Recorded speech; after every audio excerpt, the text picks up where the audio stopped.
ही visit करें pmsuryaghar.gov.in।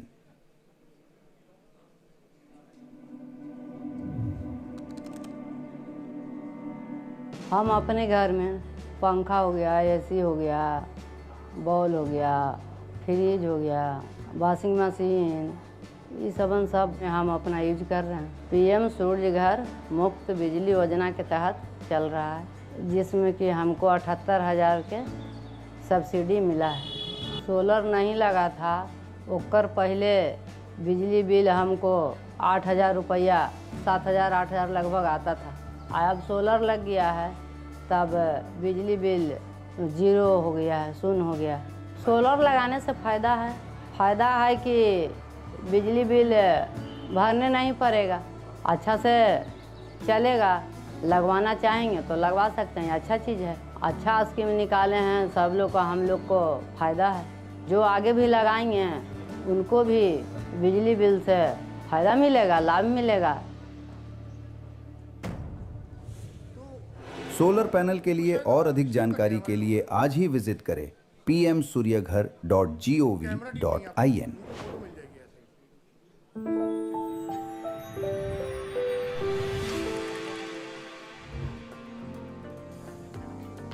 मेरा नाम चंद्र प्रकाश माथुर है। मैं जगतपुरा में रहता हूँ, जयपुर में। पहले मेरा बिजली का बिल 4,000, 4,500, 4,000 के आसपास आता था, और उसके बाद में जब से ये योजना मैंने ली है तब के बाद में बिल्कुल फ्री है। मैं पंखे भी चलाता हूँ, गीज़र, ये कूलर वूलर सब चलाता हूँ, और मेरे बगैर टेंशन के सब काम हो रहा है। मेरे को बहुत अच्छी योजना लगी है। मैंने 3 किलोवाट के लिए अप्लाई किया था, और इंस्टॉलेशन के बाद में 78,000 की सब्सिडी मेरे अकाउंट में बगैर किसी परेशानी के आ गई। सोलर लगने के बाद में मेरा बिजली का बिल 0 आ रहा है, शून्य आ रहा है। PM सूर्य घर मुफ्त बिजली योजना जो है बहुत अच्छी है, और इसके लिए मैं सरकार को धन्यवाद देना चाहूँगा। उन्होंने एक मध्यम वर्ग और निम्न वर्ग के बारे में सोचा, जो उनकी रेंज में है, और उसके बारे में सोचा, और इस प्रकार से योजना निकलती रहेगी तो हम आभारी रहेंगे उनके। सोलर पैनल के लिए और अधिक जानकारी के लिए आज ही विजिट करें pmsuryaghar.gov.in।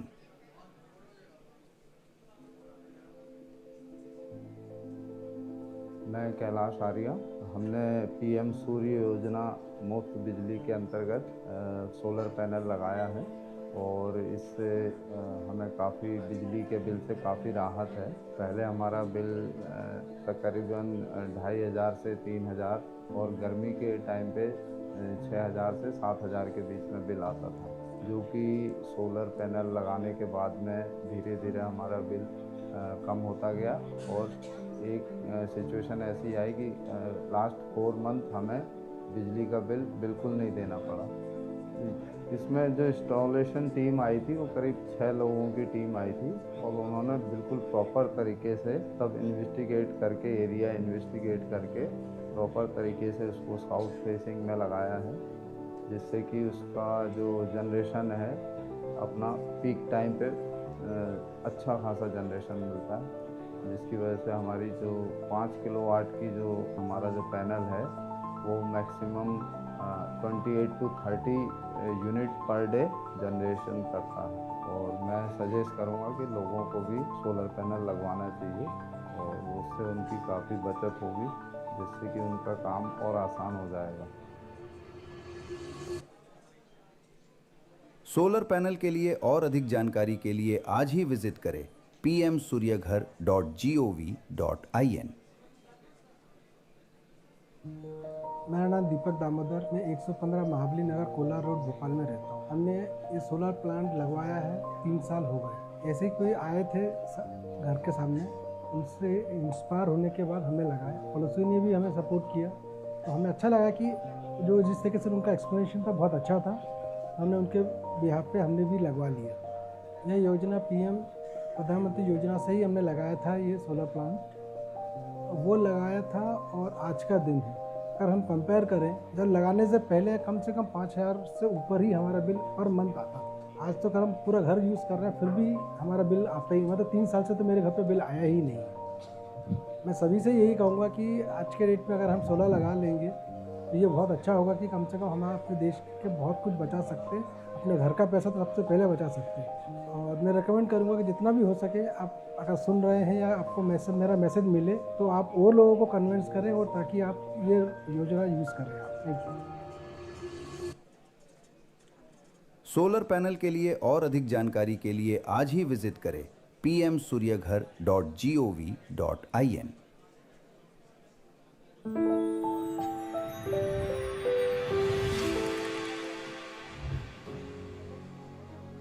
मेरा नाम जितेंद्र खन्ना है।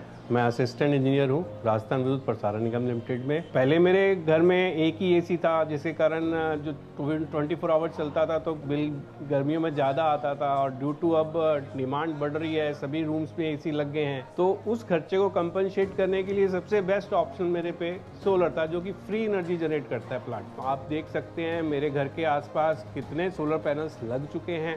जो सब्सिडीज दी हैं मेरे को 78,000 विद इन 1 वीक में रिटर्न हो गए थे। सोलर पैनल्स लगने के बाद जो मेरा बिल पॉजिटिव आता था, मेरे को हर मंथ पे करना पड़ता था। मैं नेगेटिव में चल रहा हूँ, मेरा बिल 1800 रुपये के आसपास तो इस मंथ नेगेटिव बिल ही रहेगा। मैं सबको ये कहना चाहूँगा कि आप प्लांट लगाएंगे तो आपका खुद का बिल घर का भी कम आएगा।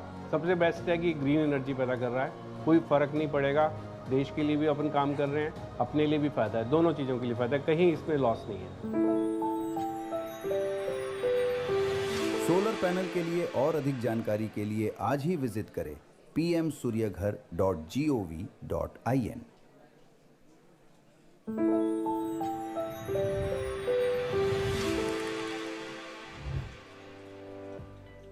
मेरा नाम Kailash Chandra Gupta 3A Suryanagar Tarupur top road Jaipur का रहने वाला हूँ। पहले मेरे बिजली का बिल बहुत महंगा आता था और मैंने चिंता रहती थी बिजली के बिल की। PM सूर्य घर मुफ्त बिजली योजना का सोलर मैंने 5 किलोवाट का लगाया है और इसमें मेरे अकाउंट में 78,000 सब्सिडी आ चुकी है। मैं वरिष्ठ नागरिक हूँ, 78 की उम्र का हूँ और मुझे हर महीने बिजली का बिल की परेशानी रहती थी। अब मेरी टेंशन ख़त्म हो गई, अब मैं टेंशन फ्री हो गया हूँ, आराम से रहता हूँ।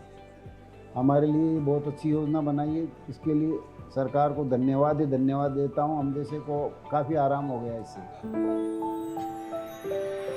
सोलर पैनल के लिए और अधिक जानकारी के लिए आज ही विजिट करें pmsuryaghar.gov.in।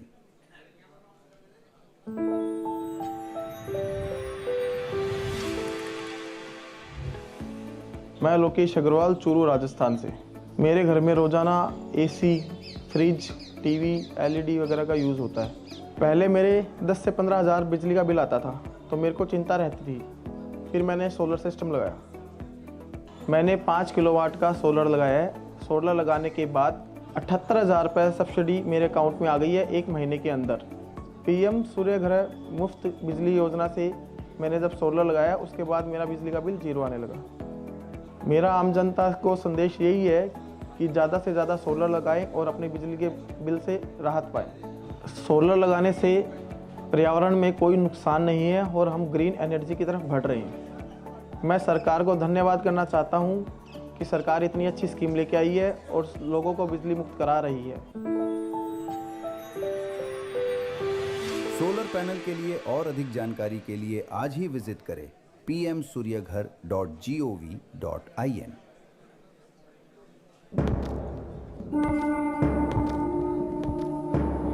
पंखे चलाए थे हाँ जी ताऊ जी। सारे घर के, हाँ जी। टीवी, हाँ फ्रिज हाँ। और लाइट अरे ताऊ जी यो तो रोज ही चले। और वॉशिंग मशीन।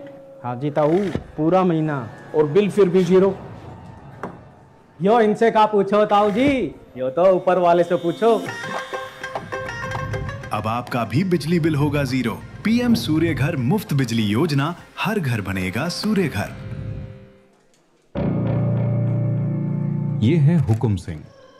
इनकी दुश्मनी पड़ोसियों से नहीं, बिजली के मीटर से थी। अरे रमुआ, ये पंखा क्यों खुला छोड़ा? बिजली का बिल क्या तेरा बापू भरेगा? मीटर जरा सा घूमा नहीं कि हुकुम सिंह का सिर घूम जाता था। पर आज देखिए, चारा मशीन भी चल रही है और ठंडा कूलर भी। घूर क्या रहे हो? अब मीटर की सुई भी सो रही है और हम भी सो रहे हैं, और बिजली का बिल तो जैसे गायब ही हो गया है। भारत के 30 लाख से अधिक परिवारों ने प्रधानमंत्री नरेंद्र मोदी के विजन से बनी पीएम सूर्य घर मुफ्त बिजली योजना को अपनाया और अपना बिल कम पाया। अब हुकुम सिंह भी है उन्हीं में से एक। अब बिल की चिंता छोड़ो, अपनी छत से नाता जोड़ो। अधिक जानकारी के लिए आज ही विजिट करें pmsuryaghar.gov.in। हाँ, भाई साहब को क्या हो गया? झटका लगा है। बिजली का? नहीं, बिजली के बिल का। बिल ज्यादा आ गया क्या? जीरो आया है। जीरो? कैसे? सब ऊपर वाले की दया है। अब आपका भी बिजली बिल होगा जीरो। पीएम सूर्य घर मुफ्त बिजली योजना, हर घर बनेगा सूर्य घर।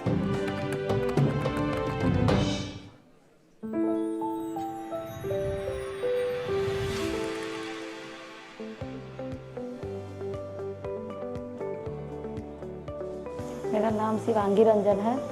मैं नाहर चौक पे रहती हूँ। मैं हाउस वाइफ हूँ।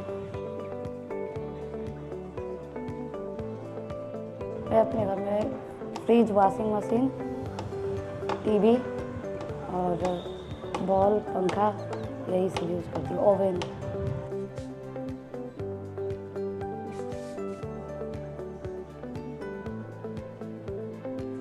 सोलर लगने से पहले हमारे यहाँ बिजली बिल 2000 रुपये आता था।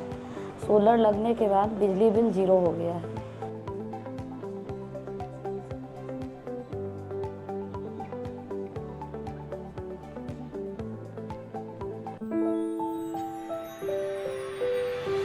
सोलर पैनल के लिए और अधिक जानकारी के लिए आज ही विजिट करें pmsuryaghar.gov.in।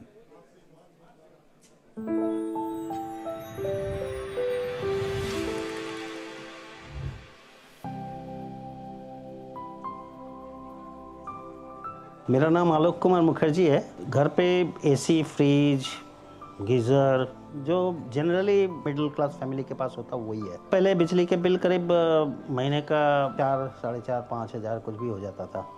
बजट से एक बहुत ह्यूज अमाउंट निकल जाता था, तो ये तो सोचना पड़ता था कि इसमें एक कर्टेल करें। हमारे एक जानकार है बैंक में, तो उन्होंने बताया कि तो आप सोलर लगा लीजिए। तो उसके बाद मैंने डिसीजन लिया कि सोलर लगवाना है। तो मैक्सिमम सब्सिडी उन्होंने बताया 3 किलोवाट के लिए है, और मेरा ज़रूरत भी 3 किलोवाट से ज़्यादा नहीं था, तो उसने मैंने लगा लिया और मुझे 78,000 का सब्सिडी भी मिल गया। पीएम सूर्य घर योजना के अंदर जो सोलर पैनल लगा है उससे मेरा बिजली का बिल नील हो गया। तो इसके लिए मैं प्रधानमंत्री को धन्यवाद देना चाहता हूँ। उन्होंने ये प्रोग्राम लॉन्च किया और हम भी इसका फ़ायदा उठा रहे हैं। सोलर पैनल के लिए और अधिक जानकारी के लिए आज ही विजिट करें pmsuryaghar.gov.in।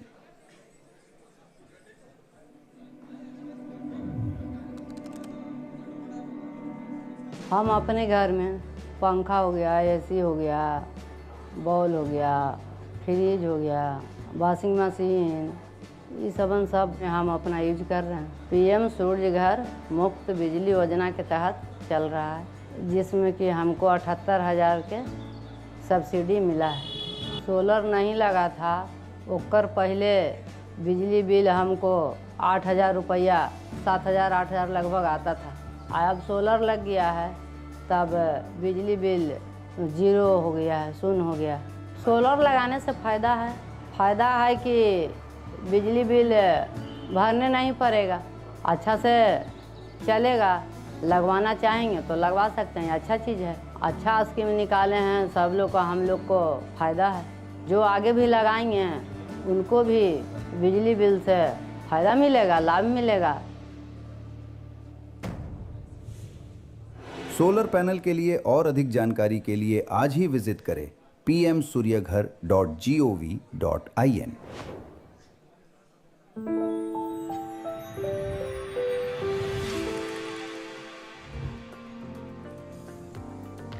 मेरा नाम चंद्र प्रकाश माथुर है। मैं जगतपुरा में रहता हूँ, जयपुर में। पहले मेरा बिजली का बिल 4,000 4,500 के आसपास आता था। और उसके बाद में जब से ये योजना मैंने ली है तब के बाद में बिल्कुल फ्री है। मैं पंखे भी चलाता हूँ, गीज़र, ये कूलर वूलर सब चलाता हूँ और मेरे को बगैर टेंशन के सब काम हो रहा है। मेरे को बहुत अच्छी योजना लगी है। मैंने 3 किलोवाट के लिए अप्लाई किया था और इंस्टॉलेशन के बाद में 78,000 की सब्सिडी मेरे अकाउंट में बगैर किसी परेशानी के आ गई। सोलर लगने के बाद में मेरा बिजली का बिल 0 आ रहा है, 0 आ रहा है। PM सूर्य घर मुफ्त बिजली योजना जो है बहुत अच्छी है और इसके लिए मैं सरकार को धन्यवाद देना चाहूँगा। इन्होंने एक मध्यम वर्ग और निम्न वर्ग के बारे में सोचा जो उनकी रेंज में है और उसके बारे में सोचा और इस प्रकार से योजना निकलती रहेगी तो हम आभारी रहेंगे उनके। सोलर पैनल के लिए और अधिक जानकारी के लिए आज ही विजिट करें pmsuryaghar.gov.in।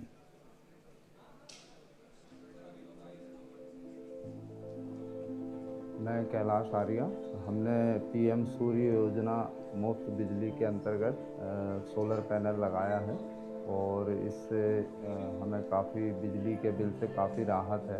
पहले हमारा बिल तकरीबन 2,500 से 3,000 और गर्मी के टाइम पे 6,000 से 7,000 के बीच में बिल आता था, जो कि सोलर पैनल लगाने के बाद में धीरे धीरे हमारा बिल कम होता गया और एक सिचुएशन ऐसी आई कि लास्ट 4 मंथ हमें बिजली का बिल बिल्कुल नहीं देना पड़ा।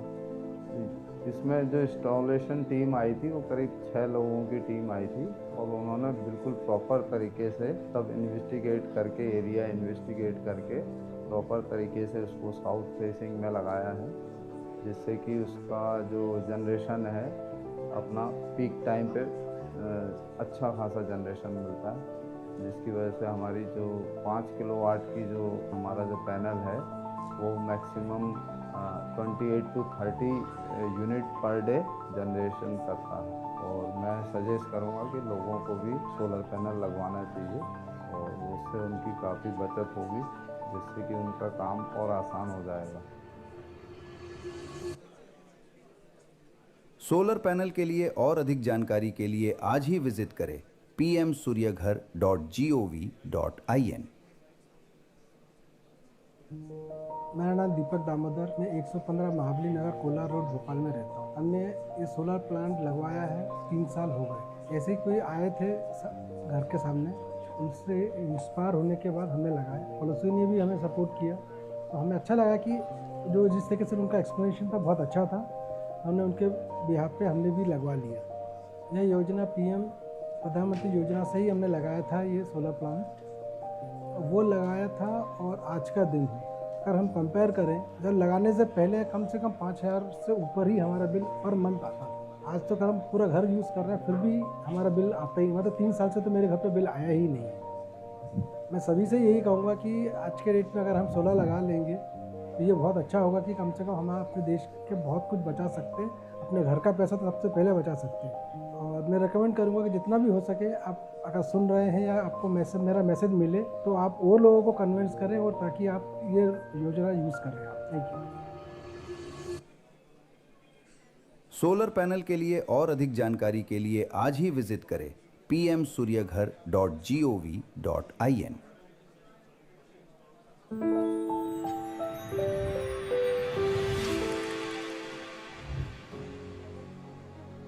मेरा नाम जितेंद्र खन्ना है।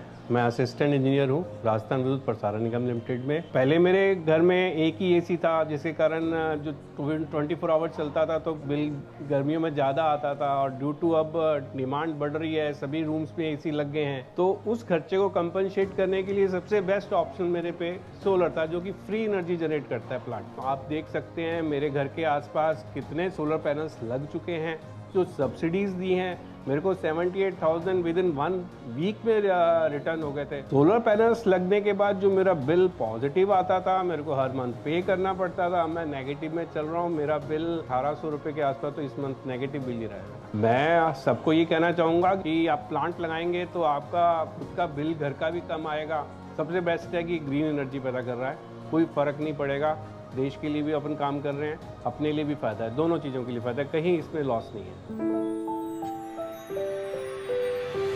सोलर पैनल के लिए और अधिक जानकारी के लिए आज ही विजिट करें pmsuryaghar.gov.in।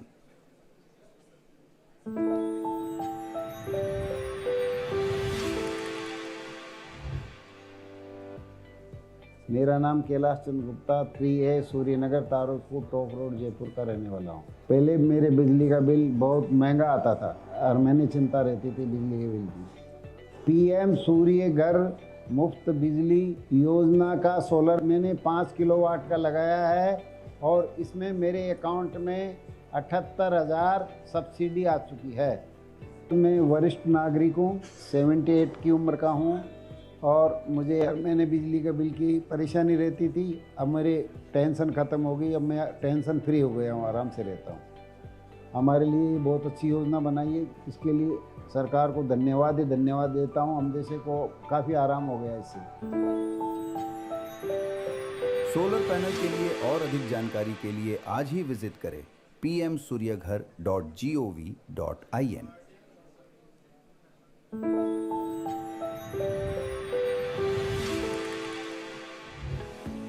मैं लोकेश अग्रवाल चूरू राजस्थान से। मेरे घर में रोज़ाना AC, फ्रिज, टीवी, LED वगैरह का यूज़ होता है। पहले मेरे 10 से 15 हज़ार बिजली का बिल आता था तो मेरे को चिंता रहती थी। फिर मैंने सोलर सिस्टम लगाया। मैंने 5 किलोवाट का सोलर लगाया है। सोलर लगाने के बाद 78,000 रुपये सब्सिडी मेरे अकाउंट में आ गई है 1 महीने के अंदर। PM सूर्य घर मुफ्त बिजली योजना से मैंने जब सोलर लगाया उसके बाद मेरा बिजली का बिल 0 आने लगा। मेरा आम जनता को संदेश यही है कि ज़्यादा से ज़्यादा सोलर लगाएं और अपने बिजली के बिल से राहत पाएं। सोलर लगाने से पर्यावरण में कोई नुकसान नहीं है और हम ग्रीन एनर्जी की तरफ बढ़ रहे हैं। मैं सरकार को धन्यवाद करना चाहता हूं कि सरकार इतनी अच्छी स्कीम लेके आई है और लोगों को बिजली मुक्त करा रही है। सोलर पैनल के लिए और अधिक जानकारी के लिए आज ही विजिट करें pmsuryaghar.gov.in।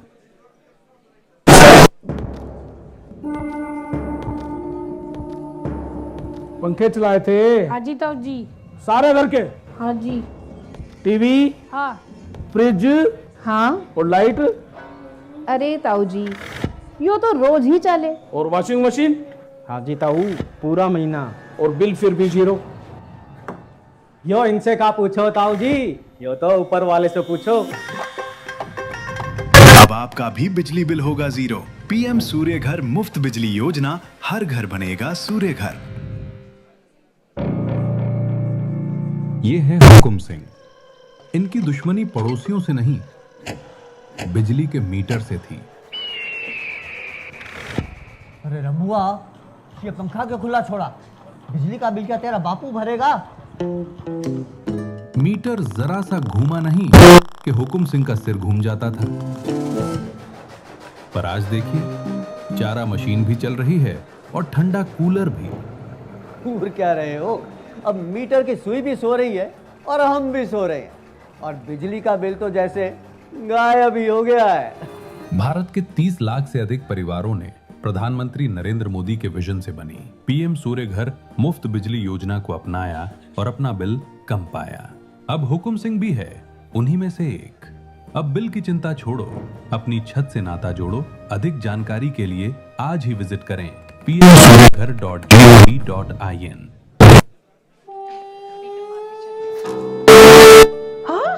भाई साहब को क्या हो गया? झटका लगा है। बिजली का? नहीं, बिजली के बिल का। बिल ज्यादा आ गया क्या? 0 आया है। 0? कैसे? सब ऊपर वाले की दया है। अब आपका भी बिजली बिल होगा 0। PM सूर्य घर मुफ्त बिजली योजना, हर घर बनेगा सूर्य घर।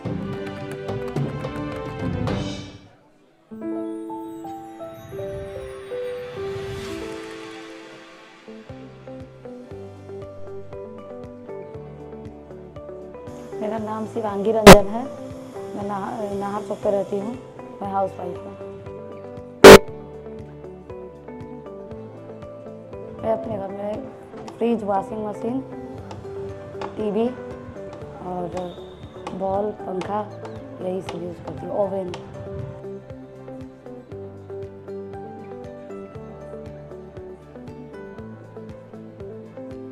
सोलर लगने से पहले हमारे यहाँ बिजली बिल 2000 रुपये आता था। सोलर लगने के बाद बिजली बिल 0 हो गया है।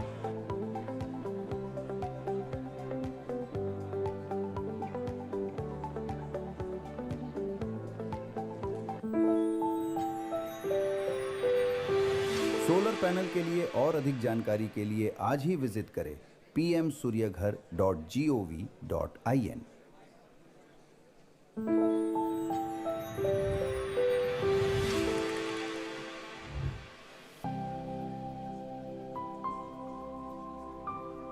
मेरा नाम आलोक कुमार मुखर्जी है। घर पे एसी, फ्रिज, गीज़र जो जनरली मिडिल क्लास फैमिली के पास होता वही है। पहले बिजली के बिल करीब महीने का 4, 4.5, 5,000 कुछ भी हो जाता था।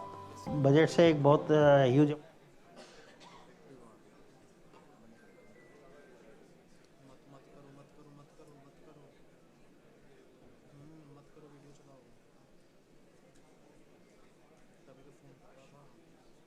तो मैक्सिमम सब्सिडी उन्होंने बताया 3 किलोवाट के लिए है और मेरा ज़रूरत भी 3 किलोवाट से ज़्यादा नहीं था, तो उसने मैंने लगा लिया और मुझे 78,000 का सब्सिडी भी मिल गया। पीएम सूर्य घर योजना के अंदर जो सोलर पैनल लगा है उससे मेरा बिजली का बिल नील हो गया। तो इसके लिए मैं प्रधानमंत्री को धन्यवाद देना चाहता हूँ। उन्होंने ये प्रोग्राम लॉन्च किया और हम भी इसका फ़ायदा उठा रहे हैं।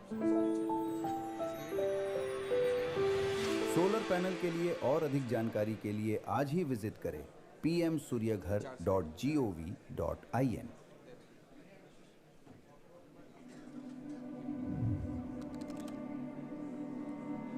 हम अपने घर में पंखा हो गया, एसी हो गया, बॉल हो गया, फ्रिज हो गया, वॉशिंग मशीन, ये सब हम अपना यूज कर रहे हैं। पीएम सूर्य घर मुफ्त बिजली योजना के तहत चल रहा है, जिसमें कि हमको 78,000 के सब्सिडी मिला है। सोलर नहीं लगा था, ओकर पहले बिजली बिल हमको 8,000 रुपया, 7,000, 8,000 लगभग आता था। अब सोलर लग गया है तब बिजली बिल 0 हो गया है, शून्य हो गया। सोलर लगाने से फ़ायदा है कि बिजली बिल भरने नहीं पड़ेगा, अच्छा से चलेगा। लगवाना चाहेंगे तो लगवा सकते हैं, अच्छा चीज़ है। अच्छा स्कीम निकाले हैं, सब लोग को, हम लोग को फ़ायदा है। जो आगे भी लगाएंगे उनको भी बिजली बिल से फ़ायदा मिलेगा, लाभ मिलेगा। सोलर पैनल के लिए और अधिक जानकारी के लिए आज ही विजिट करें pmsuryaghar.gov.in।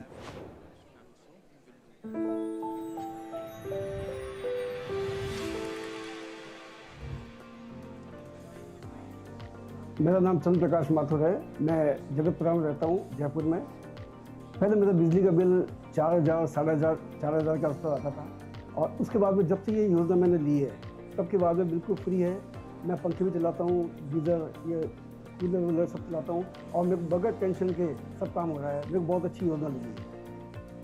मैंने 3 किलोवाट के लिए अप्लाई किया था और इंस्टॉलेशन के बाद में 78,000 की सब्सिडी मेरे अकाउंट में बगैर किसी परेशानी के आ गई। सोलर लगने के बाद में मेरा बिजली का बिल 0 आ रहा है, शून्य आ रहा है। पीएम सूर्य घर मुफ्त बिजली योजना जो है बहुत अच्छी है और इसके लिए मैं सरकार को धन्यवाद देना चाहता हूँ। इन्होंने एक मध्यम वर्ग और निम्न वर्ग के बारे में सोचा जो उनकी रेंज में है और उसके बारे में सोचा और इस प्रकार से योजना निकलती रहेगी तो हम आभारी रहेंगे उनके। सोलर पैनल के लिए और अधिक जानकारी के लिए आज ही विजिट करें pmsuryaghar.gov.in।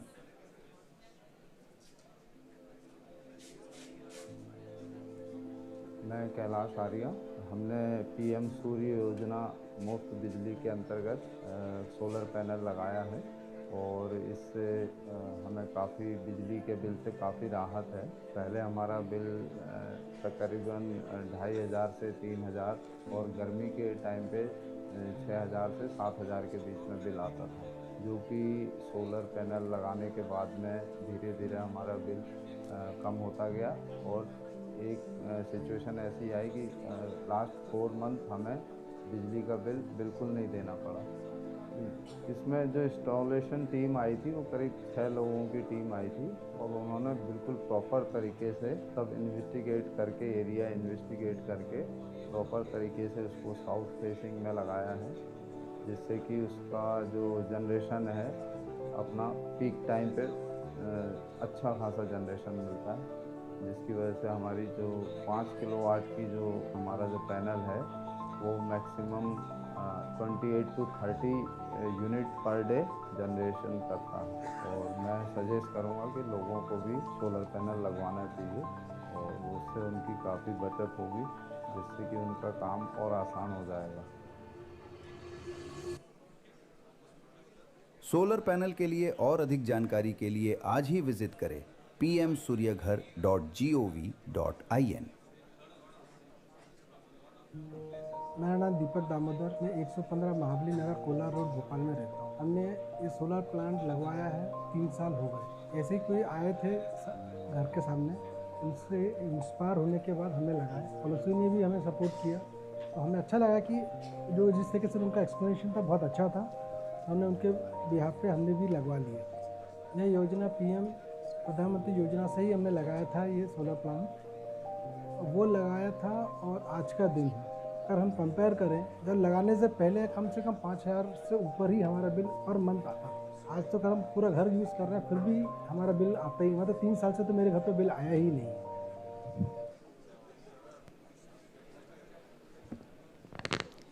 Good afternoon, one and all. We'll be starting in another 10 minutes. Thank you.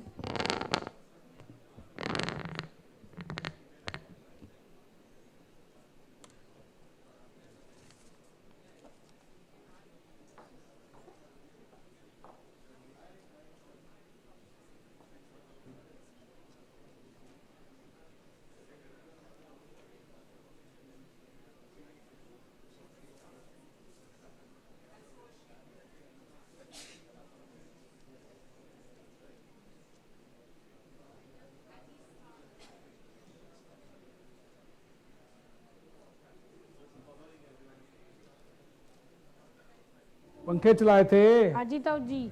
सारे घर के? हाँ जी। टीवी? हाँ। फ्रिज? हाँ। और लाइट? अरे ताऊ जी, यो तो रोज ही चले। और वॉशिंग मशीन? हाँ जी ताऊ, पूरा महीना। और बिल फिर भी 0? यो इनसे का पूछो ताऊ जी, यो तो ऊपर वाले से पूछो। अब आपका भी बिजली बिल होगा 0। PM सूर्य घर मुफ्त बिजली योजना, हर घर बनेगा सूर्य घर। ये है हुकुम सिंह। इनकी दुश्मनी पड़ोसियों से नहीं, बिजली के मीटर से थी।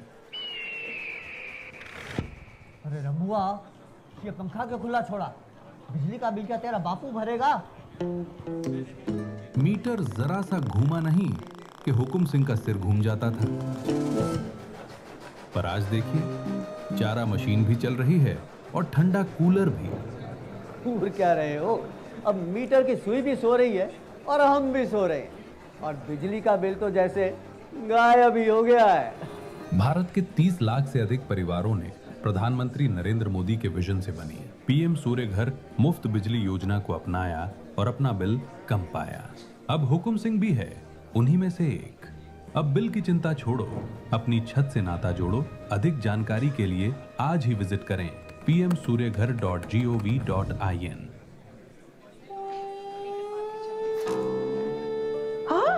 भाई साहब को क्या हो गया? झटका लगा है। बिजली का? नहीं, बिजली के बिल का। बिल ज्यादा आ गया क्या? 0 आया है। 0? कैसे? सब ऊपर वाले की दया है।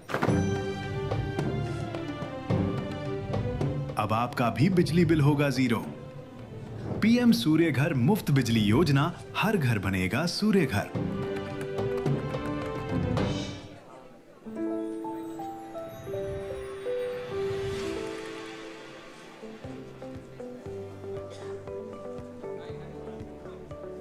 मेरा नाम शिवांगी रंजन है। मैं नाहर चौक पे रहती हूँ। मैं हाउस वाइफ हूँ।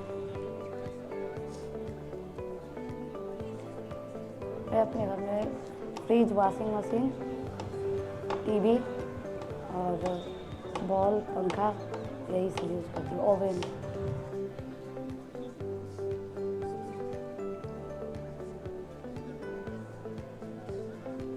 सोलर लगने से पहले हमारे यहाँ बिजली बिल 2000 रुपये आता था। सोलर लगने के बाद बिजली बिल 0 हो गया है।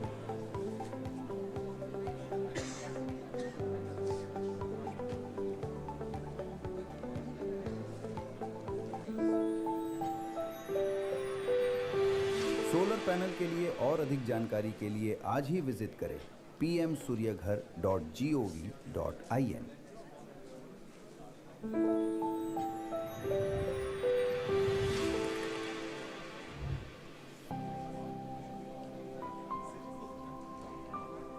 मेरा नाम आलोक कुमार मुखर्जी है। घर पे एसी, फ्रिज, गीज़र जो जनरली मिडिल क्लास फैमिली के पास होता वही है। पहले बिजली के बिल करीब महीने का 4, 4.5, 5,000 कुछ भी हो जाता था। बजट से एक बहुत ह्यूज अमाउंट निकल जाता था, तो ये तो सोचना पड़ता था कि इसमें कर्टेल करें।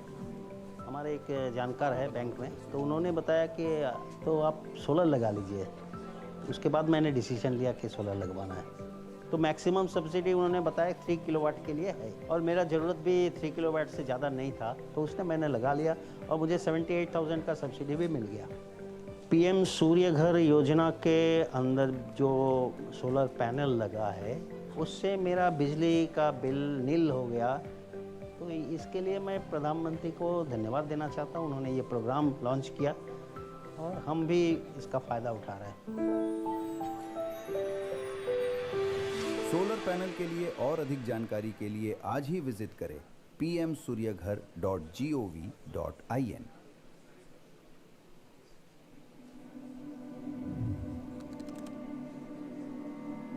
हम अपने घर में पंखा हो गया, AC हो गया, बॉल हो गया, फ्रिज हो गया, वॉशिंग मशीन, ये सब हम अपना यूज कर रहे हैं। PM सूर्य घर मुफ्त बिजली योजना के तहत चल रहा है, जिसमें कि हमको 78,000 के सब्सिडी मिला है।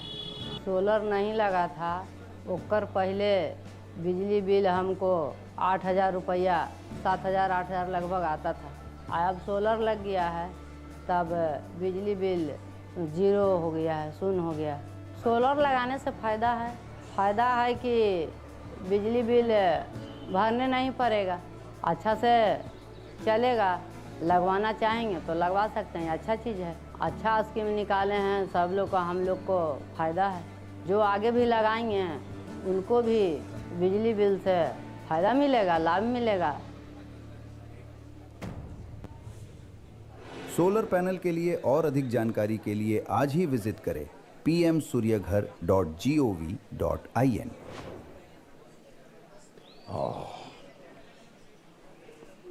देखो, दिन भर की कड़ी धूप में भी इतनी मेहनत कर रहा है। क्या बात है, क्या बात है।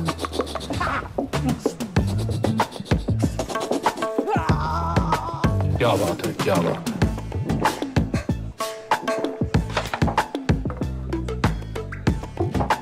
क्या बात है, क्या बात है।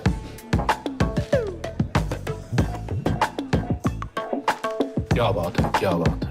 गया क्या बात है, क्या बात है।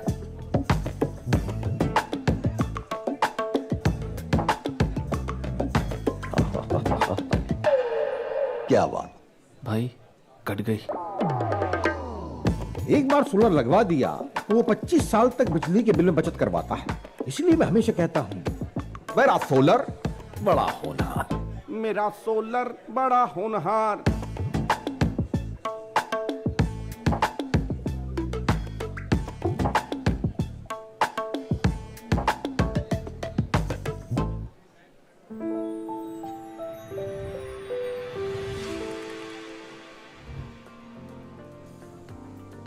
मेरा नाम चंद्र प्रकाश माथुर है। मैं जगतपुरा में रहता हूँ, जयपुर में। पहले मेरा बिजली का बिल 4,000, 4,500, 4,000 के आसपास आता था, और उसके बाद में जब से ये योजना मैंने ली है, तब के बाद में बिल्कुल फ्री है। मैं पंखे भी चलाता हूँ, गीज़र, ये कूलर वूलर सब चलाता हूँ, और मेरे को बगैर टेंशन के सब काम हो रहा है। मेरे को बहुत अच्छी योजना लगी है। मैंने 3 किलोवाट के लिए अप्लाई किया था, और इंस्टॉलेशन के बाद में 78,000 की सब्सिडी मेरे अकाउंट में बगैर किसी परेशानी के आ गई। सोलर लगने के बाद में मेरा बिजली का बिल 0 आ रहा है, 0 आ रहा है। PM सूर्य घर मुफ्त बिजली योजना जो है बहुत अच्छी है और इसके लिए मैं सरकार को धन्यवाद देना चाहूँगा। इन्होंने एक मध्यम वर्ग और निम्न वर्ग के बारे में सोचा जो उनकी रेंज में है और उसके बारे में सोचा, और इस प्रकार से योजना निकलती रहेगी तो हम आभारी रहेंगे उनके। सोलर पैनल के लिए और अधिक जानकारी के लिए आज ही विजिट करें pmsuryaghar.gov.in।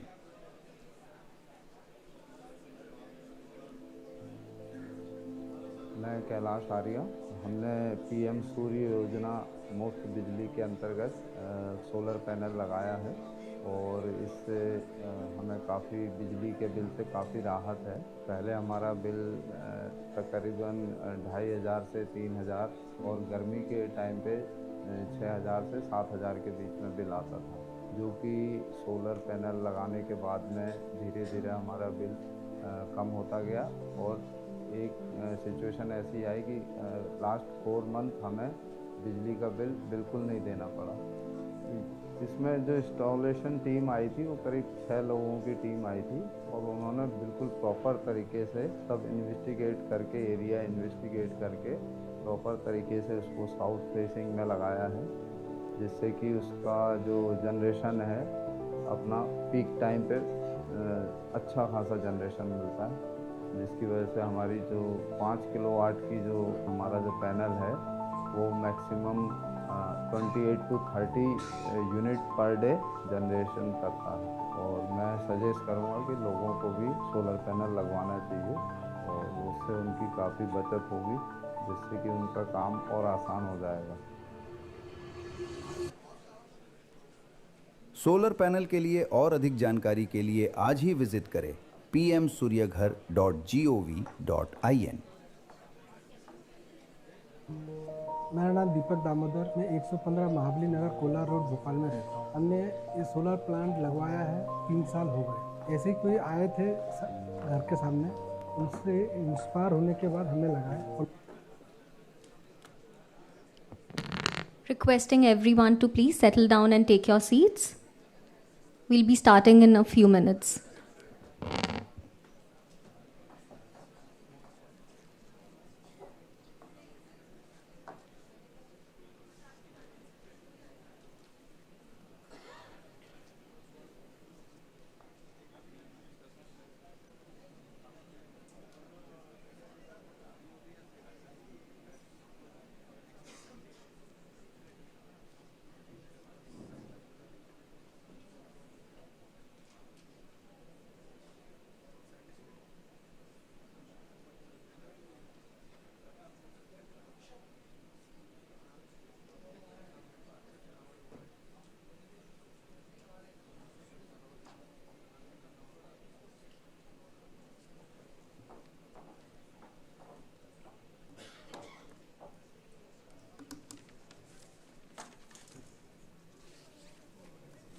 Who is the CW person? Bishop making the presentation? Number 15,000.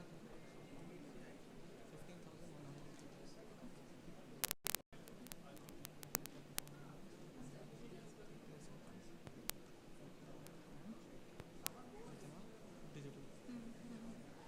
So nobody gets a special mention, everybody gets some mention. Right? End-to-end digital sanctions. We have Bank of Baroda with this many sanction of. मेरा नाम Kailash Chandra Gupta 3A सूर्य नगर तारुपुर top road Jaipur का रहने वाला हूँ। पहले मेरे बिजली का बिल बहुत महंगा आता था और मैंने चिंता रहती थी बिजली के बिल की। PM सूर्य घर मुफ्त बिजली योजना का सोलर मैंने 5 किलोवाट का लगाया है और इसमें मेरे अकाउंट में 78,000 सब्सिडी आ चुकी है। मैं वरिष्ठ नागरिक हूँ, 78 की उम्र का हूँ और मुझे हर महीने बिजली का बिल की परेशानी रहती थी। अब मेरे टेंशन ख़त्म हो गई, अब मैं टेंशन फ्री हो गया हूँ, आराम से रहता हूँ। हमारे लिए बहुत अच्छी योजना बनाई है, इसके लिए सरकार को धन्यवाद ही धन्यवाद देता हूँ। हम जैसे को काफ़ी आराम हो गया इससे। सोलर पैनल के लिए और अधिक जानकारी के लिए आज ही विजिट करें pmsuryaghar.gov.in।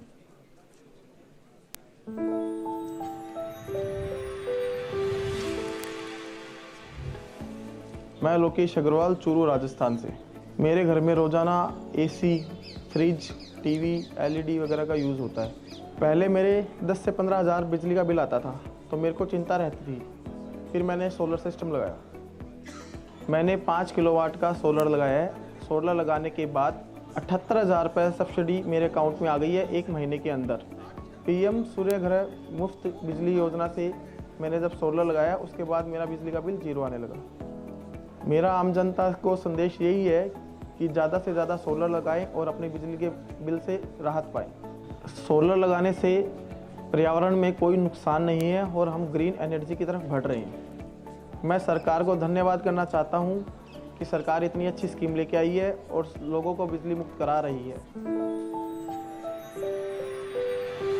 सोलर पैनल के लिए और अधिक जानकारी के लिए आज ही विजिट करें pmsuryaghar.gov.in।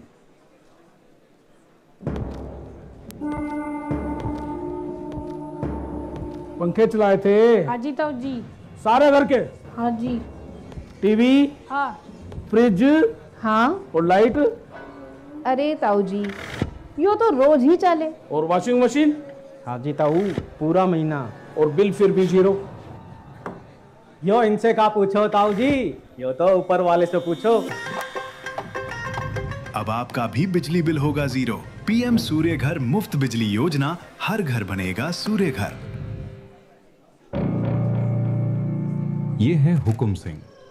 इनकी दुश्मनी पड़ोसियों से नहीं, बिजली के मीटर से थी। अरे रमुआ, ये पंखा क्यों खुला छोड़ा? बिजली का बिल क्या तेरा बापू भरेगा? Meter Request everybody to take the seats. We are about to start. सिर घूम जाता था। Request all participants to settle down and we'll begin in a few minutes. क्या रहे हो? अब metre All those who are not able to find seating space here, there is a live telecast that is happening in the room next door. So if you can't find seating here, you can move to that room and watch the proceedings on a large screen there. Thank you.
Ladies and gentlemen, a very good afternoon to all of you.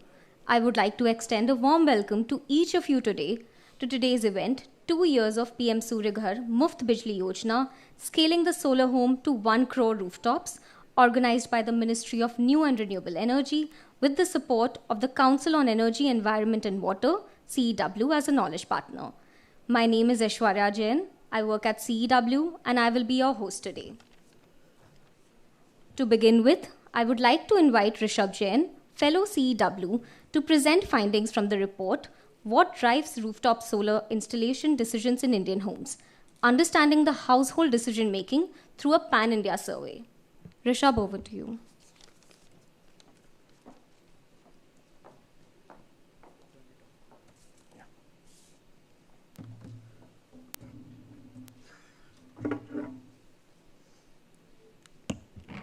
Thank you, Aishwarya.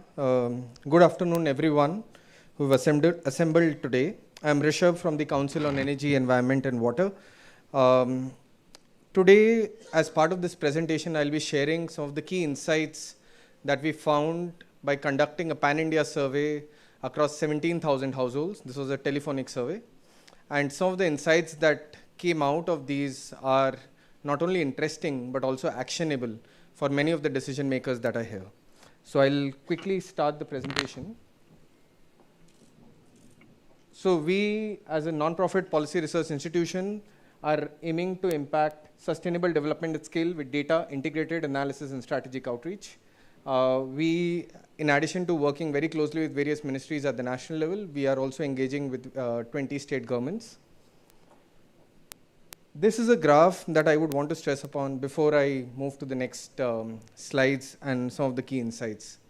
As you see, the India's solar journey started around 2010 with the National Solar Mission, which the target was around 20 gigawatt, ramped up to 100 gigawatt around 2014. Solar rooftop was a very important component of the first scheme, where 2 gigawatts was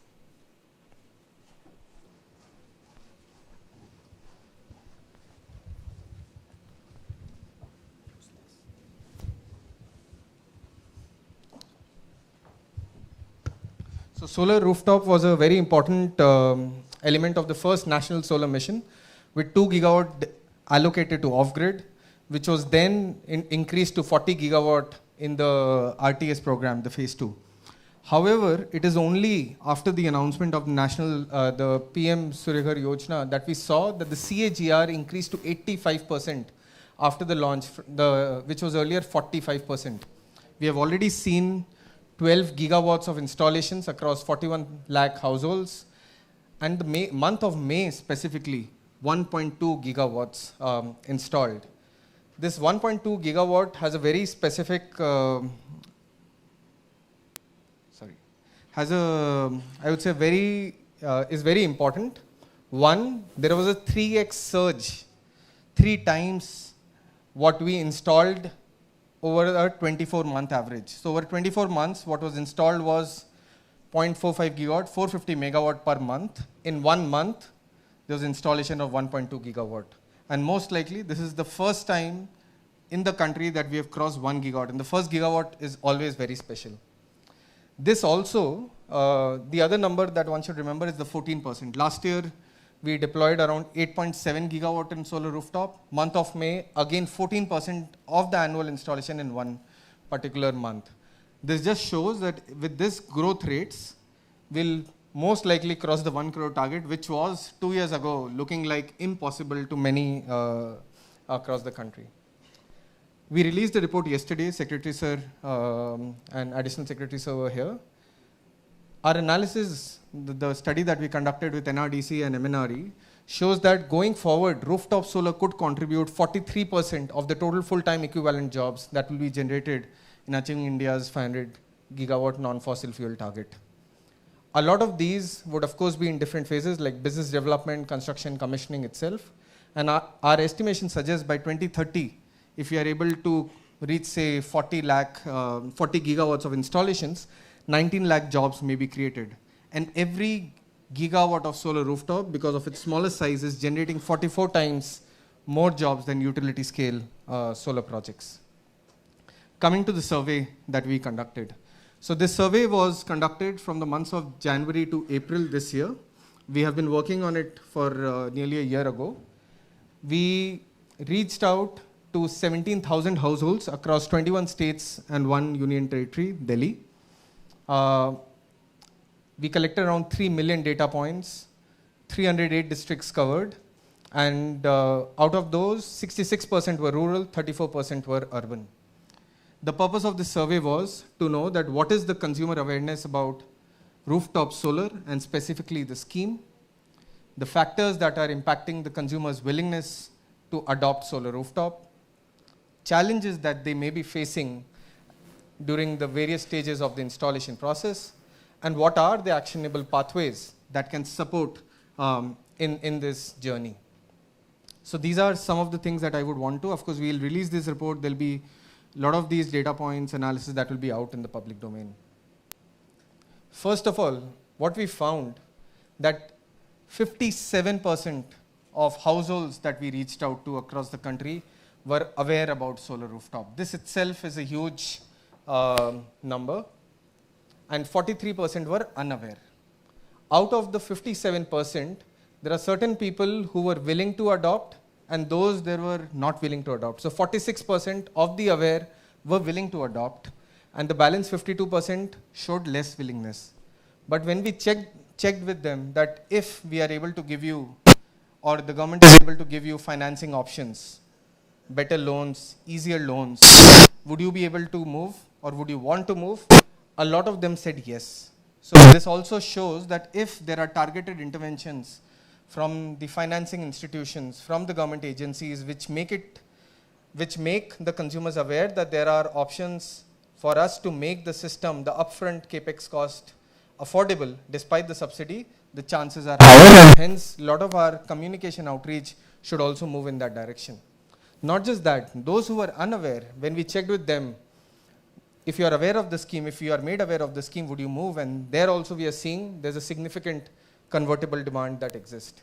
And we did some back of the envelope calculations. So we said that given the households that we reached out, the 28 crore electric consumers that exist in the country, assuming even everyone sets up 1 kilowatt system, these are the numbers that we are seeing. Now these may be set up via virtual net metering, via EULA model, via the regular rooftop system, but these are numbers that we are able to see by just assuming that all of these people who are interested, either through certain what they already know or by certain interventions, these numbers that we see right now can be achieved.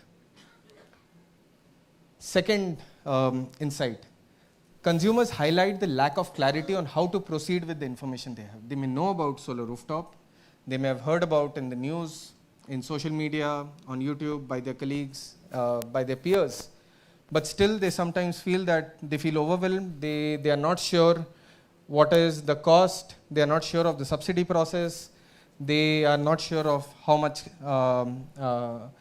monetary benefit will it be, like will it lead to my bills that will be zero, etc. And this is where something that can be done more actively. And I think the launch of the WhatsApp chatbot definitely solves for some of these challenges that we see on the ground. Secondly, those who have initiated also are sometimes facing some of these concerns, because we see there's a lot of applications, but the final conversion to installation, that ratio is on the lower side. There also in the process, if we are able to make them aware that there are financing options, you don't necessarily have to do it by yourself, the possibility of them moving to the next steps to installations can increase. More importantly, doubling down, as I said, on the financing literacy. So when those who are aware about financing, that there is financing available from the banks, 27% of the households said that, okay, we would want to install. And then, 27% of households who are aware about financing options perceive RTS expensive. So even though I'm aware about that there's a bank loan that is available at a cheaper rate, 27% still feel that it is expensive. But those who are not aware, the number is very high. So there is still a gap. By again making people aware, one will be able to help them move to the next steps. Then aware and not interested households, 26% indicate willingness to convert with easier financing. Aware, interested, but have not initiated, 76% indicate their willingness.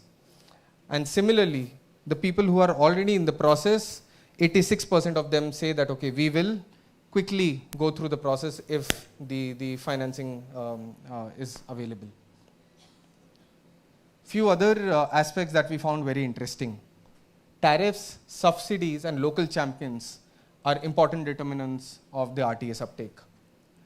The electricity tariff determines the willingness. So states that have lower tariffs or have free electricity subsidies, the chances of someone moving to solar rooftop, of course, is less, and we already see that in terms of the numbers there. Additional subsidy. Now, this does not necessarily recommend that every state should give additional subsidy, but in cases where states are giving additional subsidy, we saw the awareness generally on solar rooftop, on the scheme, the consumer's willingness, the conversion rates being higher. Now this can also be correlated with the thought that any state that is giving additional subsidy is also spending money on outreach. So this outreach may actually be the reason, it may not only, the subsidy may only not be the reason. What we asked some of these households that what influences your decisions, and they said that our peers play a very important role. Those who have installed solar rooftop, and that is why Gujarat is a shining example, which we constantly see number of installations increasing, because they know their friend, their colleague, their neighbor who have installed solar rooftop and the electricity bills have reduced.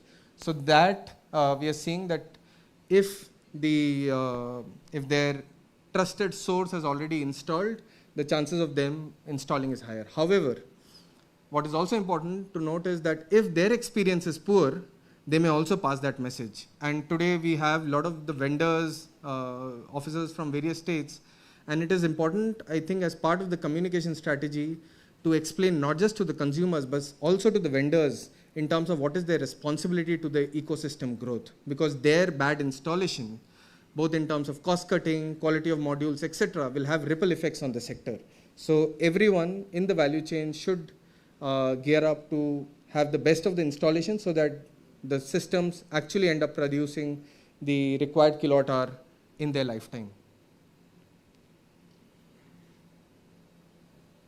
Different states are in their in different parts of the journey in the solar rooftop scale up.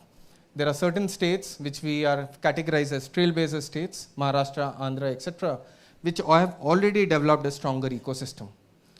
The opportunity there is to institutionalize what is working and maybe collaborate with the emerging states and share their findings. The other states, the trust building states, what we call them, Haryana, Uttarakhand, and Kerala. There's already a strong RTS enabling infrastructure. The peer testimonial videos, targeted social proofing, financial literacy will help again convert the ecosystem into a thriving market. Then there are the high momentum states, Rajasthan, MP, Odisha. There's a strong consumer appetite is what we are seeing.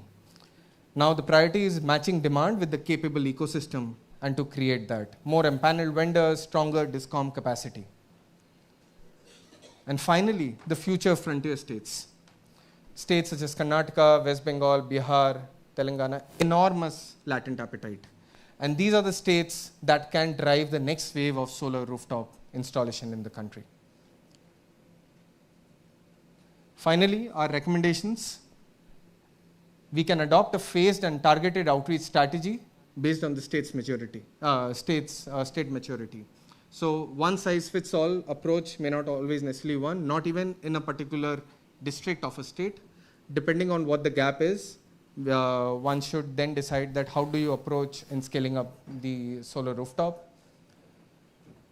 Consumer communication should be led by telling them about the financial value and misconceptions very early in their journey, because some of these end up determining not just them and their decisions, but the decisions that the peers take. To reduce the first step and the procedural friction at scale. The WhatsApp chatbot, of course, is being launched, but changes, if required, whatever changes in the portals at the state level, at the MNRE level, and being agile to the feedback that comes in will really determine what is the experience of the consumer. Financing, of course, I have mentioned, but the role of banks, standardization of documents across not just the same bank, but within branches will again help. Finally, activate adopters as structured conversion assets. How do we get these local champions, the influencers itself, to talk about their experience about solar rooftop, how the bill reduction necessarily happen in their journey, and what are the financial benefits that they are seeing in this process. I think some of these are very, very important. Parallelly, there's another report that we are launching. It is on operation and maintenance of the solar rooftop system. We have already seen solar rooftop reaching 12 gigawatt. Now, if the consumers are not necessarily made aware about the operation and maintenance, what we have seen is this dust that gathers on the solar module and reduces the kilowatt hour that is eventually generated from the system. If we are able to communicate, train the vendors, also the consumers on how to necessarily clean the solar modules. We have seen a lot of examples, people walking on these solar modules using cloths that are not necessarily okay. Their life and the degradation reduces significantly. So that is something that we are launching, and we find that as part of this exercise, there's a multi-crore market in terms of the jobs that this will create and the local ecosystem that it will be able to generate. So these are, we can take some questions if that's okay. On our survey, on the study itself. So I think while we wait, if there are, happy to take on any questions, thoughts that you may have on this.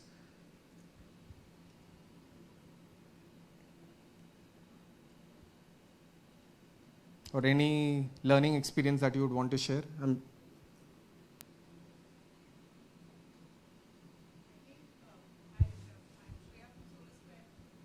We can get you a mic.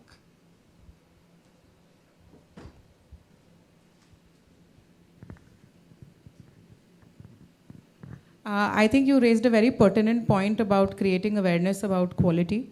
We have, firstly, it's been fantastic progress in India with 3 lakh homes a month. The world's largest residential solar market is Australia, that is doing 3 lakh homes in a year. So, of course, our population is larger, but it's a fantastic state we are in. But several countries where progress has been immense, there has been a lot of challenges with quality of installation, lack of after-sale service, and then underperformance and default on loans and the buying effect that comes post that. So I'm very glad that you're picking up that point, that it is important that India gets this transition right, and I'm really hopeful that I'm happy to hear that CEW is going to create some awareness on after sales and hopefully even about quality, especially stamp safety, and I think, yeah. Thank you.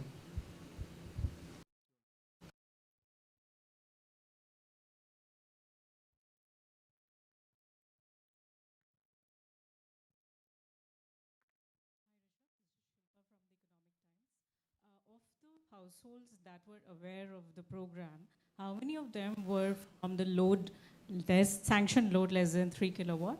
Because that gives us an idea about if it's the EWS that is actually lacking in the awareness. Thank you. Do we have do you want to? Yeah, no, I'm just looking to my colleagues who are the authors, because I directly, of course, do not remember, but we are happy to, of course, come back. You want to? At least in our survey, what we saw was more than 80% of the installation has happened above 3 kilowatt. But there are installations happened less than 3 kilowatt also. But majority is above 3 kilowatt. 3.1, 3.2 is what the number that we see.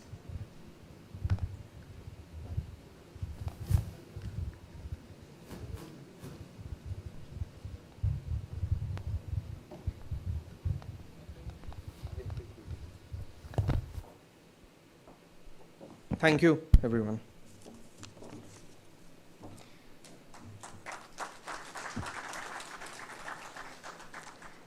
Thank you so much, Rishabh, for a very detailed and insightful presentation. We will now play a very exciting video on the 2 years of PM Surya Ghar and the recently concluded Month of Solar campaign held in May 2026. For context, May 2026 has been the strongest month since the launch of PM Surya Ghar, and the numbers reflect that clearly. We completed 3,16,228 rooftop solar installations in a single month, the highest monthly addition under the scheme to date. On our best day, 15,000 households came on board in just 24 hours. Discom inspections touched over 3,25,000 in the month. Subsidy releases processed stood at 3,51,530, and 2,743 crore in subsidies were disbursed in May alone, the highest single month disbursement under the program. This video gives a brief snapshot of what all unfolded during this period in scaling RTS installation. Here is the video for all of you. Is moving towards a new era in the energy sector. Under the leadership of the Ministry of New and Renewable Energy, the country is laying a strong foundation for a clean, self-reliant and sustainable energy future. At the heart of this transformation is the PM Surya Ghar, Muft Bijli Yojana, which has turned rooftop solar into a nationwide movement by bringing the benefits of solar energy to millions of households. Launched on the 13th of February 2024, the scheme aims to promote rooftop solar adoption and empower households to become energy self-reliant. It provides subsidy support of up to 78,000 rupees and has set an ambitious target of connecting 1 crore households with rooftop solar systems by 2027. PM Surya Ghar Muft Bijli Yojana has accelerated this transformation, with millions of households adopting solar energy and taking a significant step towards energy self-reliance. It is clearly reflected in India's rapidly growing solar capacity. From an installed solar capacity of just 2.82 gigawatts in March 2014, the country has expanded to 154.24 gigawatts by April 2026, an increase of nearly 55 times in just 12 years. This remarkable achievement underscores India's emergence as a global leader in clean energy and highlights its strong commitment to building a sustainable and energy-secure future. To mark the successful completion of 2 years of PM Surya Ghar Muft Bijli Yojana, May was celebrated nationwide as the month of solar. During this nationwide campaign, the country witnessed unprecedented enthusiasm, culminating in a remarkable milestone of 34 rooftop solar installations. In another significant achievement, India set a new record on 29th May, with more than 15,000 solar installations completed in a single day, reflecting the growing momentum of the nation's clean energy transition. Let's take a look at the states that performed exceptionally well during the month of solar and drove this solar energy revolution. Taking the lead in the solar race, Uttar Pradesh has set a brand new record. With 64,734 installations in just 1 month, 3.4 times its May 2025 count, UP is leading the clean energy revolution in the country today. Known as India's industrial hub, Maharashtra is showcasing its might in solar power as well. With 54,246 new installations, 2.4 times last May, Maharashtra has now become the second state to enter the 6 lakh club after Gujarat. Gujarat, a powerhouse of renewable energy, has proved once again that it stays ahead in solar adoption. With 35,311 installations and a cumulative total exceeding 6.1 lakh, the highest of any state nationally, Gujarat continues to lead by example. Rajasthan, carrying the boundless potential of its scorching sun and vast desert lands, marched forward strongly with 26,183 solar installations, nearly 4 times its May 2025 figure, making a stellar contribution to this record-breaking month. Famous for its natural beauty, Kerala is fast becoming self-reliant in solar energy too.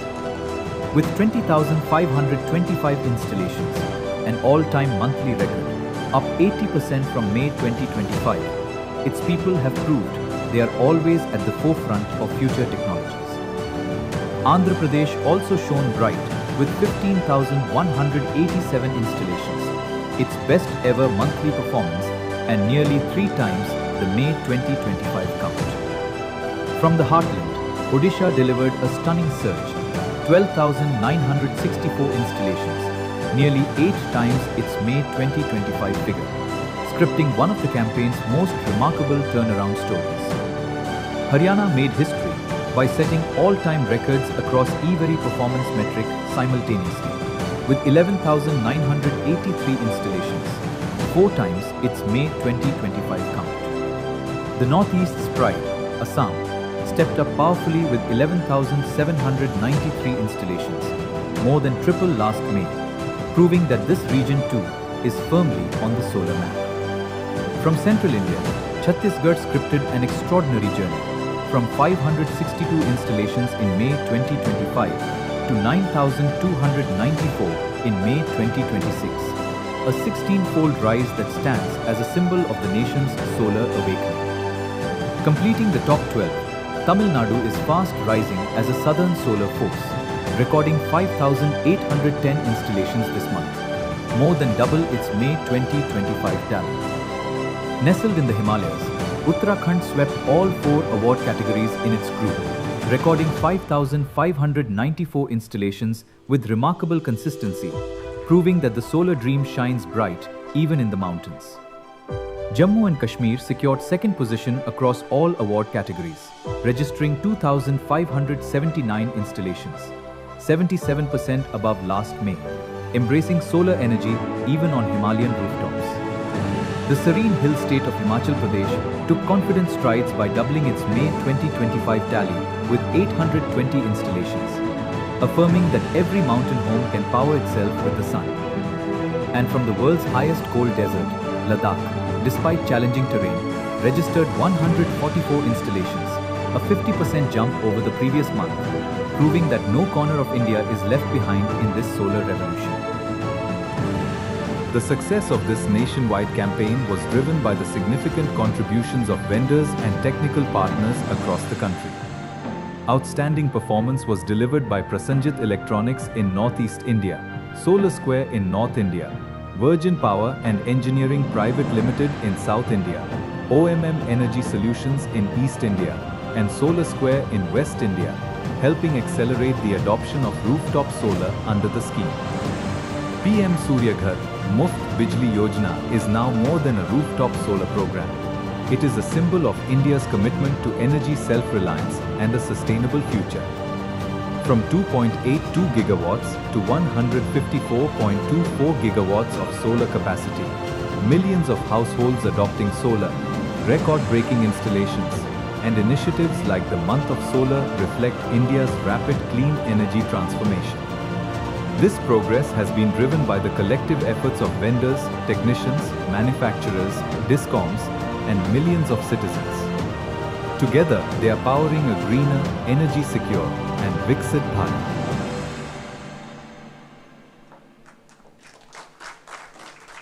Yes, a huge round of applause to all the states who are achieving new heights when it comes to rooftop solar installation.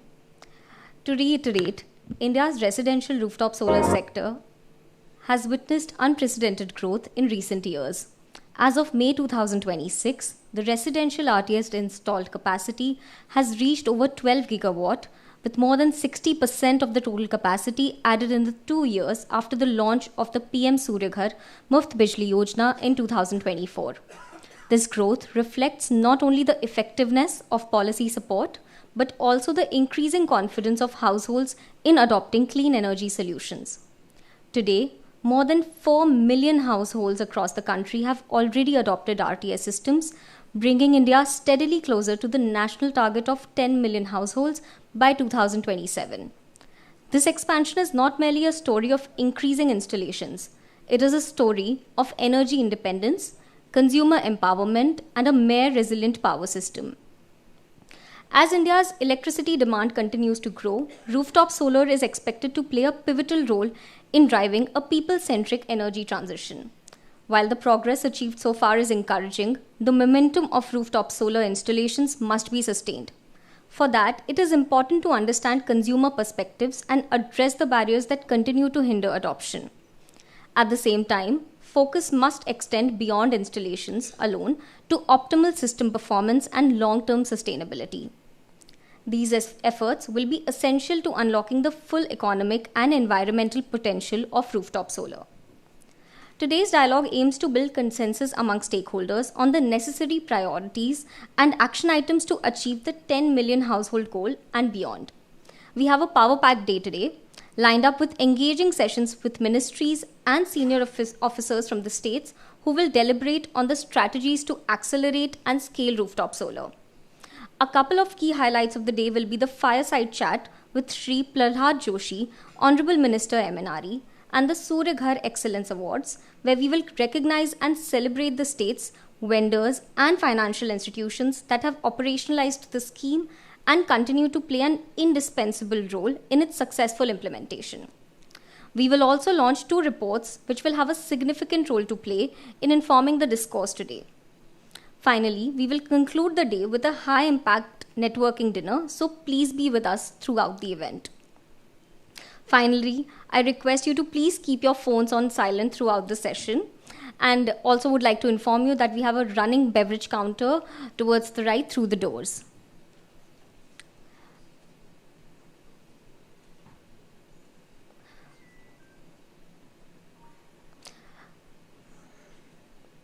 With this, we will start the day's proceedings.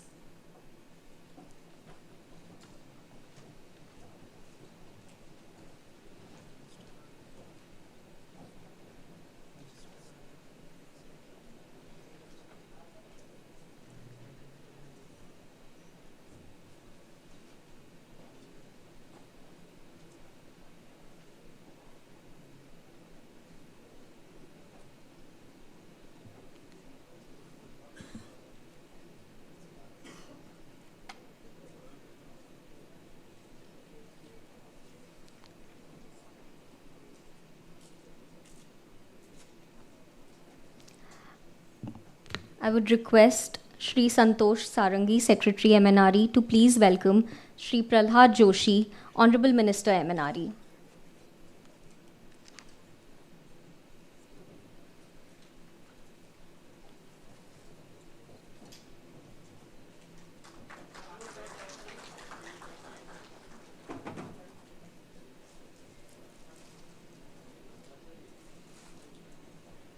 Welcome, sir. I would now like to invite Shri JVN Subramaniam, Joint Secretary MNRE and Mission Director PM Surya Ghar Muft Bijli Yojana, to please give welcome remarks and set the context.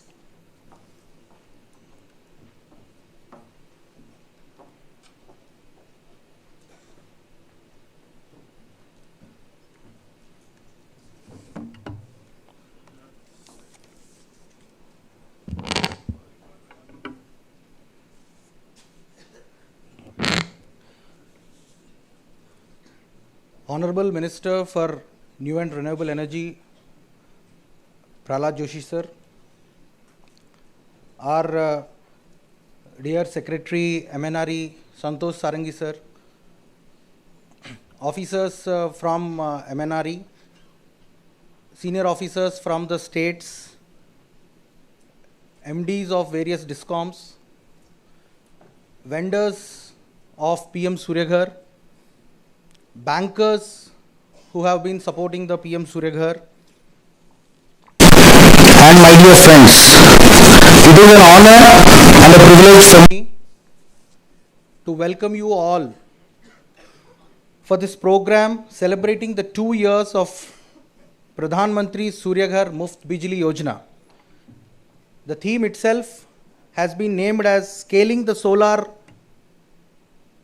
Home to 1 crore rooftops.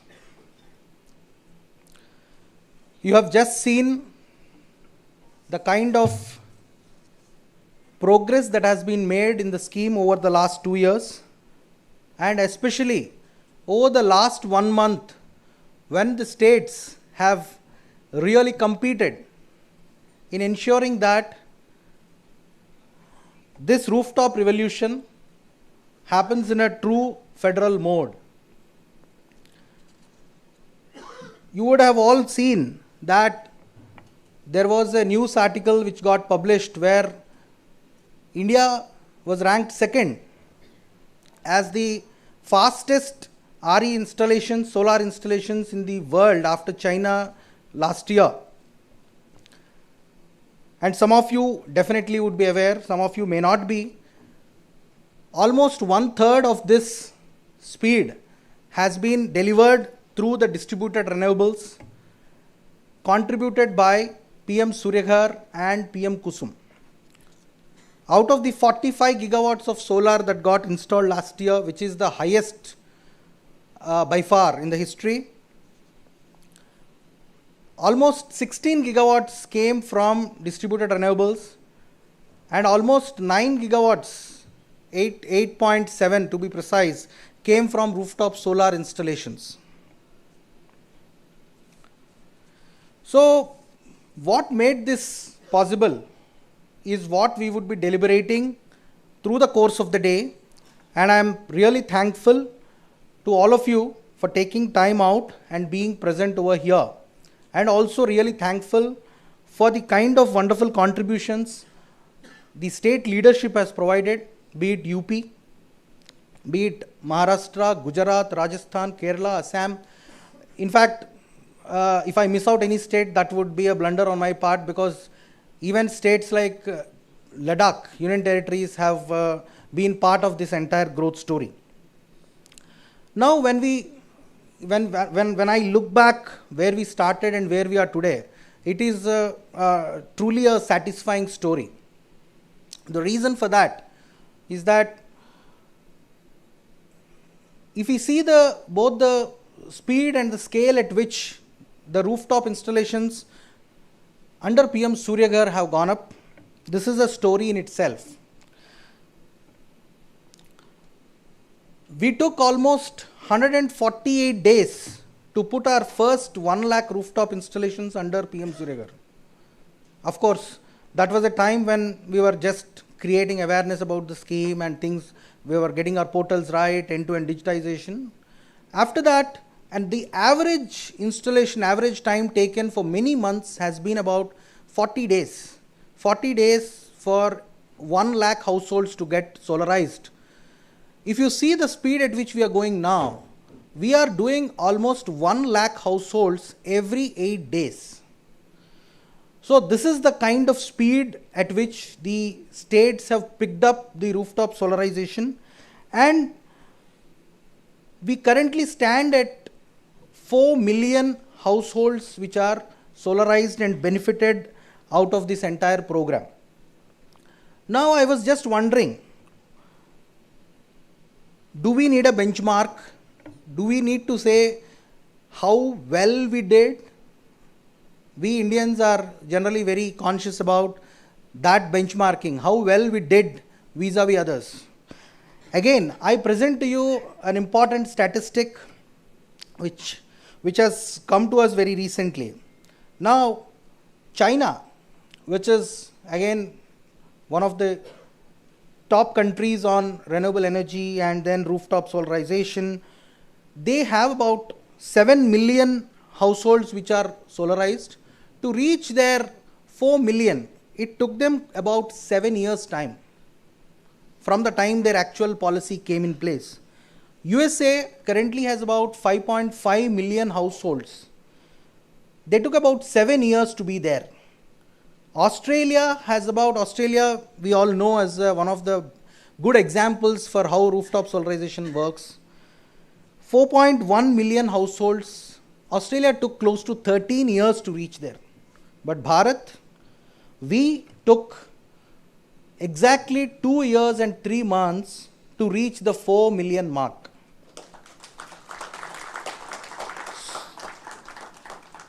So this itself shows the kind of commitment that the leadership at the top in the country and in the states, because this success would not have been possible had states not willingly participated, discoms have not driven, vendors have not come forward, banks would not have lent. So this is a story, it's a collective success story for all of us to celebrate. So today we gather here to celebrate this champions, we celebrate these champions who have enabled this scale and speed for the country. And I welcome each one of you for this wonderful gathering, and we look forward in the next 1 year, of course, from a 4 million to scale up to a 10 million. Obviously the target looks steep, but I am very confident that with the speed at which we are doing 3 lakh installations last month, we are growing at a 13% CMGR, compounded monthly growth rate. Every month there is a 13% increase in the rooftop installations. With this kind of a growth, we would be touching close to 90 lakh installations by the end of March, definitely. And this will happen when all of us come together as a team, ensure that the customer gets the best service, and ensures that the banks lend with a proper pathways in mind.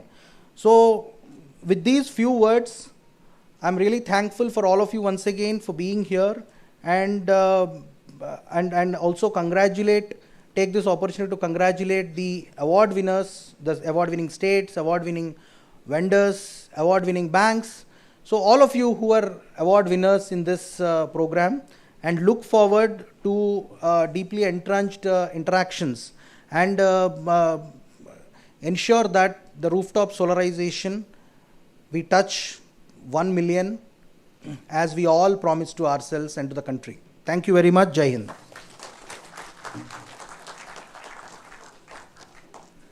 Thank you, sir, for the inspiring words. They will not only guide us in the proceedings ahead, but all of us to also scale to fund Crore Rooftops. I would now like to invite Shri Santosh Sarangi, Secretary MNRE, to please give special address.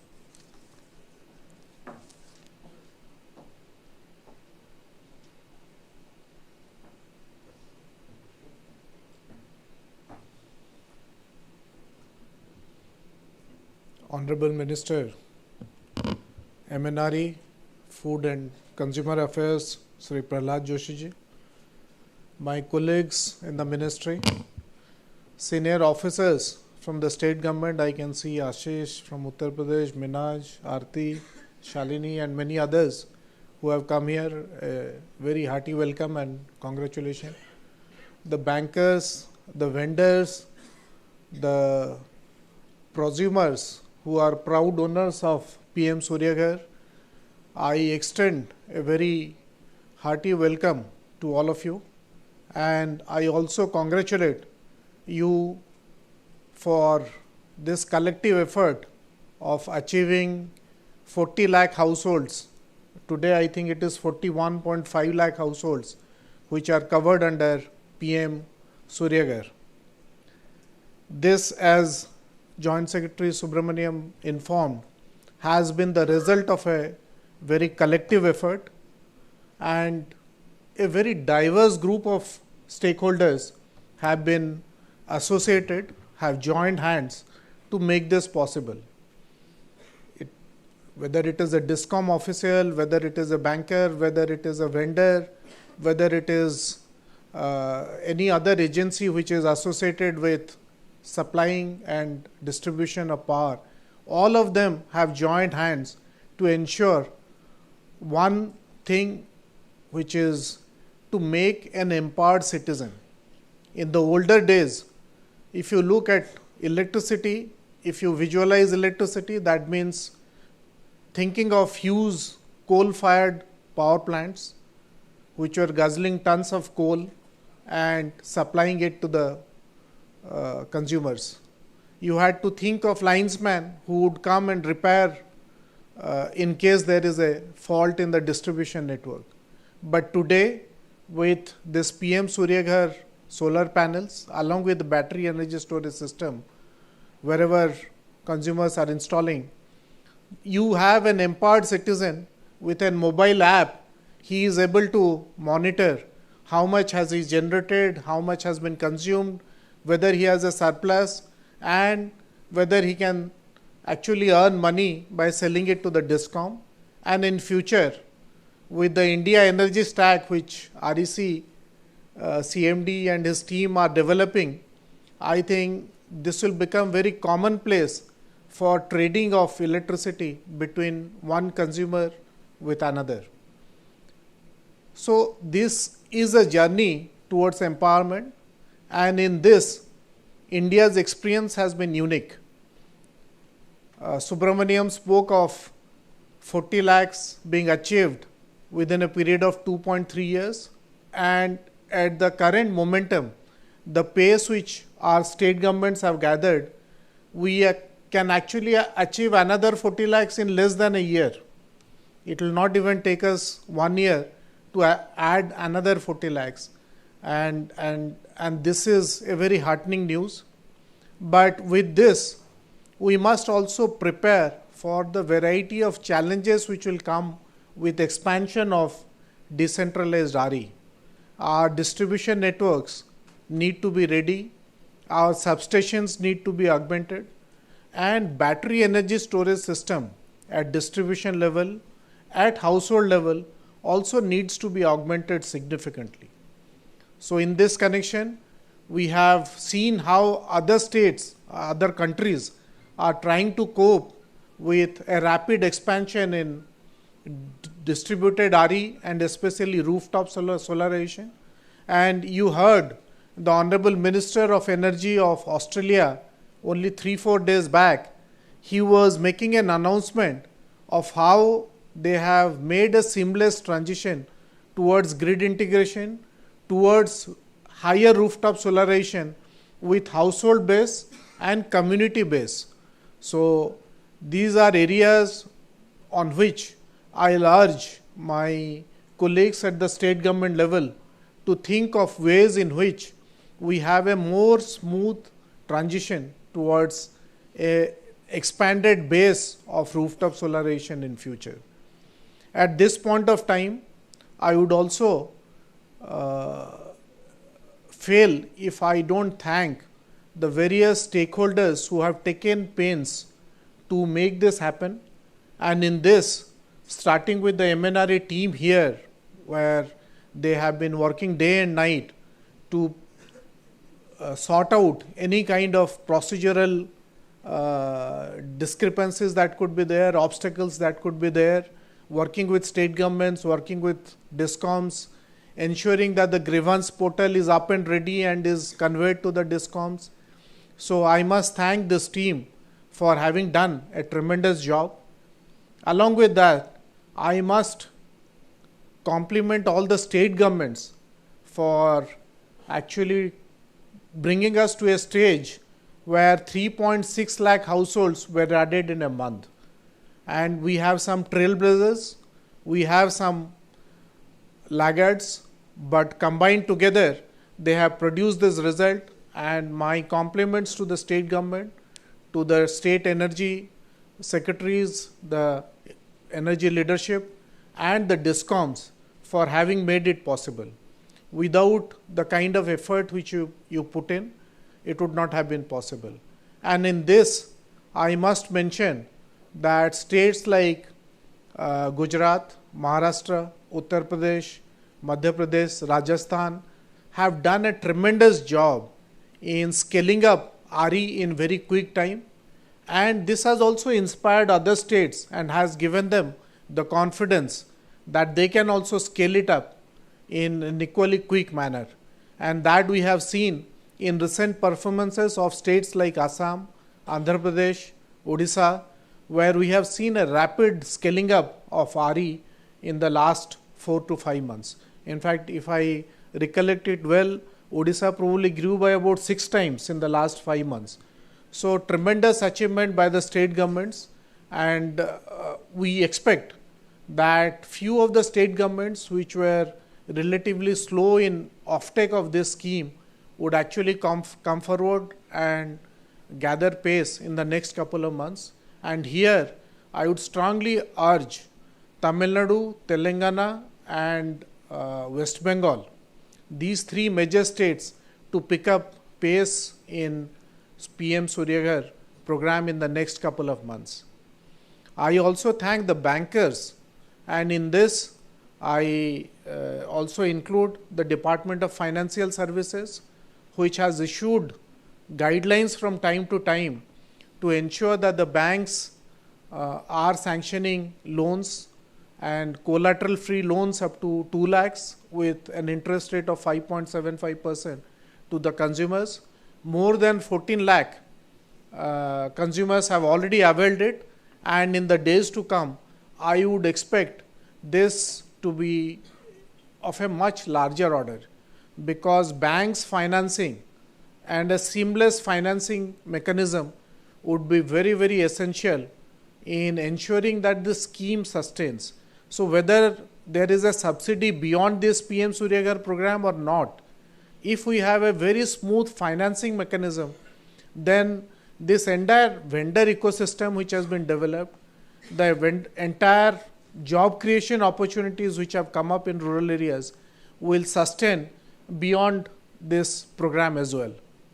I must also thank the vendors who have been excellent ambassadors of this particular scheme, and along with installation and commissioning of these projects, many of them have also employed a large number of people to do a good marketing of the scheme and enlist more and more participants into this program. So that has actually helped in gathering pace, and as per our information, the vendors employ anywhere between 5 to 20 numbers of, I am not counting people like Solar Square whose number might be much bigger, but on an average 5 to 20 numbers of people they are employing, and that suggests that today with more than 30,000 vendors in our ecosystem, we have more than 3 lakh people who have got employment opportunities to install PM Surya Ghar panels and do post-operation O&M in the country. This is only bound to grow, but for sustaining this, we would urge the vendors to ensure that the quality of installation and the quality of post-operation maintenance and management of this remains equally strong, because as somebody was, I think Rishabh's presentation was making it very clear that a word of mouth publicity of a scheme has a very large role in expansion of the scheme.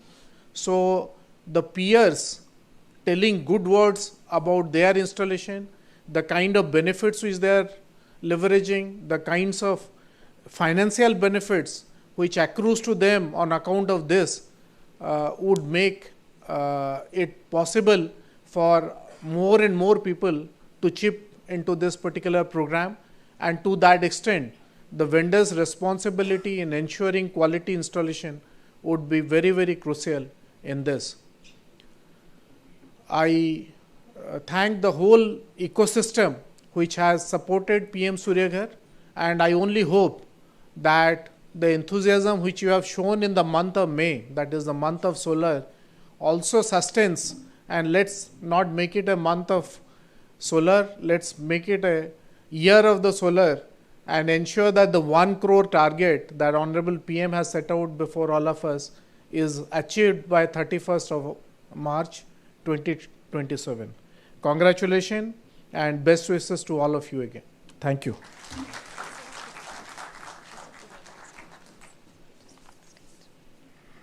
Thank you so much, sir. And also for recognizing the collective stakeholder effort that is going into solarizing homes. In our next section, we launched 2 new initiatives. The first is the release of the official PM Surya Ghar logo. I would like to invite Shri Pralhad Joshi, Honorable Minister MNRE, and Shri JVN Subramaniam, Joint Secretary MNRE, to join Shri Santosh Sarangi on the stage. I would also like to invite Shri Mayank Tiwari, Additional Secretary MNRE, and Shri Jitendra Srivastav, JMD, CMD, REC.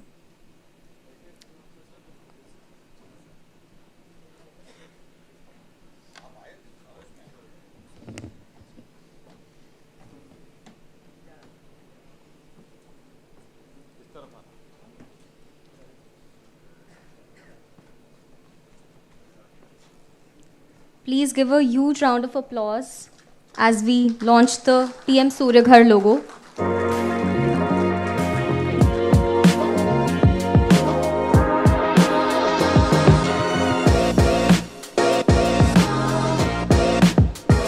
$4,623 creative minds, 30 finalists, 10 awardees, 1 winner.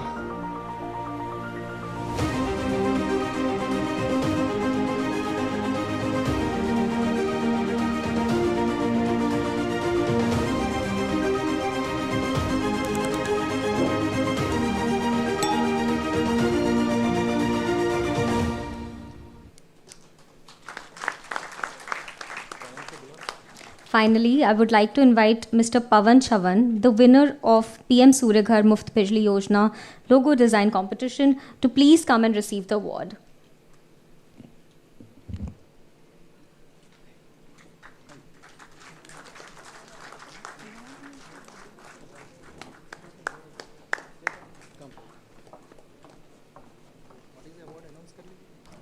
The award is for the logo design competition.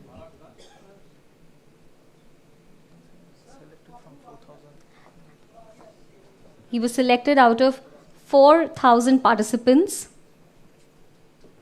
So this is a major feat. Please give a huge round of applause.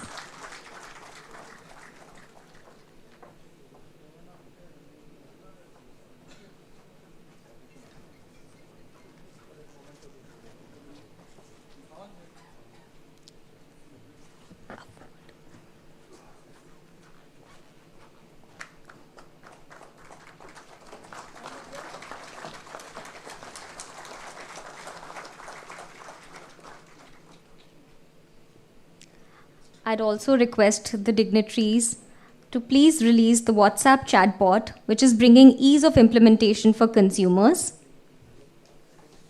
Santosh is the name of the bot. Santosh will help you calculate your savings from solar, recommend plant size, calculate subsidy amount, connect you with top vendors in your area. It also chats with you and connect you to customer care. Sir, if you could please press the button again to release the chatbot. MNRE, Rooftop Solar Chatbot Demo. From queries to registration, the chatbot brings the entire rooftop solar journey to your fingertips. To begin, simply send "Hi" on WhatsApp and choose your preferred language. The chatbot will then guide you through a simple registration process. You will be asked to provide your name, state, contact number, average monthly electricity bill, and sanction load. Based on these details, the chatbot will instantly provide an estimated recommended solar capacity tailored to your requirements. Once you're ready to proceed, the chatbot will help you register for the scheme. An OTP will be sent to your provided mobile number. Enter the OTP and your registration will be completed within seconds. After registration, the chatbot becomes your one-stop platform for the next steps of your solar journey. You can explore the available vendors in your district, request a callback from them, or directly connect with them to move forward with the installation process. With this chatbot, going solar is now simpler, faster, and more accessible than ever, bringing clean energy adoption just one message away. Thank you. Welcome to MNR. A huge round of applause, please. I request Shri Prahlad Joshi, sir, Honorable Minister MNRE, to please be on the stage and take a seat as we proceed to the much-awaited fireside chat, Scaling India's Rooftop Solar Revolution. I would also like to invite Dr. Arunabha Ghosh, CEO, Council on Energy, Environment and Water, to join the stage for the fireside chat.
Good afternoon.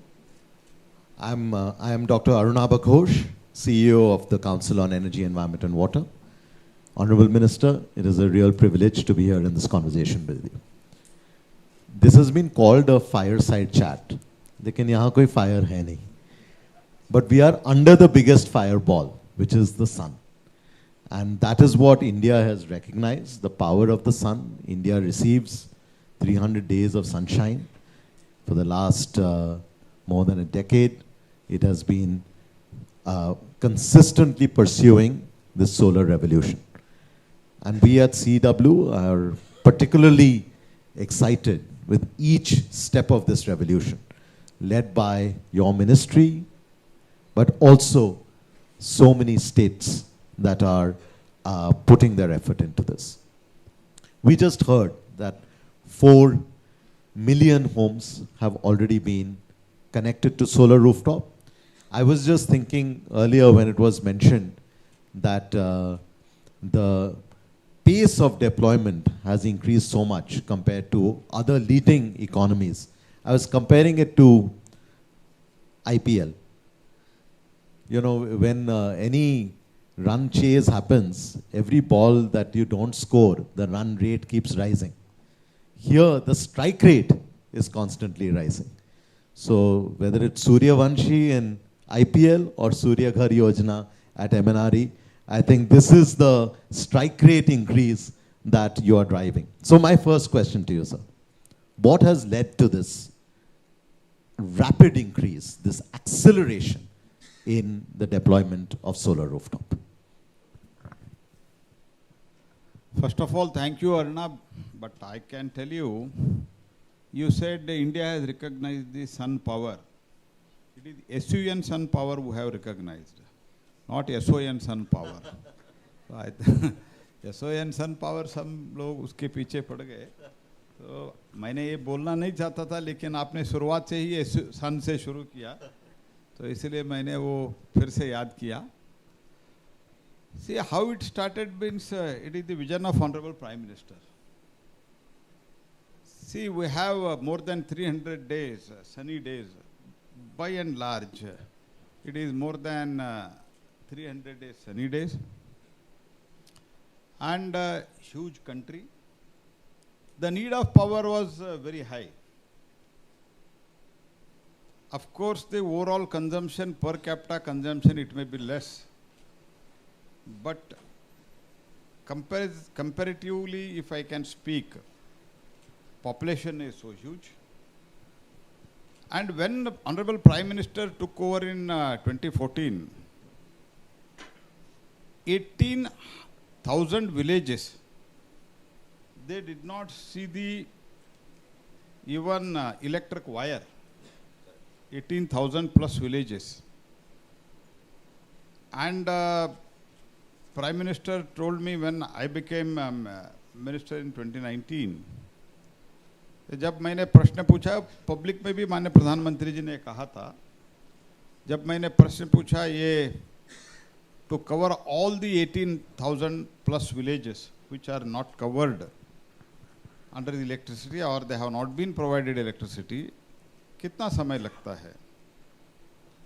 The people, technical people, officers who present, they said more than 8 years, 9 years, ऐसे सब बताया. लेकिन Prime Minister said it should reach within 1,000 days. And that is done well before that. So why I am referring to that old story of 10 years back? So from almost from the beginning of when he became the Chief Minister of Gujarat, he recognized the renewable energy either through wind or through solar, and that journey started. And you can also see in 2014, when we took over under the leadership of Shri Modi, it was 2.65 gigawatt. Then in 8 years, from that date, 2014 to that, nearly about 2022, we added 50. And 22 to 25, we added 50. 25 to 26, just little more than 12 months, means 14 months I can say, we have added 50 gigawatt. That is the phase which we are now moving ahead.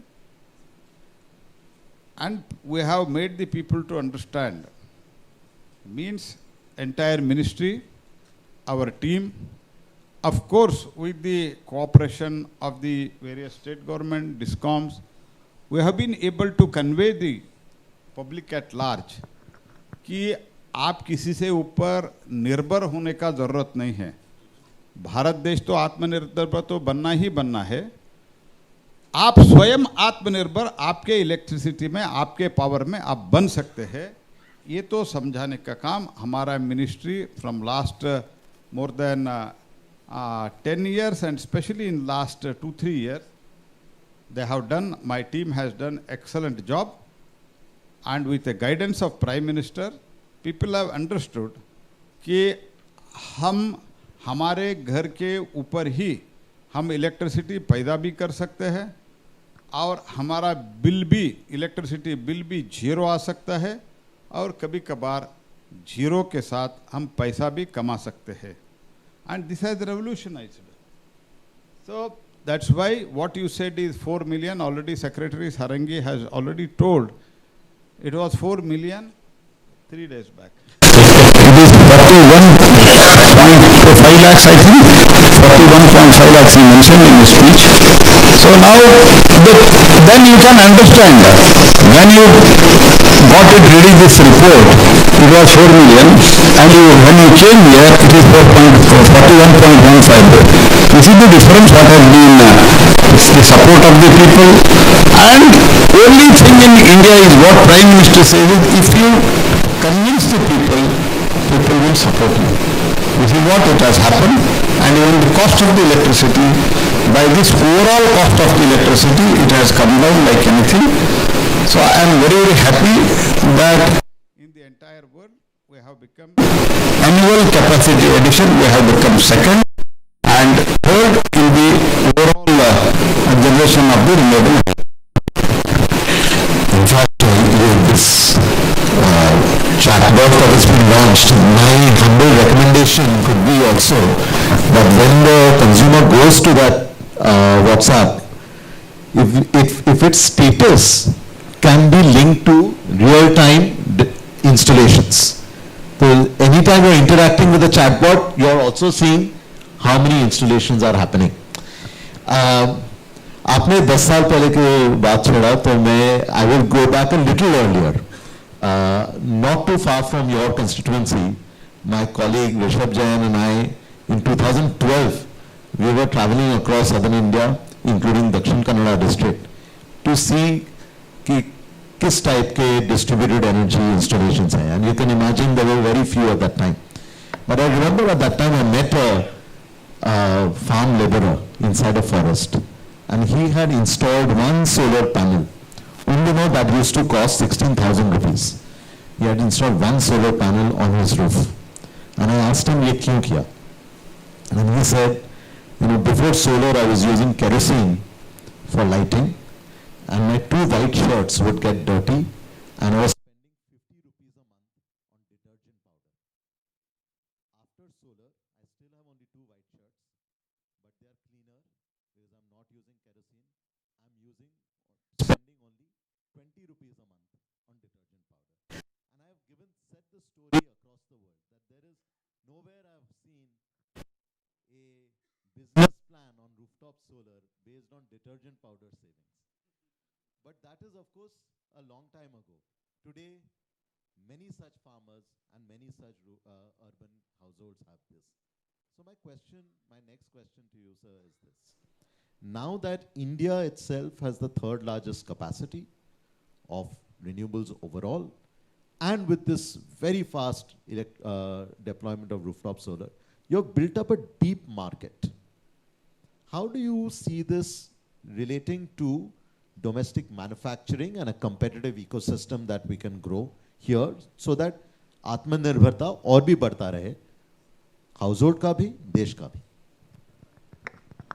See, if I can once again repeat it, the 2.65 gigawatt was the total installed capacity in India.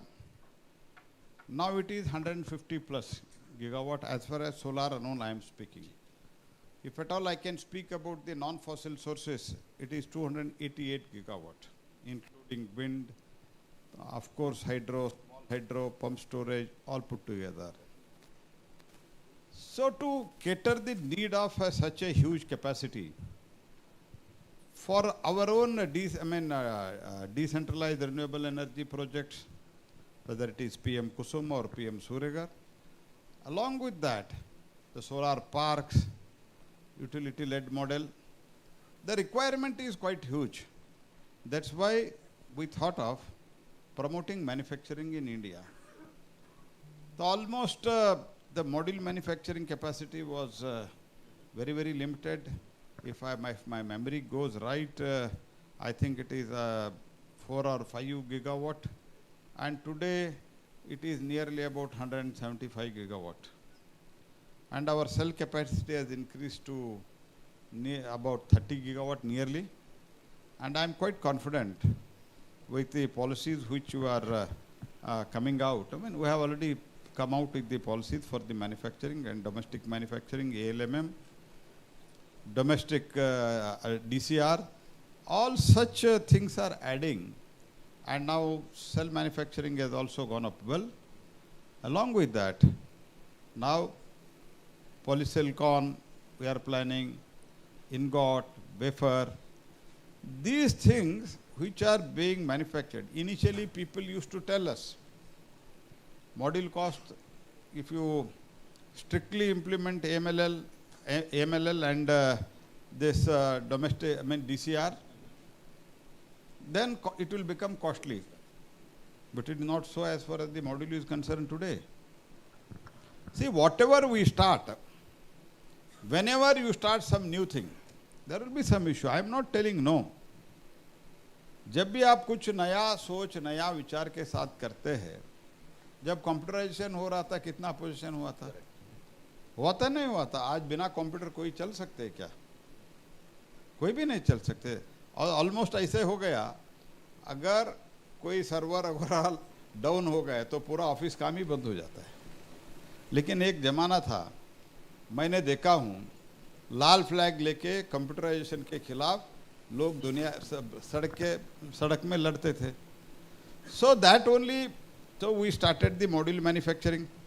So module we have become not self-sufficient. I think 2 days back I had a meeting, secretary was also there. They were all complaining, हमारा capacity बहुत ज़्यादा हो गया, हम क्या करें? हमें बोला एक्सपोर्ट के लिए सोचो, उसके लिए जो भी हम मदद करना है हम करेंगे. So as far as module is concerned, we are not just self-sufficient, Atmanirbhar. We can cater the need of the entire world. And cell is 30 gigawatt, ingot and wafer, I am quite confident. And with polysilicon, things will are happening. And ours is a very, very young country. More than 65 crore people are youngsters in this country. They have new idea. They can bring changes. And they can educate themselves. And they can create the awareness. So by this, I am quite confident that in coming days, we will be very shortly. If I can tell through this forum, in coming a year or so, we will be self-sufficient in cells also. You mark my words today. We will be self-sufficient in the cells also. And in coming days, from polysilicon to ingot to wafer also, our pathway is ready. We have announced that. And this will create a confidence. And now we have come out with the battery storage. So in my next question, whenever I get opportunity, I can tell you in detail. These are all the things. See, in comparison with the thermal today, except, of course, now people are talking about stability.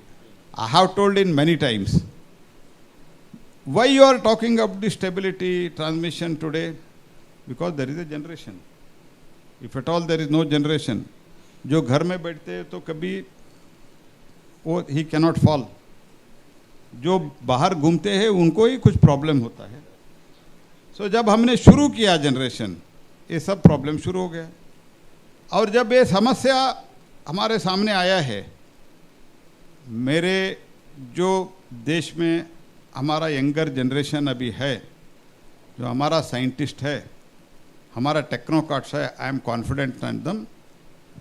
Not only for India, they will bring solution to the entire world. This is my confidence. India में भी ये solution आएगा, तो हमारा manufacturing भी बढ़ रहा है, हमारा ingot cells ये सब बढ़ रहा है. उसके साथ ही साथ लोग इसमें रुचि ले रहे हैं. रुचि के कारण ये है, we are basically Indians, they love the nature. तो हम एक पेड़ पर पूजा क्यों करते हैं? बेसिकली इट इज दैट इससे हमको इतना सब कुछ मिल रहा है, ऑक्सीजन मिल रहा है, इसके अगर नीचे हम खड़े होते तो हमसे धूप से बच जाएंगे, ऐसे सब जो हम उससे जो उपकृत हो रहे हैं. So it is in a way thanks giving. By nature, by spirit we love our nature. तो उसके कारण तो जब एनवायरनमेंट को इससे मदद मिलेगा, पीपल विल ऑटोमेटिकली, अगर 2 पैसा ज़्यादा होता है तो भी करेगा, लेकिन दो पैसा ज़्यादा नहीं हो रहा है, otherwise also people would have accepted it. So this is number 1. Number 2, economically it has become more feasible. Why it is more feasible? If we go to the thermal, it is 8 rupees or 7 rupees today. After a year it will be more. After 1 more it will be more. But for 25 years, nearly about 30 years also, I can say, this will be fixed cost. इसमें ज़्यादा कुछ नहीं होने वाला है, ये तो ऊपर नीचे कुछ नहीं होता है, एक बार इंस्टॉल करो और भूल जाओ. This is the system in the solar and overall renewable energy. In fact, what you just said, the जैसे economics में कहते हैं marginal cost zero हो जाता है almost. You mentioned 2 words, technology and awareness. So my next question to you is, now this chatbot you have launched, how do we continue to increase the awareness? The report that my colleague just presented, and in a few minutes you will launch, we have surveyed more than 17,000 households. The good news is majority know about this program. In fact, what they don't know perhaps enough is the financing schemes that are available. So in addition to the chatbot, what would you recommend? You mentioned that India is a young country, we are tech savvy, we are innovative. So how would you expect government at the central level, state governments, many of whom with whom we are working, can engage more readily with the consumer, or as Secretary Sarangi ji said, the prosumer? See, I cannot say what in future we are doing, but I can say one thing to you. 2 years back, when the Honorable Prime Minister had announced just before 2024 election, after that in March, before Code of Conduct, Cabinet approval was given, but the actual implementation, it started in 2024 June. तो after the election, तो जून 9 को अभी 2 बरस हो रहा है almost. आप ये भी कह सकते हैं हम जुलाई में ही किया. जब हमने आके देखा इसमें तो कुछ ऑफिसर उस समय नहीं थे, कुछ लोग हैं, तो हमने जब देखा वो जो पोर्टल था वो भी इसमें बहुत ग्लिचेस था, लेकिन हमने उसको तुरंत ठीक करवाया. We took around 2-3 months, but it went on well. As I told, even the overall in PM Surya Ghar also, the number of connections, इसमें overall in a month it used to happen 7,000. Today, I think in May 3,16,000, and in single day we are doing more than 15,000. More than 15,000. 3 lakh in 8 days we are doing 1 lakh. This is what Subramanian was also referring in his opening remarks now. So this is the change. How the change came? Because awareness. ये जो हम जो करते हैं, ये chatbot, ये अच्छा है. I'm not criticizing that. But अगर कई लोकेलिटी में 8-10 लोग इसको लगाते, 8-10 घर इसको लगाते रूफटॉप, और वो जब कहते हैं मेरा तो 500-600 रुपये इलेक्ट्रिसिटी बिल आता था, आज 0 आके मेरे खाते में जमा हो रहा है, next person would immediately do it. So mouth to mouth होता है ना, वो बहुत ज़्यादा होता है. Why it will increase now after 40 lakh? Why I am more confident and even mister Sarangi is more confident. ये 40 लाख लोग हैं ना, they are my ambassadors. They will spread this message in the entire country. अभी तो कल मुझे शुभेंदु अधिकारी जी ने कह रहा था, माई सेक्रेटरी और हमारे सीनियर कलीग नड्डा जी भी उसमें थे, तो ये सब बहुत उपयोग होगा. मैंने स्टडी किया हूँ, and I will see that we will just cross over Maharashtra Uttar Pradesh and Rajasthan in a short time. So ये जो पोर्टल किया है, अभी chatbot हुआ है, that will in the younger generation that will spread, that will give the information. पहले क्या होता है, हमारे देश में एक समस्या था कि जो भी सरकार के लिए जाते हैं ये फंस जाते थे, ये सरकार के पास किसी के लिए नहीं जाना, तो ये स्थिति था. लेकिन आज because of the technology and the clear intention, very clean intention of Prime Minister, we have brought in the change of the mentality. हम देने के लिए, लोग लेने के लिए नहीं है, ये तो हमारा कर्तव्य है और जनता को सहज रूप से मिलना है. ये हमारा सरकार का, माननीय मोदी जी के नेतृत्व में हमारा सिद्धांत है और हमारा कमिटमेंट है. उस कमिटमेंट के कारण ये हमने किया है. और ये चैटबॉट है, इससे कारण क्या होता है, अभी जो पोर्टल है, it has things have become easy. But how it can spread the message? When you number are increased, when it became, when we were doing 7 to 8,000 in a month, and we are doing in 8 days 1 lakh, 3,15,000 in a day, how it can happen? ठीक है, हमारा effort किया है, state government अपने effort किया है, जिसका लाभ, जिसको लाभ मिला है ना, वो जाके बताए मुझे भी मिला यार, तू भी ले लो करके. So this has brought the change. Now this 40 lakh, it will become 80 lakhs very fast, because people have understood the benefit of this. But some visionary should be there. Prime Minister visualized this. अगर ये मैं देता हो तो, अगर उसमें मैं 78,000 rupees अगर मैं सब्सिडी देता हूँ तो nearly it is about 40 to 45%. ये 40 to 45% of the cost if I can provide, they will definitely take it. And ये 1 करोड़ एक बार होता है ना, अगर हम सब्सिडी नहीं देते हैं तो भी बाकी 1 करोड़ भी बहुत जल्दी हो जाता है, क्योंकि लोग इसका इम्पोर्टेंस अभी समझना शुरू किया है.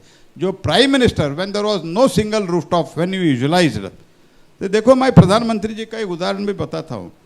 मैं जब 2008 में मैं गुजरात गया था, गुजरात में इधर उधर अभी तब भी दिखता था, और सोलार प्रोजेक्ट भी बहुत चलता था, विंड प्रोजेक्ट भी बहुत चलता था. तब गुजरात सरकार 20 रुपए में खरीदते थे. People use to laugh at prime minister Modi, ये क्या है इतना 7-8 रुपए 5-6 रुपए में मिलता है, why is purchasing. But you visualise next generation will prefer the renewable energy, and we should prepare it for now. We may pay little more now, but it will reward us after few years, and that is rewarding us today India. Or the cost of electricity has come down. Once the cost of electricity come down, it is not only for the households, it is for manufacturers also.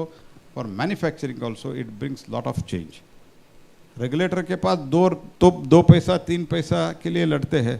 हमारा तो 1-1, 1.5 रुपए, 2-2 रुपए difference होता है. Even around the clock ये सब में कितना होता है, 2 रुपए से ज़्यादा कभी कभार हमारा डिफरेंस आ जाता है. This is what people will feel. एक तो एनवायरनमेंट के लिए, जैसे आपने बोला केरोसिन के बारे में, तो केरोसिन आपने बहुत अच्छा बोला. केरोसिन से ये जो लकड़ी जला के जो करते थे उसमें तो बहुत प्रॉब्लम था, बहुत पोल्यूशन होता था. तो आज क्या बदलाव हुआ है देश में. So this is what the changes it has brought in, and I am quite confident with this chatbot. Of course our team along with your team, they have done extremely well. I congratulate, I thank them all, because it has been, I have seen it in the morning. Sarangi ji, Subramanya ji and all other were explaining to me. I have seen it personally. It has become very, very easy to use and consumer friendly ho gaya. Along with that, our 40 lakh consumers, they are our ambassadors now. You have given an outline of जिसे कहते हैं digital and analogue. Digital तो chatbot है, लेकिन वो आपके जो 40 lakh ambassador हैं वो एनालॉग दुनिया अभी तक गया नहीं है, and that is very important. I have 2 other questions before we conclude. One is, now that we are seeing this rooftop revolution, 40 lakhs already, 80 lakhs soon, 1 crore soon, how do these entities start interacting with each other? How do we, as was mentioned earlier, create an energy stack so that there's more peer-to-peer trading. आपके roof से मैं खरीदूं, मैं किसी और को बेचूं. Do you have a vision around this? No, actually that vision we have. I think Srivatsavji is sitting here. He had explained in Davos about the Jaipur में भी हमारा हुआ है, अभी शुरू हुआ है इंडिया एनर्जी स्टैक. इसमें तो हमारा काम चल रहा है.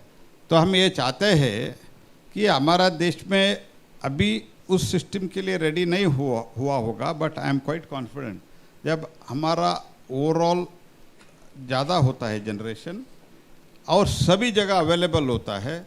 वन ग्रिड वन नेशन जो कंसेप्ट किया है, वन ग्रिड सिर्फ वन ग्रिड वन नेशन नहीं है, one sun one grid one world का भी कंसेप्शनलाइज माननीय प्रधानमंत्री जी ने जो किया है, इसमें ये तो होने वाला है. उसके लिए हमारा एआई का जो भी हमारा डिजिटल टेक्नोलॉजी के साथ और हमारा जो ट्रांसमिशन सिस्टम जब स्ट्रेंथन हो जाता है along with AI, that I think that will happen.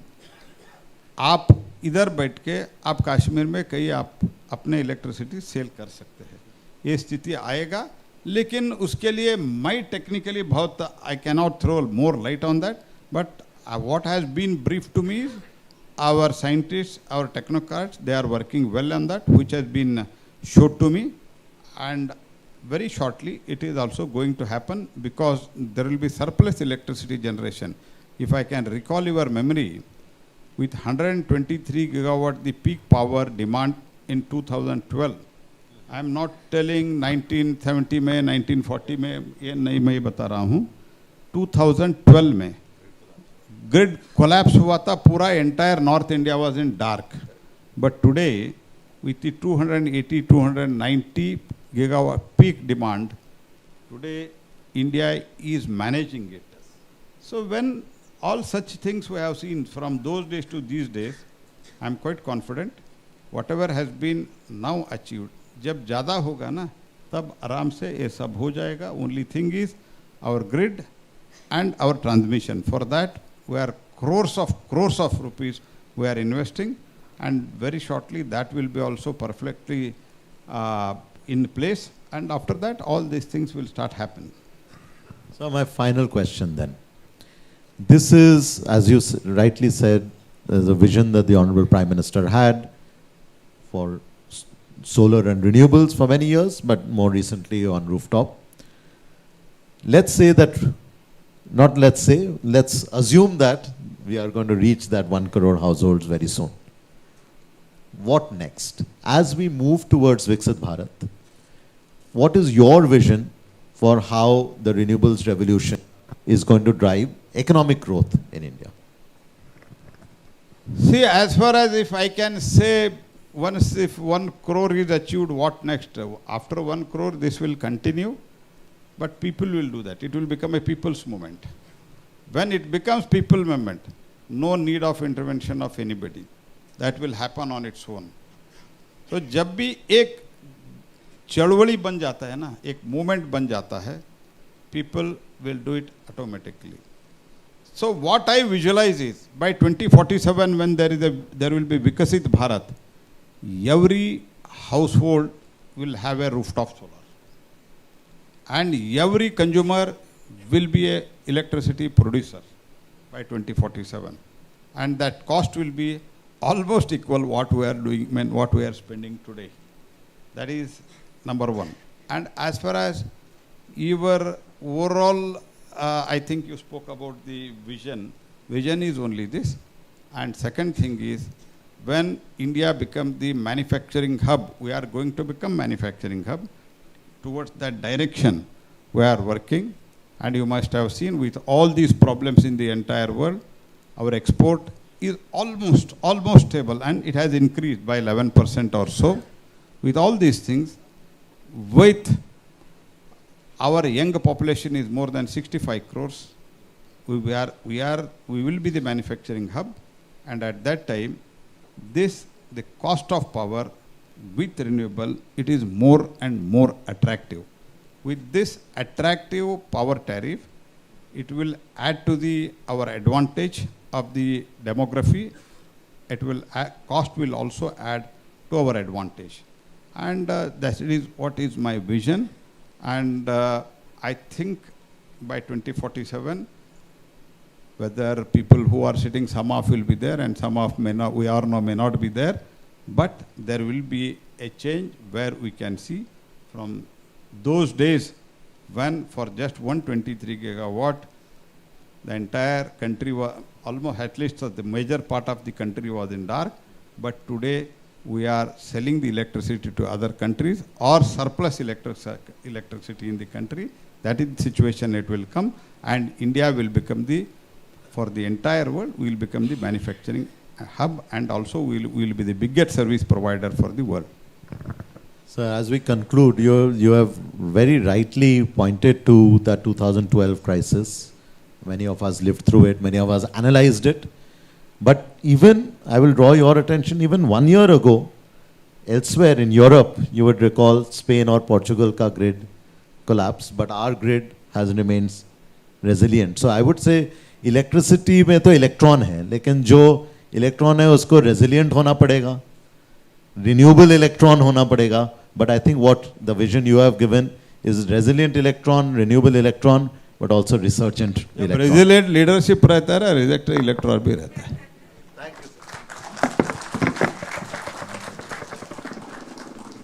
Thank you so much for a powerful deliberation and sharing. So report launch, sir. Thank you for a powerful deliberation. I would request Dr. Ghosh and Honorable Minister to please remain on the stage and invite the dignitaries to the dais. Shri Santosh Kumar Sarangi, Shri JVN Subramaniam, Shri Mayank Tiwari, and Shri Jitendra Srivastava.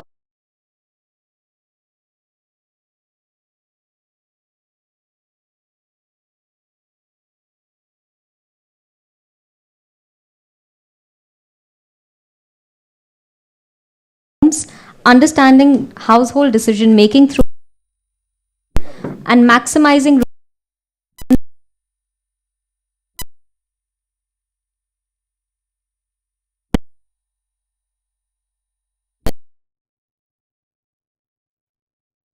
what has been a result of persistence and hard work. A huge round of applause, please.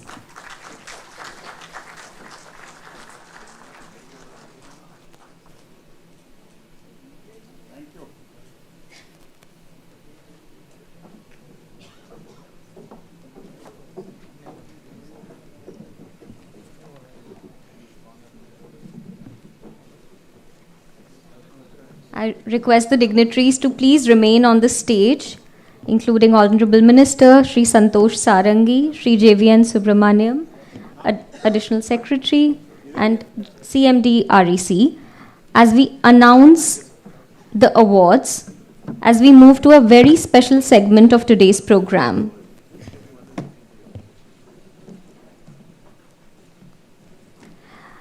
Here we recognize the key pillars of the scheme: states, union territories, discoms, vendors, financial institutions, and other stakeholders whose efforts have been instrumental in the successful implementation of PM Surya Ghar Muft Bijli Yojana, including outstanding performance during the month of solar campaign in May 2026. The first set of awards is for showcasing top performance over the last 2 years since the inception of the scheme. We start by honoring our top performing states whose leadership and commitment have set new benchmark in residential rooftop solar adoption and are accelerating India's clean energy transition. At the third position, we have Uttar Pradesh with 5,64,846 installation. A huge round of applause, please. We're acknowledging all the efforts being put by different states here. At the second position, we have Maharashtra with 6,05,847 installations.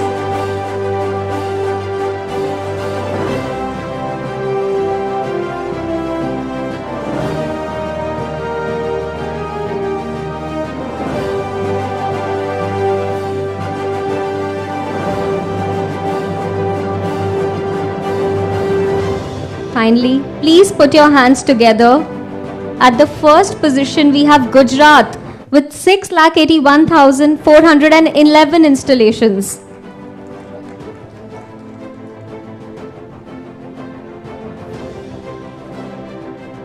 Congratulations to all the winners.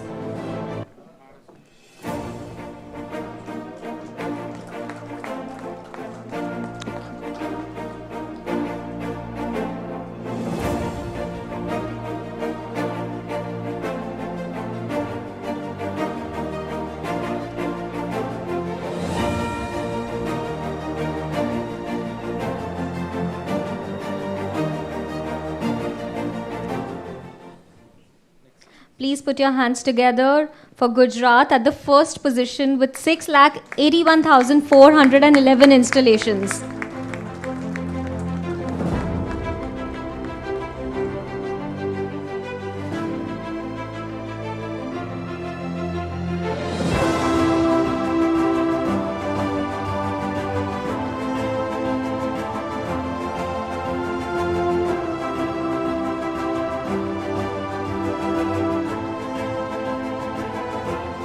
Congratulations. We will now recognize the top performing districts that have emerged as leaders in residential rooftop solar adoption, demonstrating strong local implementation and driving the energy transition at the grassroots level. We will award the best performing districts starting from the bottom. Kindly come to the stage as I announce. Pune and Jalgaon. A huge round of applause, please.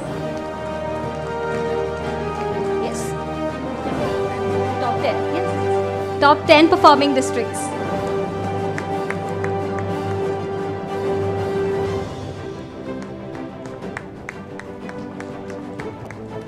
Next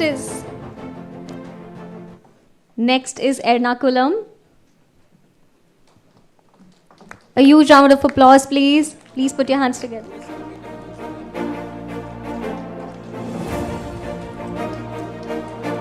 Miss Priyanka from Ernakulam.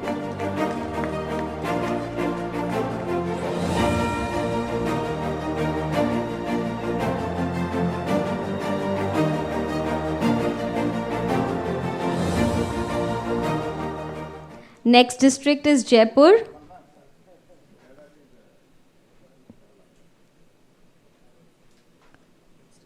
Jaipur. Huge round of applause, please. Please put your hands together.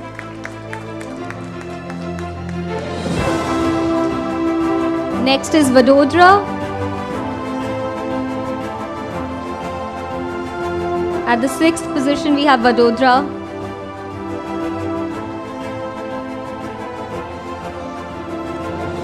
At the 5th position, we have Rajkot. Please continue clapping.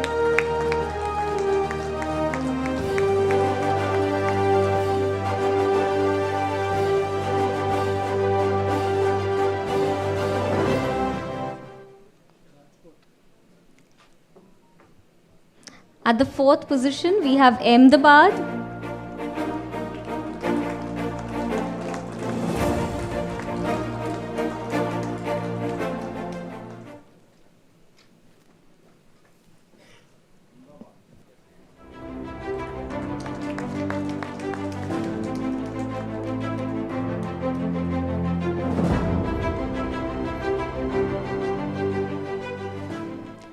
At the 3rd position, we have Surat.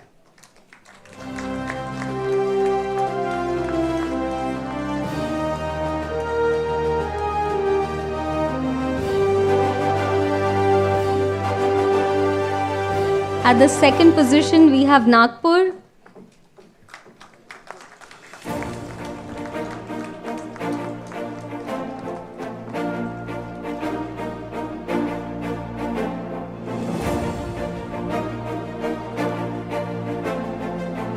Finally, please put your hands together for the first position in Best Performing District, Lucknow.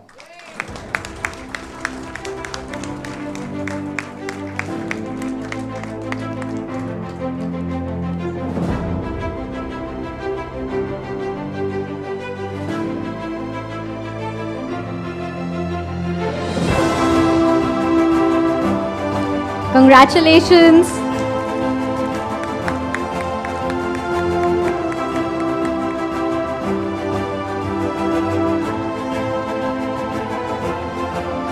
We now move to our top performing vendors who have played a critical role in translating consumer interest into successful rooftop solar installation. Vendor ecosystem that has been built with a matter of great pride for the nation. Please put your hands together for the vendors who make delivery of this scheme possible. At the 5th position, we have Australian Premium Solar India Private Limited.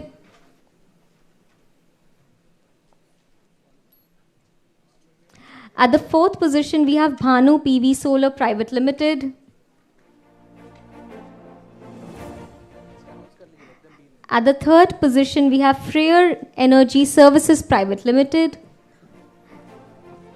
At the 2nd position, we have Solarium Green Energy Limited.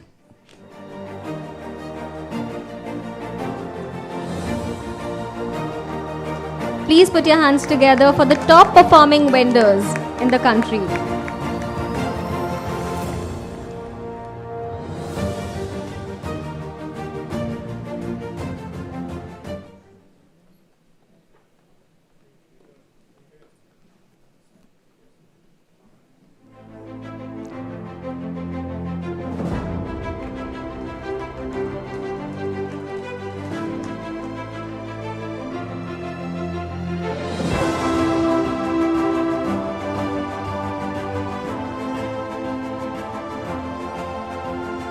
Congratulations.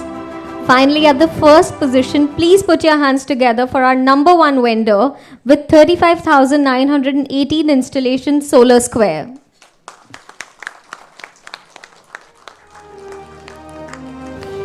Ms. Shreya.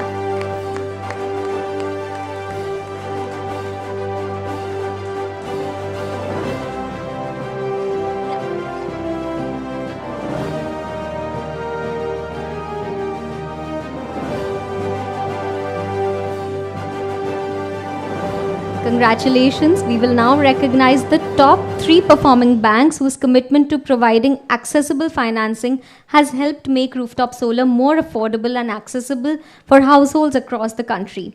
At the 3rd position, we have Punjab National Bank with 1,825 sanctions, of which 15,138 were end-to-end digitally dispersed.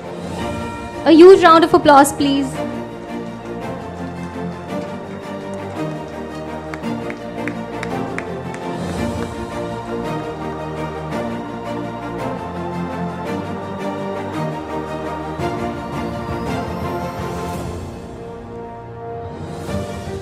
At the 2nd position, we have Bank of Baroda with 1,53,482 sanctions, of which 38,000 loans were digitally dispersed. Please put your hands together for Bank of Baroda.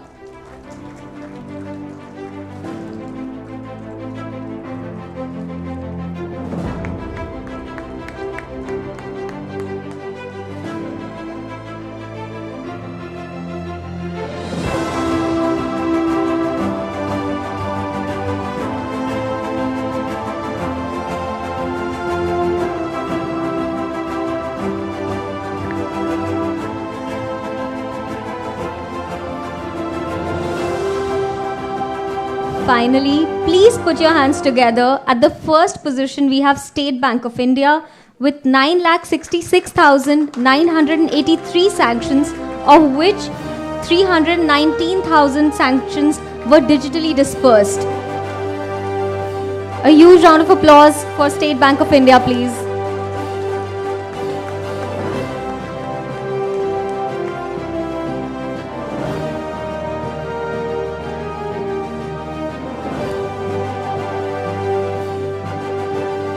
We now move to the 2nd set of awards, which is the Solar Months Awards for the month of May, where states and union territories are categorized based on their consumer base, very high, high, medium, and low consumer base. Within each category, awards will be presented for maximum consumer applications, maximum solar installations, DISCOM inspections, and vendor registrations. Each category will recognize the top 3 positions, and these awards will be distributed in a state-wise manner. We first start with states with very high consumer base, which are states with over 1.5 crore domestic consumers. May I please invite the state of Uttar Pradesh, awarded the first position across 3 categories: maximum consumer applications, solar installations, and vendor registrations, and the second position for maximum inspections.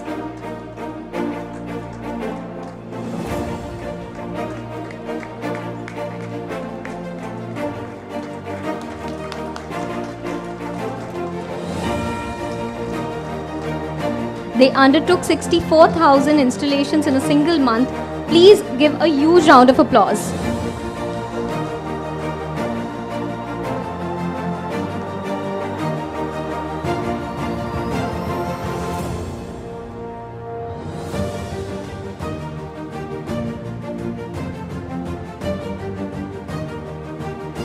May I please invite the state of Maharashtra now, who is awarded the first position for maximum inspections, second position for maximum consumer applications, solar installations, and vendor registrations.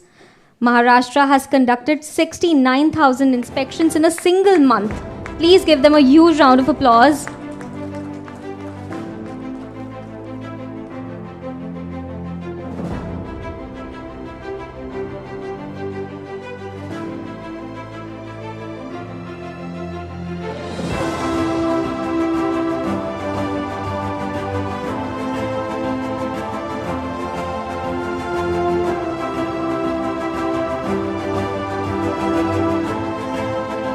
We now move to states with high consumer base, with domestic consumer base from 90 lakh to 1.5 crore. May I please invite the state of Gujarat, who is awarded the first position across all 4 categories, from applications to installations to inspections and registrations. Gujarat completed 35,000 installations in a single day. Please join your hands together for Gujarat.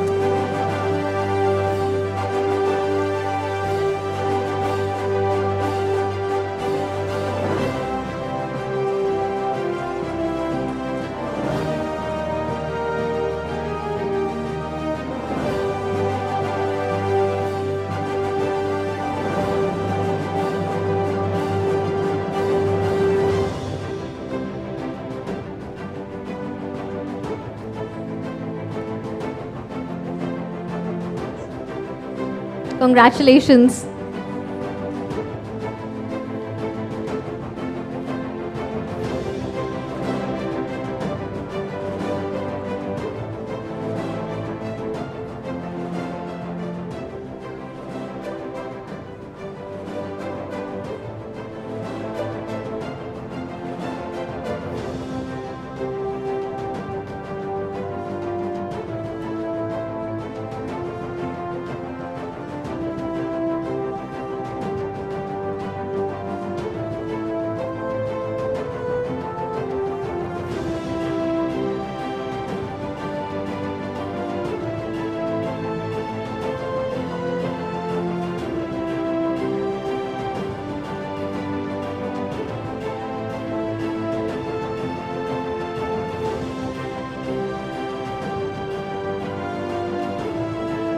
May I please invite the state of Rajasthan now, awarded as the second position across again all 4 categories: consumer applications, solar installations, vendor registrations, and DISCOM inspections.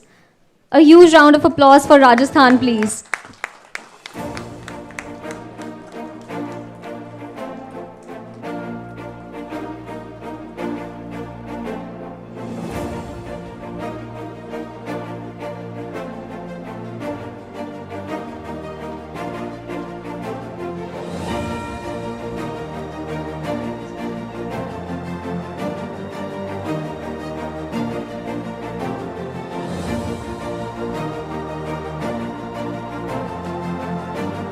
May I now invite the state of Kerala, awarded as the third position for maximum consumer applications, solar installations, and DISCOM inspections. The state of Kerala, please. A huge round of applause for them.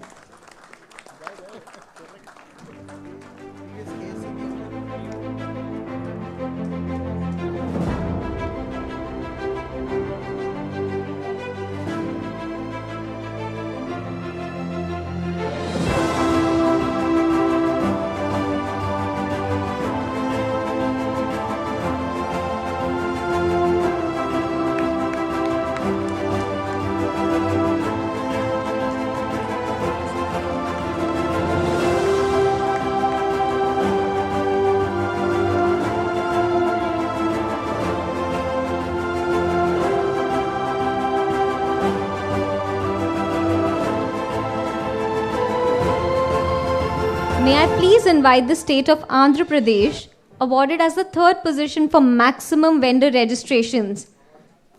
Huge round of applause for Andhra Pradesh, please. Congratulations.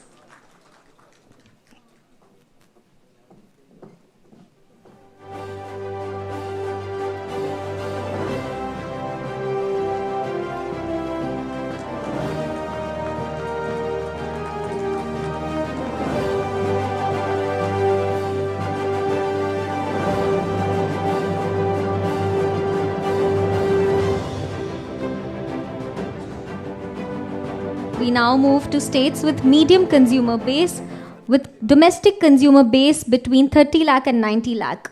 May I please invite the state of Odisha, who's awarded as the first position across 3 categories: maximum consumer applications, solar installations and DISCOM inspections, and the third position for maximum vendor registrations. Odisha undertook 12,964, almost 13,000 installations. Please put your hands together for Odisha. Congratulations.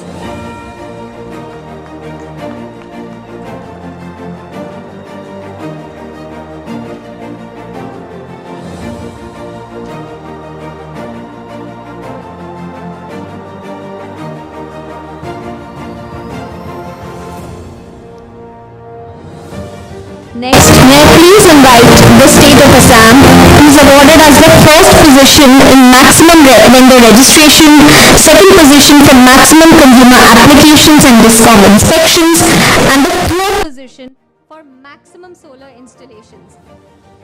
Assam followed Odisha very close, the pride of northeastern India. Assam had almost 12,000 installations. A huge round of applause for Assam, please. Congratulations.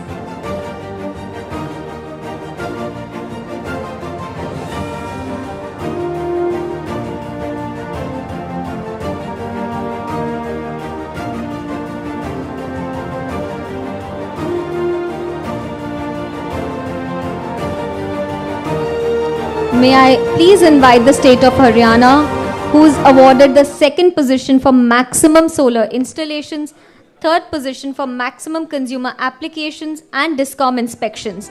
The state of Haryana, please. A huge round of applause and congratulations.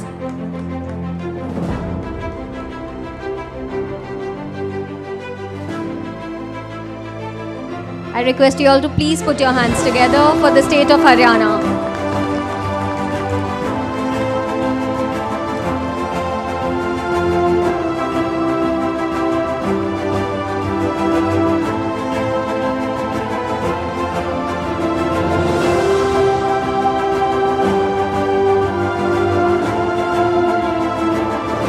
Next, may I invite the state of Chhattisgarh, who is awarded as the second position for maximum vendor registration. The state of Chhattisgarh, please. A huge round of applause for them and congratulations.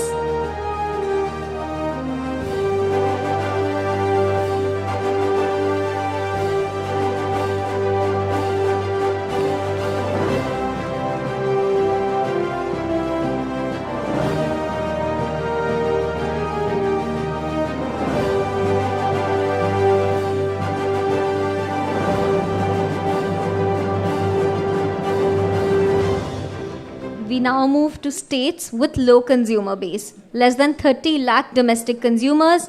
However, they continue to shine. Please put your hands together as I invite the state of Uttarakhand, who's awarded the first position across all 4 categories: maximum consumer applications, solar installations, DISCOM inspections, and vendor registrations. A huge round of applause for the state of Uttarakhand, please.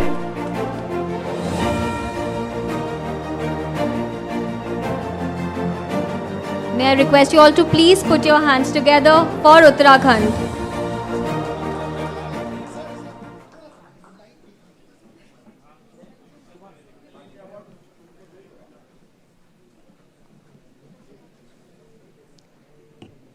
Next, may I invite the state of Jammu and Kashmir, who's awarded the second position across consumer applications, solar installations, inspections, and vendor registrations.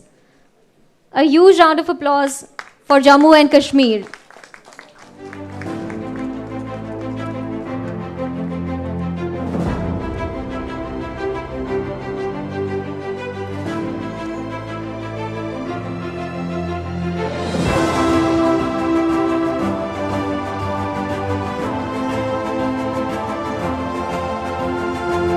Finally, may I invite the state of Himachal Pradesh, who is awarded as the 3rd position for maximum consumer applications, solar installations and inspections. A huge round of applause for the state of Himachal Pradesh.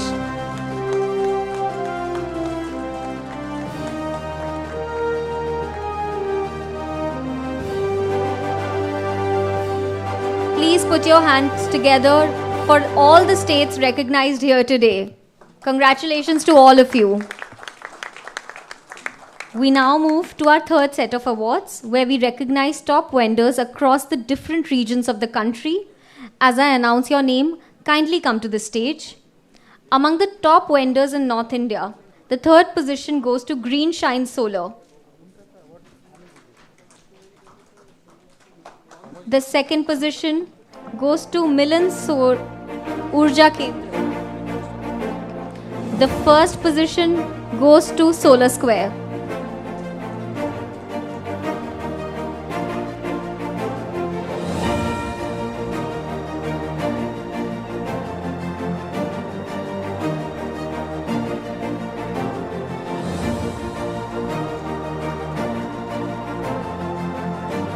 We now move to the top vendors in South India. The 3rd position goes to Freyr Energy Service Private Limited. The 2nd position goes to Power Genie Solar Private Limited.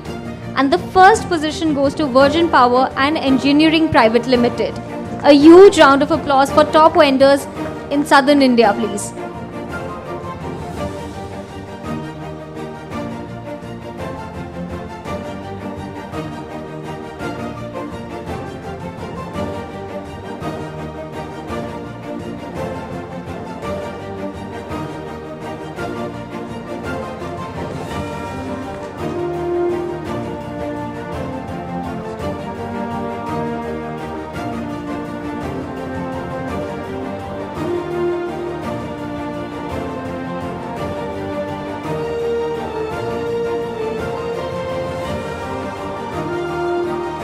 Among the top vendors in East India, the 2nd position goes to 5S Energy and the 1st position goes to Om Energy Solutions.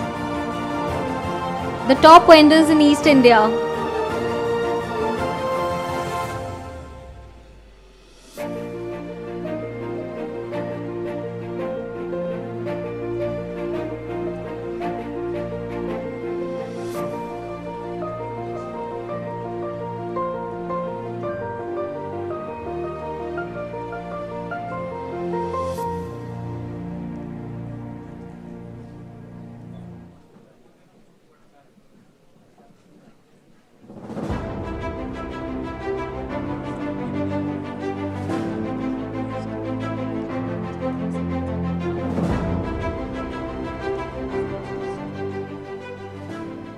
Among the top vendors in East India, the 2nd position goes to 5S Energy and the 1st position goes to Om Energy Solutions.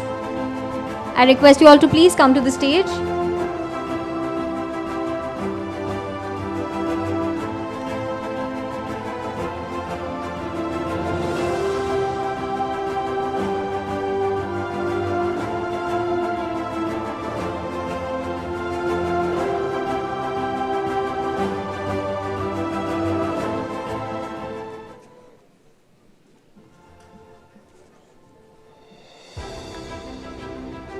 We now move to the vendors in West India. The 3rd position goes to RK Sun Power LLP.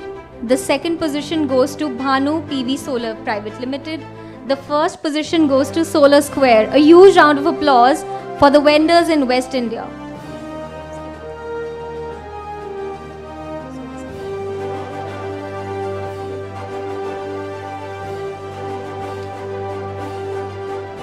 Kindly proceed to the stage, please.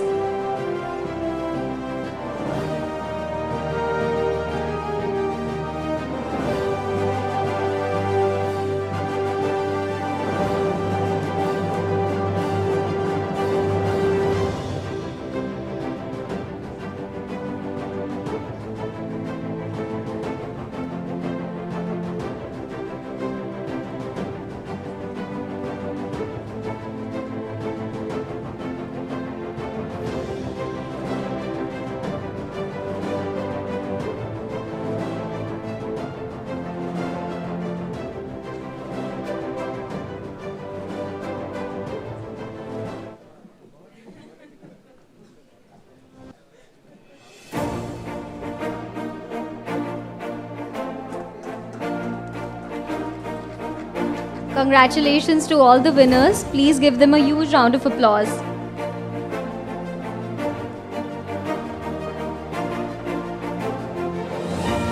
Finally,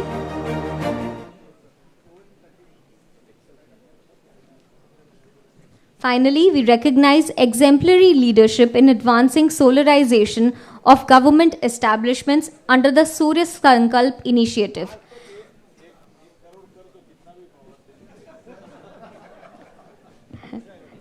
It is truly a leadership by example initiative where district collectors solarize their offices and residences, inspiring residents and establishments of their districts to solarize their premises.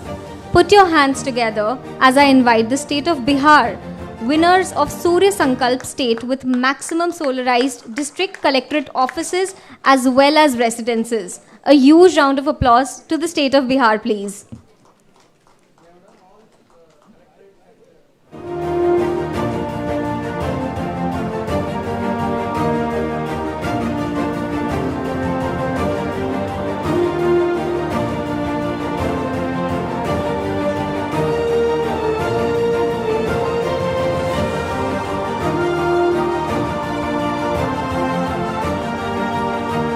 Congratulations.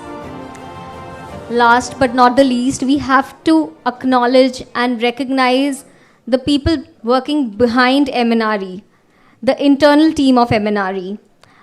Please, as I announce your name, come to the stage. Manish Singh Bisht, Scientist D. Vikram Dhaka, Scientist D. Anubhav Uppal, Scientist D. Ashish Batam, Under Secretary. Aditya Narayan Prajapati, Scientist C. Shubhrakant Hajra, Section Officer. Aditya Singh, Assistant Section Commissioner.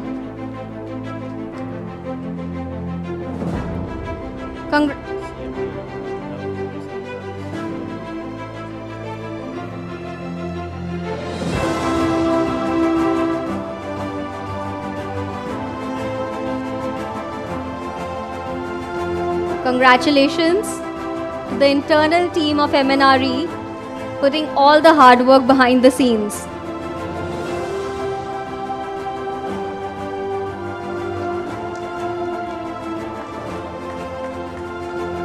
Please give them a huge round of applause. Please put your hands together for them.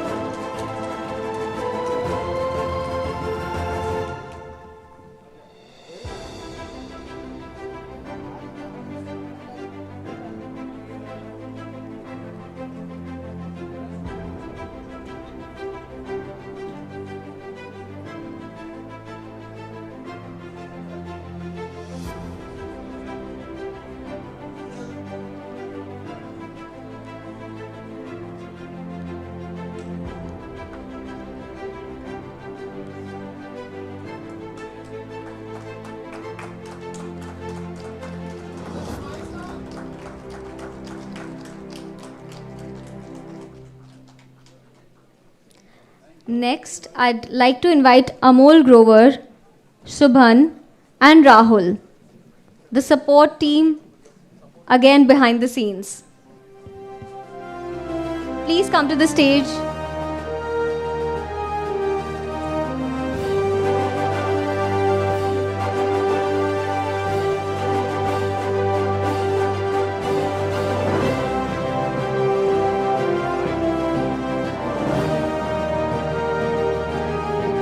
We would now like to invite the City Accelerator Program team, ARPO, and the EY team. Please come to the stage.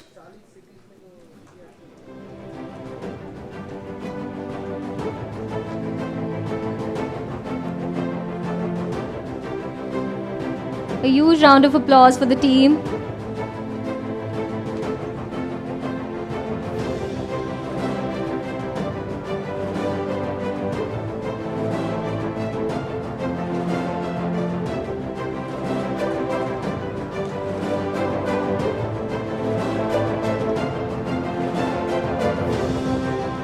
Finally, we would like to recognize and award the efforts put by CMD REC for the whole team as NPIA.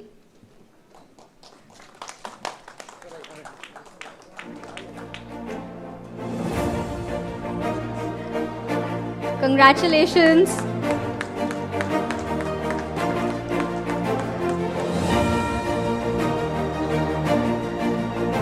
Congratulations to all the award winners, everybody who has been recognized here. We know that this is only the beginning of the journey to 1 crore. I would like to thank Shri Prahlad Joshi, Honorable Minister MNRE, Shri Santosh Sarangi, Secretary MNRE, Shri JVN Subramaniam, Joint Secretary MNRE, and Mission Director, and all the dignitaries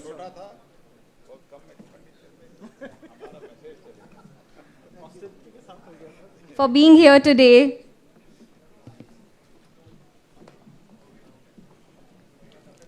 We will now break and will be back within 10 minutes at the auditorium.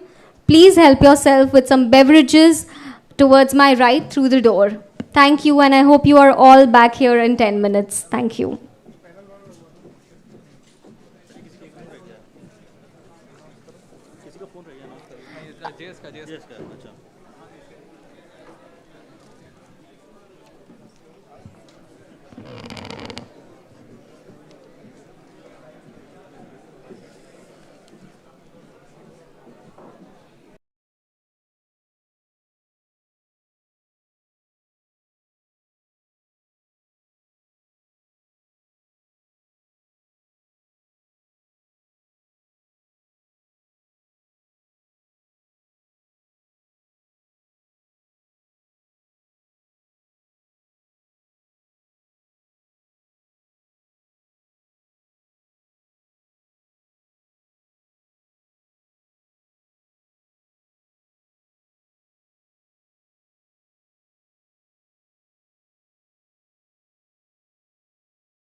May I request everyone to please take your seats now. We're going to begin in a couple of minutes. And may I request the people sitting behind, if you can please come closer to the stage and take your seats in the front.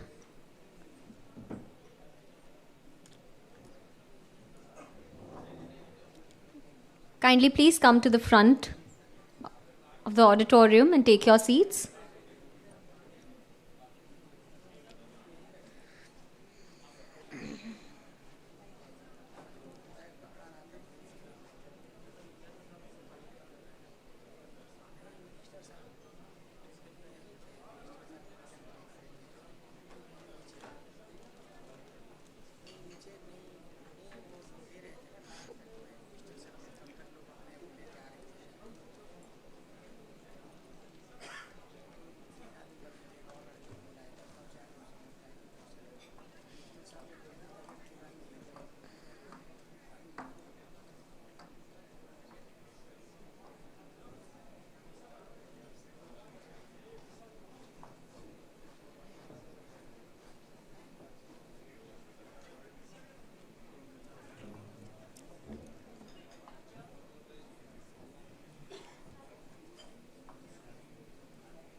We request everyone to please take your seats.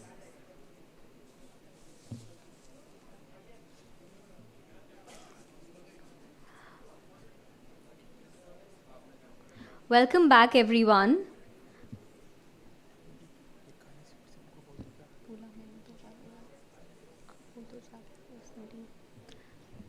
We hope you're all energized with the refreshments. However, our apologies, but we missed to give an award. May I please invite Sri Santosh Sarangi, Secretary MNRE, and Sri JVN Subramaniam, Joint Secretary MNRE and Mission Director PM Surya Ghar Yojana, to please give the award to State of Tamil Nadu for the third position across all categories in the segment of very high consumer base. May I please ask the State of Tamil Nadu to come up on the stage to receive their award.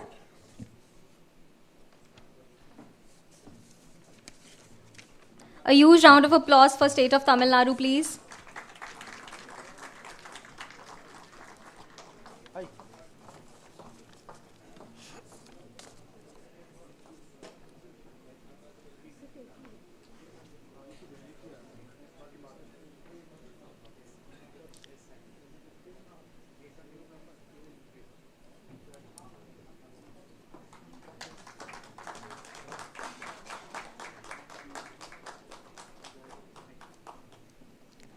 Again, I would just like to request everyone sitting behind to please come forward and take seats in the front as we move to our first plenary session to discuss from 40 lakh to 1 crore, the PM Surya Ghar journey.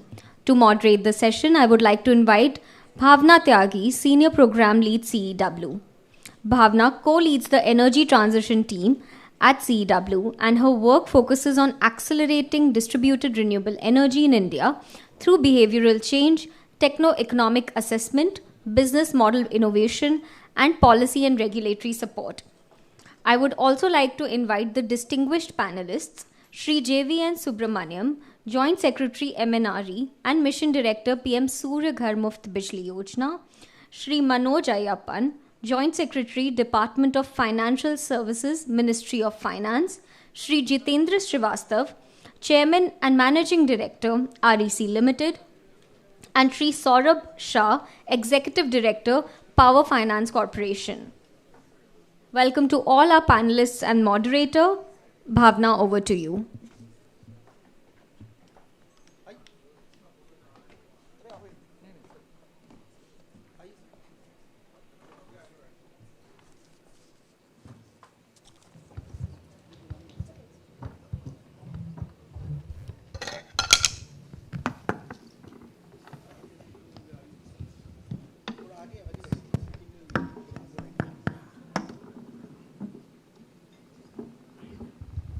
Thank you, Aishwarya. First of all, I would like to thank MNRE for giving me the opportunity to moderate such a high distinguished panel.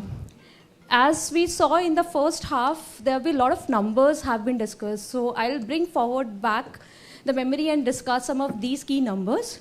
As we celebrate the solar month, the month of solar has broken multiple records. We saw that more than 15,000 households come on board in a single day in May.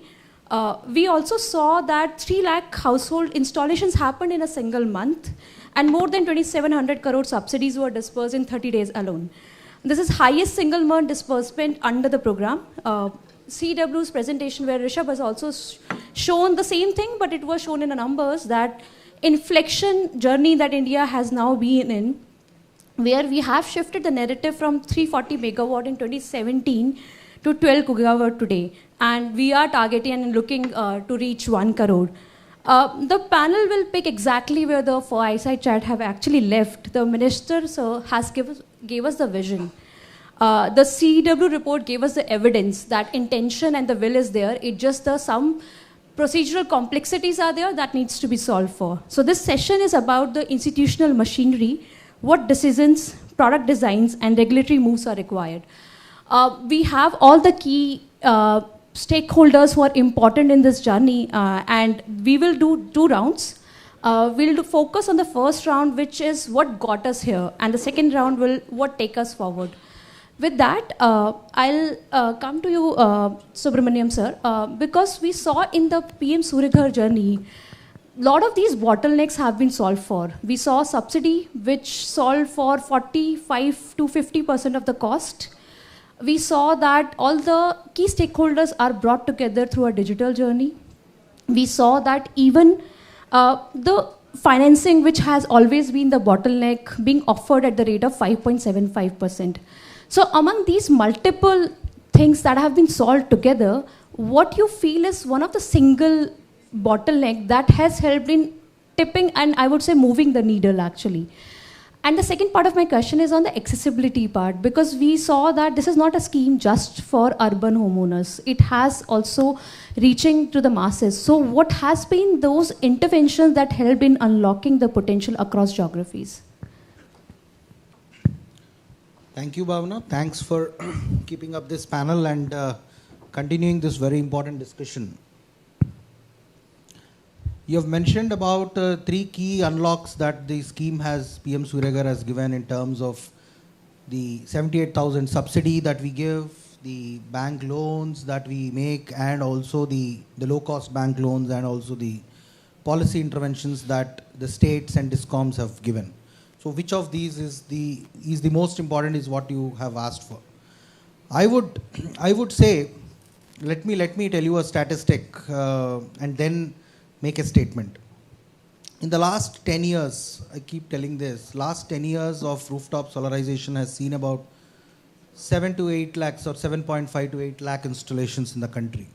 And the last 2.5 years or 2 years to be more precise, have seen about a 4 million, 40 lakh kind of installations.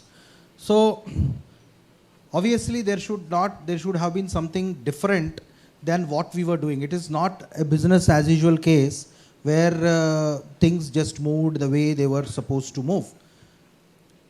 The single most, because this is what I keep asking my team, what has actually changed between then and now?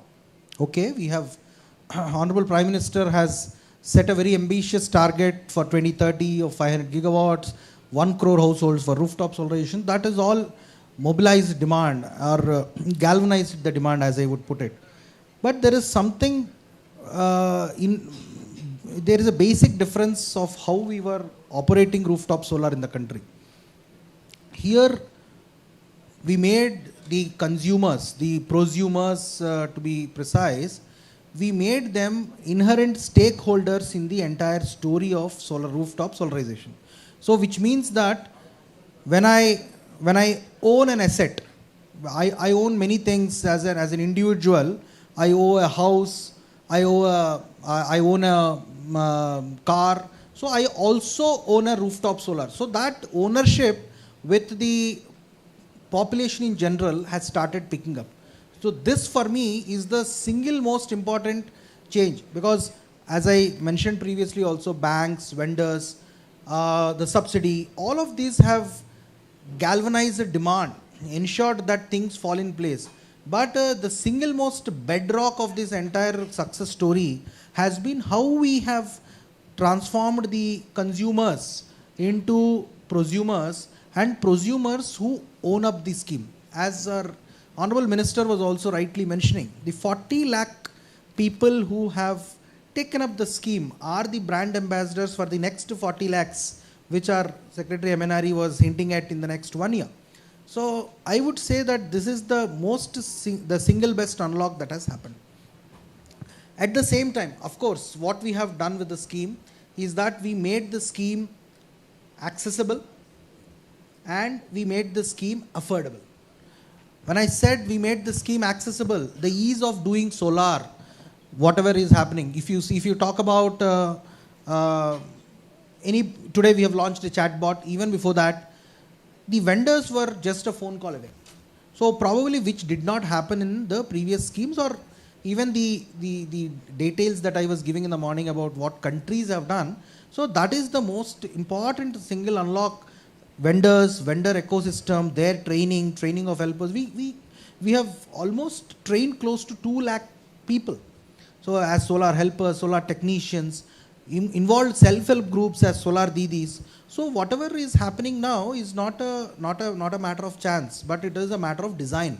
So it was designed in a manner and executed in a manner, and just that every piece is coming well for us. That's the only thing I can say.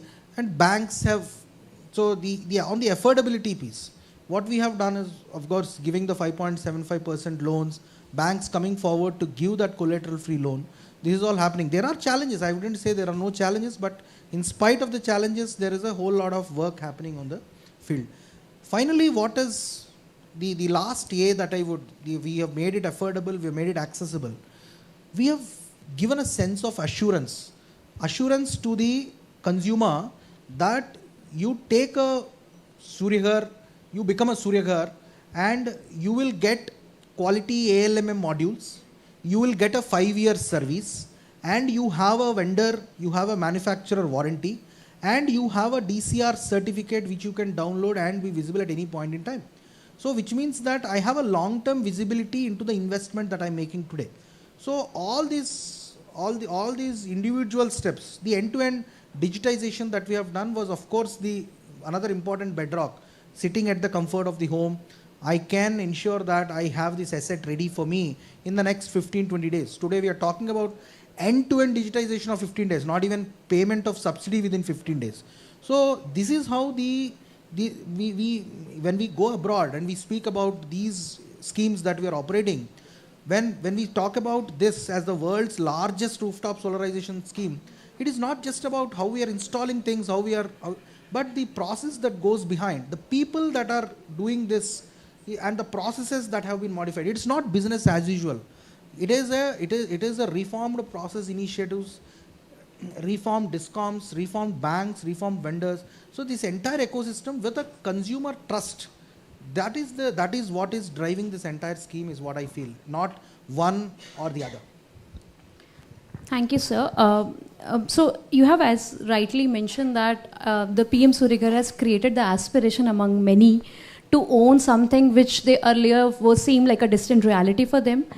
So I think from that I'll take up towards that affordability is one of the point that you have touched upon is also equally crucial. Every structural breakthrough that has happened in the past has come from a product innovation. And that is basically where the consumer are there and they are being met with that. For example, Jan Dhan with the zero balance account, or if we look at Mudra, which offered the collateral-free credit for informal workers, or the Kisan credit card, which provided the revolving facilities based on the seasons where the demand is. Similarly, the PM Surya Ghar offered the 5.75% collateral-free loan was what helped also unlocking, as you mentioned. So my question is to you, sir, Manoj sir, that from the DFS vantage point, what specifically, because the financing were there in the past also, how this model was different from the ones that existed earlier, and what does the adoption pattern tell us that which are the households are yet to reach? Yeah, thank you for having me in this discussion. So if you look at it from an affordability perspective, the bank loans have been made really very low interest rate, repo plus 0.5%. So that's one part of it. But the most important part which we ironed out is about the access and the digital journeys which we have created.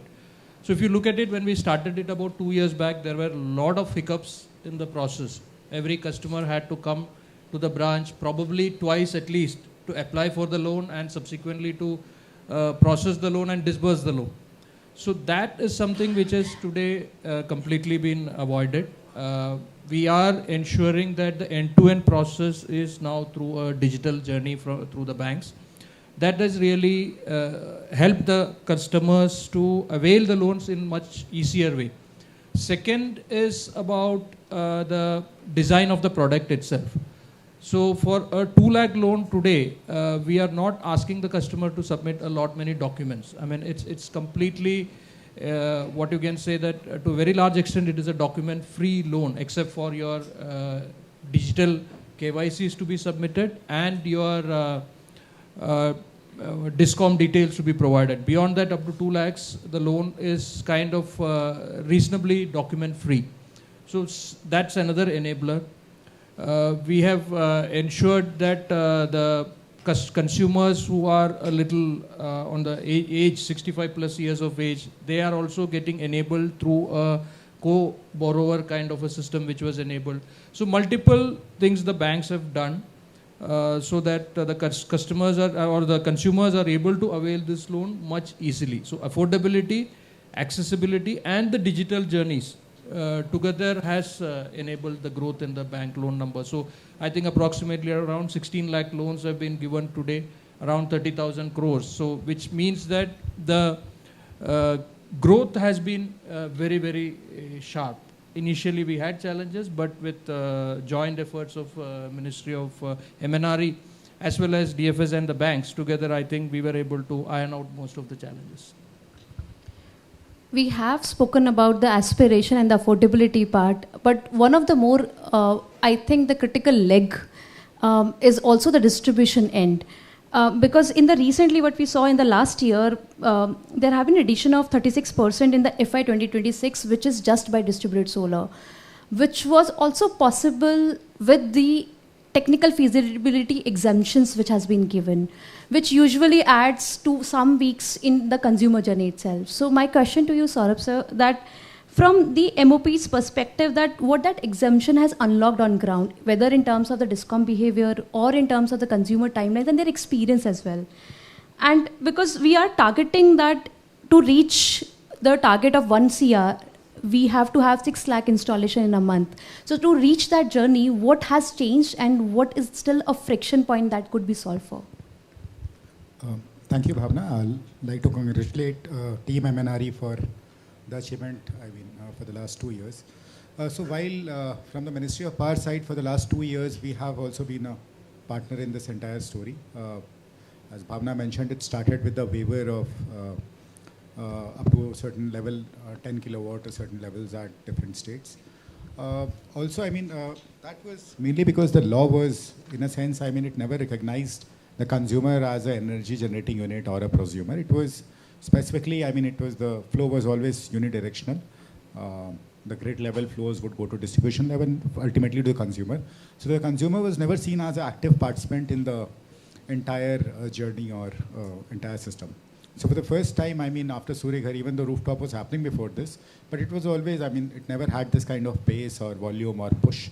So when this approach was taken, government as a whole, so we also played our part, and distribution companies were advised, and they also were very accepting of these advices, and they were able to do away with these, mandatory inspections, which obviously would have created more paperwork, more challenges. We also realized that most of the DTs were not loaded to a level where inspections or, there is a requirement for technical feasibility. So these requirements were also done away with. So by now, with the current level of rooftop solar, I think we are very confident that the grid is able to handle these changes. And we are also running a flagship scheme called Revamped Distribution Sector Scheme, where we are setting up smart meters. And it has gained a lot of pace. We are doing something like 1 million meters every 10 days, 3 million in a month.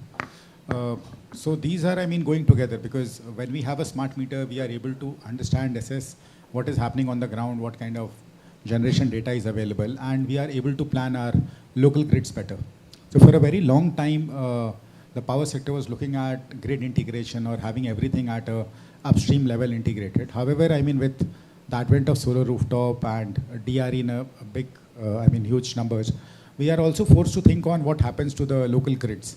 Whether we are able to maintain power quality, whether, so these are new questions for the distribution companies, and we're also, working with distribution companies in the scheme on these things, augmenting their networks, wherever there's a requirement for DT augmentation, PT augmentation, or substation infra. In our, also in our scheme RDSS, we are doing feeder segregation, which is the other part of Ministry of Renewable Energy's DRE initiative, PM Kusum. So we are segregating the feeders which can further be solarized under PM Kusum. So our schemes are running complementary to what MNRE is doing, and we realize that more investment is to be made. So fortunately what has happened is power purchase, which was almost 60-70% or 75% of the cost of a distribution company, that is getting levelized because of more and more renewable energy tariffs coming in, PPAs getting signed. That gives us some kind of window. If we are able, we are creative enough, we are able to use this additional fund towards capex deployment, because we are going to require this capex as we go from 40 lakh to 1 crore on local grid integrate. First the assessment of the generation that is happening at the local grid level. Until now, the energy management system or the load forecast was done at the whole of grid level, at the DISCOM level. Now we cannot do that anymore unless we start taking into account the generation that is happening at rooftop level or happening at the grid level, substation level or below the substation level. We'll not be able to take advantage of it. We'll not be able to do our power planning or power purchase in the right spirit. Also, the other problem is we are facing, and we are also introducing time of day tariff. So energy units are not equal units everywhere. Where they are produced and what time they are produced is a factor of, you cannot see energy units in isolation. So the daytime unit might be different from the evening unit. So the grid is facing some challenge in terms of what happens in the evening when you have the solar withdrawal.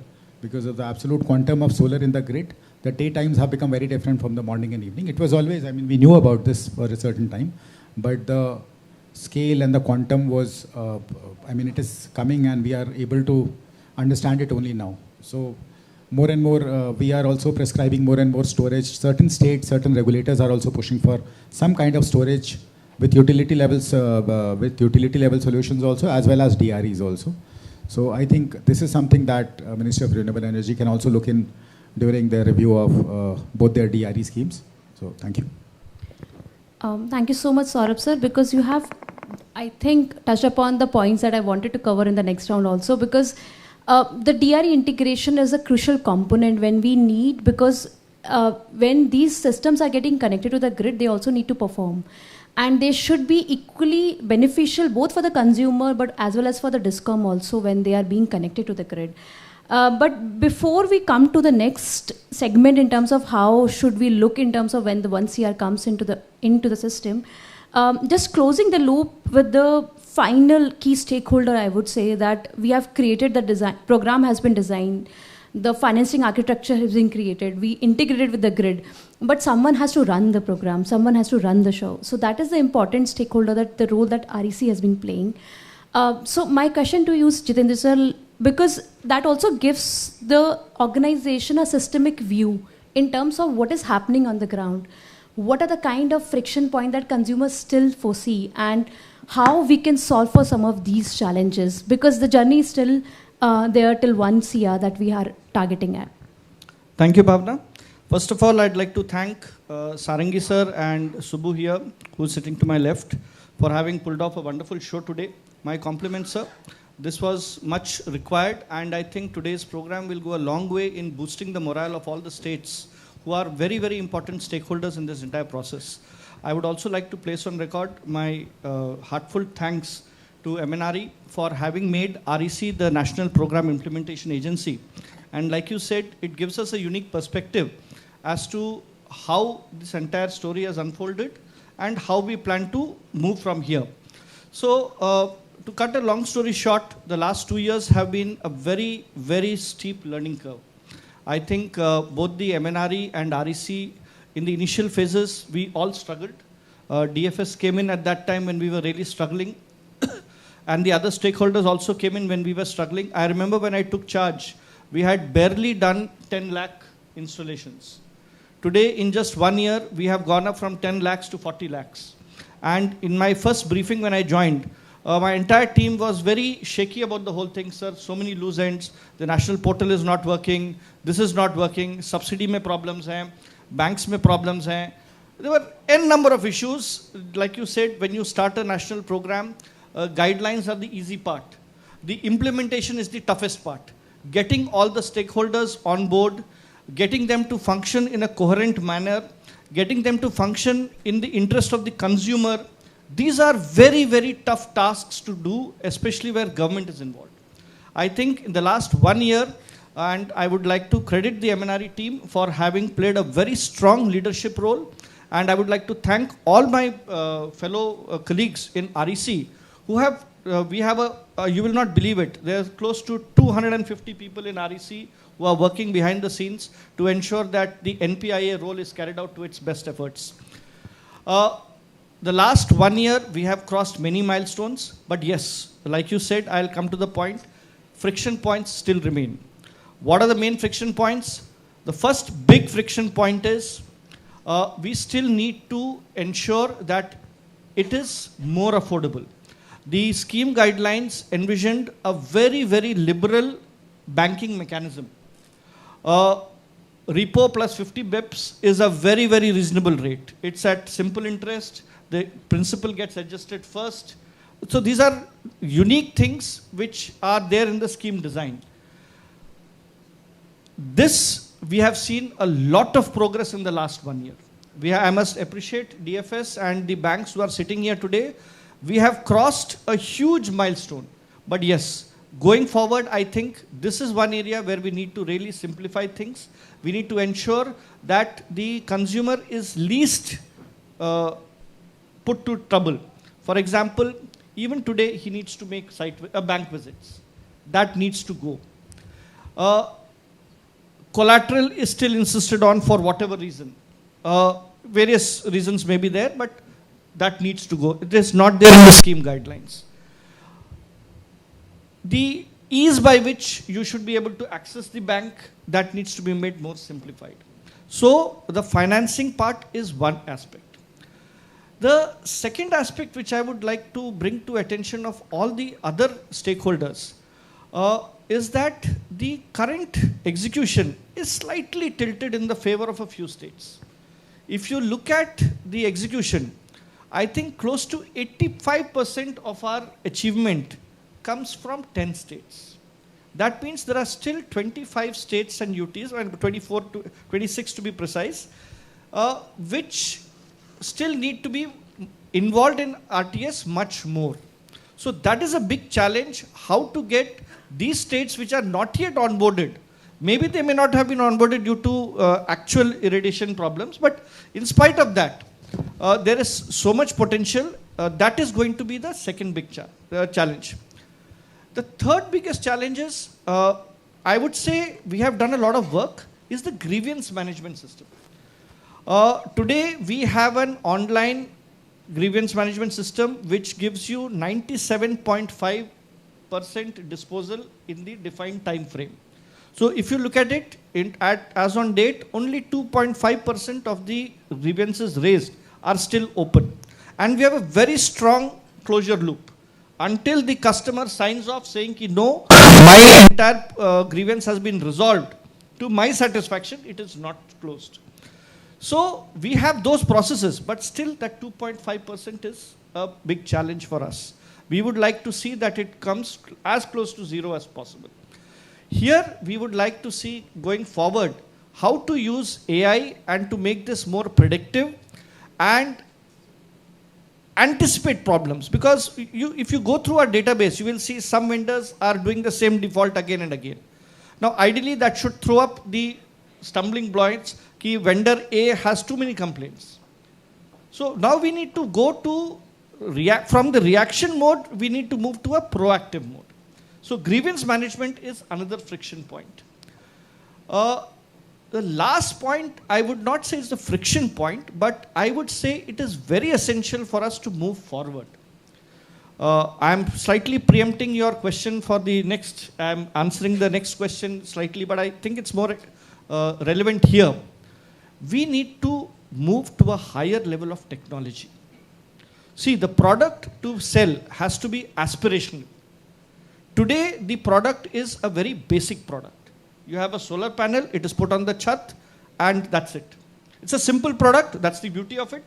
Simple, not too many complications, but you have to make it aspirational. Now, if you are an avid person on the social media scene or on LinkedIn or all these things, you will see there are so many products which are very state-of-the-art. Now the challenge is how we can identify these state-of-the-art products and bring down their price so that we can ensure that within our price band of say 2 lakhs per unit, your products come in. Today, the product can come only on your rooftop. Can we think of a product which can come on the walls? Can we think of a product which can come on the boundary walls? Can we think of a product which can come on the walls of the structure? These are possible. We have seen many people, but unfortunately none of those products are in India. Those products are outside the country. We need to see how we can encourage such products to come here, set a base here. The product, it will be slow. But then if we can do that, then we make this program aspirational. And if we make it aspirational, it will multiply much more than what it is doing today. Thank you so much. Thank you, sir. Maybe I'll just take a liberty of asking a follow-up question actually on that, and maybe start the second round with you only. Because we are talking about that it is equally important that the experience that the consumer have, that should be seamless, and it is not just about what Swara sir was mentioning, that the system also needs to perform because they're connected to the grid as well. We are also talking about the possibility of new technologies coming in, and they may be high performing as compared to the ones that already exist. So when we look at the consumers, because our study also showed that there are 81% of the adopters who are willing to encourage the next set of consumers, who may be the one who will demand for these new technology, who may have the bandwidth also to do it. But how do you ensure, because they are the key ones, because once they are satisfied, these 40 lakh homes, there will be multiples in which the adoption will happen. So how we close that loop, that the O&M, the operation and maintenance part also being tackled, and what is the role that you feel REC can actually play in that ecosystem? See, I would like to really appreciate in the last 2 years, our vendor system has really gone up in leaps and bounds. I think we started off with a very small vendor base. Today, we have a very strong and robust vendor base. And every day, more and more vendors are joining. Multiplied thanks to the demand also, plus also the simplifications that have happened in policy and in the entire ecosystem. But yes, after sales service, how to ensure, right now we are closing the loop at the time of subsidy. But as on date, after subsidy release, we need to monitor the actual usage of the rooftop solar, whether it is giving the kind of output it was supposed to give. Now, for that, we need to integrate actual electricity generation data and bring it onto our portal. Until we do that, we will not be absolutely sure that that 5 kilowatts unit which I set up 3 years down the line, whether it is still giving me 5 kilowatts or not. And that is going to be a very major determinant in the success of the scheme. Because if after 5 years, that 5 kilowatt is giving 5 kilowatts, you don't need to market your scheme. The people will market it. Our Honorable Minister mentioned that these 40 lakh people are our brand ambassadors. It is going to be, it is very relevant, and to ensure that they remain our brand ambassadors, we will have to work very hard over the next 5 years. Because our vendors will need to work really hard, because they are the ones who are in touch with the consumer. We will have to ensure that the after-sales service, the post-production, the post-installation, the kind of generation that is done. Another big selling point that we have is the ability to bring down your bill to as much as possible, and beyond the point to sell your electricity. That is a big selling point of this entire system.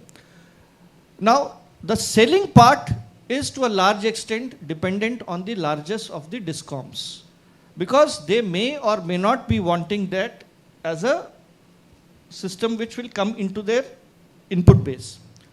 Now, there we will have to work to see how it can be a win-win situation for the discom as well as for the consumer. One very good thing which we have been fortunate enough, fortunate enough to roll this program, that is the India Energy Stack. And I think that has one end use case particularly, has a lot of promise for the rooftop solar scheme. That is the peer-to-peer trading end use that we have envisioned. And in the trial runs that we have carried out, it has delivered very well. But yes, scaling up is going to be an issue. Acceptability by the discoms is going to be an issue. Acceptability by other stakeholders is going to be an issue. So yes, these are problems which will need to crack. But yes, if we can do this, this is a scheme which I think will give tremendous dividends as we go down. Thank you. Thank you, sir. So because you have mentioned rightly about the challenges that we may face when we accelerate, which are good to have, because once you have the problem, then you start looking for solutions. So I'll come to you, Saurabh sir, in terms of when we look at integration of 1 crore households, what are the things that the discoms are already doing or will be doing? Because these will also be accounted for when the power procurement plannings are also happening, because these will be consuming during the daytime, but they will be requiring the demand during the night time. And as we saw that India recently met 270 gigawatt in 21st May, which was the peak demand that is being set up. So, and what is the role that you foresee that these rooftop solar can actually play? Because we don't have a number as of now for rooftop solar, but 22% was being met by solar. So what is the percentage that you look at that rooftop solar can contribute to that? So Bhavna, I think the role, that rooftop solar is playing and is going to play is going to be more and more crucial, because what is happening is in our cities, the urban real estate, and when we speak of urban real estate, it's also for the utilities. So the underground is already congested because of water, gas, and existing underground systems. So overhead again, the right of way challenge is huge. You cannot simply get a bigger conductor size because you'll need bigger poles, and possibly there is no space. So the only way, maybe not the only way, but one of the powerful ways would be having local generation, which is rooftop. And as sir had suggested, built-in photovoltaics and other things can also come in, so that you use every inch of urban real estate available for generation. Also, a lot of localized demand is coming up. So until now, demand was mainly driven by the standard domestic appliances. Air conditioner was the primary urban, demand generator. Now what will happen is, because of electric vehicle, there'll be, strong demand centers being created. Then data centers might be on the periphery, or STAs, they'll be creating their depots and heavy chargers. So there is a lot of demand that will come up localized in the urban area. I'll speak more about urban because, even though in rural area, the grid challenges will not be the same as, of the same degree because of urban congestion and other challenges. What we have also seen in the last 5 years, the demand growth is obviously more concentrated, commercial consumers in the urban areas. The important things that the grid needs to do, or the DISCOM needs to do, is behavioral modification, demand flexibility. So we are already running some kind of pilots for this, but these need to be intensified in real time, because once we reach 1 crore, and this is not going to be 1 crore, this is obviously going to be a much bigger program, with or without subsidy, as the Honorable Minister said, Secretary Sir said also, because it becomes business as usual. At some point of time, solar rooftop will become the natural course of business. Anywhere, any roof which can be put on rooftop, which can have rooftop, will not be wasted, will be used for rooftop. Older rooftop models will go away, newer rooftop models will come in, which better efficiency. So a lot of rooftops which would have been installed even 5 years back might not be, because of the ROI calculations, we'll see that if you put a new rooftop, the additional generation in 3 years might be greater than the investment. So there'll be all these decisions being made. So once you start using these things, the generation is going to be significant. We need better energy management system, better forecast systems because of generation. At the same time, the balance of interest has to be maintained between the consumer and DISCOM. So when a consumer goes to sell to the DISCOM or to the grid at large, so the DISCOM choice will mainly depend on what time is the supply being made at. So maybe the consumer also starts deciding that having a small storage system is in my favor, because I'll be able to sell to the grid when it needs most. So the DISCOM will not really refuse a unit which comes late in the evening. That's something that the DISCOM wants. So somewhere between, there'll be some interplay of interest between the consumer and DISCOM, and it will settle. There will be a dynamic equilibrium between the consumer and the DISCOM. Also, we'll start needing localized storage, because so far the storage plans have been at the transmission level, or even the distribution substation level at the very minimum. Probably at the DT level also we'll need something. We'll also need some power quality monitors or harmonic filters at DT, below DT levels, because of reverse flow challenges once we have more than 30-40% of rooftops in a particular locality. So all these challenges will start coming in, and I think the next 2-3 years will be interesting. The system has the absorption capacity, as we have seen in the past when we have done access programs like Deen Dayal, IPDS. So the system has ensured access. We have now moved on to RDSS, where we were doing financial viability of DISCOMs. That has been, largely successful. Now I believe absorption of DREs and the right treatment, at the same time ensuring quality and the timeliness of supply. These are going to be the challenges as well as the opportunities for both the consumer and the DISCOM. Thank you. Thank you so much, Saurabh sir. In terms of the points that you have highlighted, which are very critical for the next phase of the journey, which is to ensure the equitable compensation, to ensure that the battery storage also comes in, to ensure that the grid is also stable and there is no, it doesn't create the stress on the grid, rather it becomes an asset for the grid. From that perspective, I'll come to Subramaniam sir, that when the scheme was envisaged, it was envisaged as a scheme to deliver access to clean electricity to the last mile. But what it has evolved is a distributed energy security doctrine itself, because we saw that it is also playing the role, considering the energy security that the stage we are in, it is also playing an equal role in that also. So how's MNRE's thoughts have also evolved as a program, and how do we look forward that this program is going to evolve further, where there are multiple opportunities being offered under this scheme?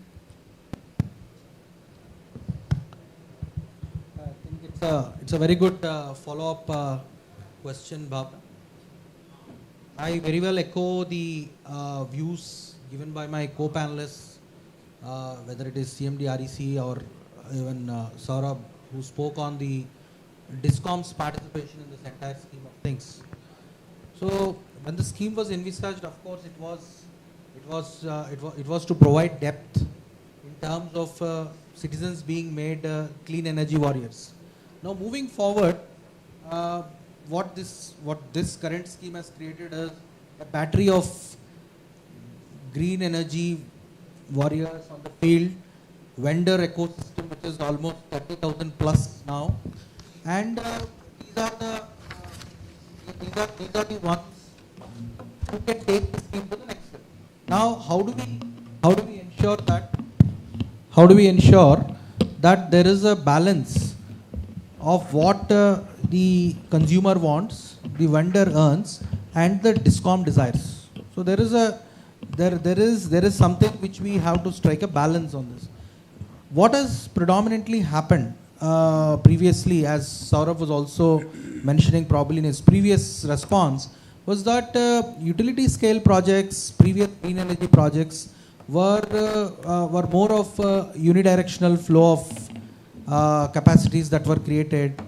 Not many inverter based resources was there. Now we are talking about generators who are spread across, which means that the way in which we are looking at a typical distribution system, the technology that we used in the typical distribution systems, that definitely needs an upgrade. Our distribution infrastructure needs an upgrade. There needs to be technology solutions which Rajasthan and Gujarat DISCOMs and to an extent UP, they have started implementing these in their own DISCOM, where 45% when it touches a 45% installations, then there are issues on backflow kind of things. So now there are these three important conjunction points that we need to look at as we drive the scheme forward. How do we ensure that vendors get what they want, consumers keep getting the right mix of RTS, and the DISCOM will be able to run it in a more profitable manner? So one definite solution is to incorporate batteries, the BESS, both at the consumer level and also at the distribution level, the distribution level BESS and the consumer level BESS that can come in. Of course, that comes at a cost, so we will have to think of how much of cost can be absorbed and how much of cost need to be put on to the consumer. So this is again a typical public policy question which we may need to answer. At the same time, when we actually do this, we don't need to push further on the subsidy driven kind of a scheme. Then it becomes a market mode scheme. Why does government step in? Government steps in when there is no market. Once the market is created, then government will take a step back and let the market operate. That is the best way of any public policy decision operating at full scale. Now many a time when policy decisions go and restrict what was the market mode, so be it a kind of a subsidy or be it a kind of any kind of a fee that is levied. So here what is happening is that the market has been created. Now the subsidies that were given, once the 1 crore gets, then we will have to also look at what kind of a next level reforms, the ones which I have already told you, along with banks continuing to play, because finance becomes the important role. I think your report also quickly says that. One is, of course, people are aware, but people need to also have the financing options available. So the DISCOM level interventions, either in terms of distribution base, having terms, having the AI systems, having digital twins, technology solutions to ensure that these backflows don't happen, consumer level affordability in terms of having affordable bank loans, consumer level BESS, and ensuring that the vendor ecosystem grows with or without a subsidy. So I think these are the ones which we have to look at once the scheme needs to grow. Of course, we need to keep supporting the lower rung. And the most important aspect, of course, is that there is a whole lot of free power in the country. Now, wherever we go, we keep telling this single point of focus, that we spend close to about 90,000 crores as a country on various subsidies, domestic subsidies that we are giving to our consumers. There is no good or bad about it. There are states which are not giving anything, but there are states which are giving free cost electricity, 100 units, 200 units. It is a political and economical decision which the states have taken, and whatever is taken there is right. We cannot sit here and say whatever is right or wrong. But at the same time, if think about a situation where this 90,000 crores from a revenue expenditure every year is converted to a one-time capital expenditure with these interventions made at the DISCOM level, then the cost of power would go down for the DISCOM to purchase, the APPCs would go down, and the cost of sale, the overall tariffs for the consumers will go down, local power will be available, your transmission infrastructure don't need to grow in such leaps and bounds, the overall transmission infrastructure, we can invest into our distribution assets and make country self-reliant. At the same time, we are able to give them affordable power and ensuring an energy security. We're talking about energy security at this point in time because we just had 2 peaks. The solar, the peaks has come at around 3:30, and we were able to, the RE was able to support there. But at the same time, it has to go up in a much bigger fashion as we move forward. Otherwise, the overall scheme will remain at a subsidy level. The overall scheme will remain at a subsidy level, and we would not be in a position to move forward. So this is how I look at a tri-junction of ideas coming together and taking this from a mere government driven scheme to a market led and DISCOM supported scheme. Thank you. Thank you so much, sir. I think I'll just take the cue from the last point that you made about from shifting from subsidy driven to market driven. So one of the consumer segment which is yet to be reached is the 1 kilowatt segment. They are the one that Jitendra sir was also mentioning that collaterals are still being asked, still don't have access to the finance part. So my question to you, Manoj sir, like, how do we solve for them? Because there is also consumers who are aspirational, who whether they live in a tenant households, what are the financing options that are being out there? Because our study shows that 73% of the consumers are willing to adopt. Only thing that they are looking for is the financing literacy. And this translates into somewhere around 23 gigawatt that will just come in from these consumers being just solved for finances. So what are the thoughts on that? Yeah, today when we speak, most of the installations have happened at the 2 kV, 3 kV or even higher, which means that the segment which we are actually giving this facility is somebody who is making some payment. So today the banks are relying on the savings made on electricity as a surrogate to make the loan.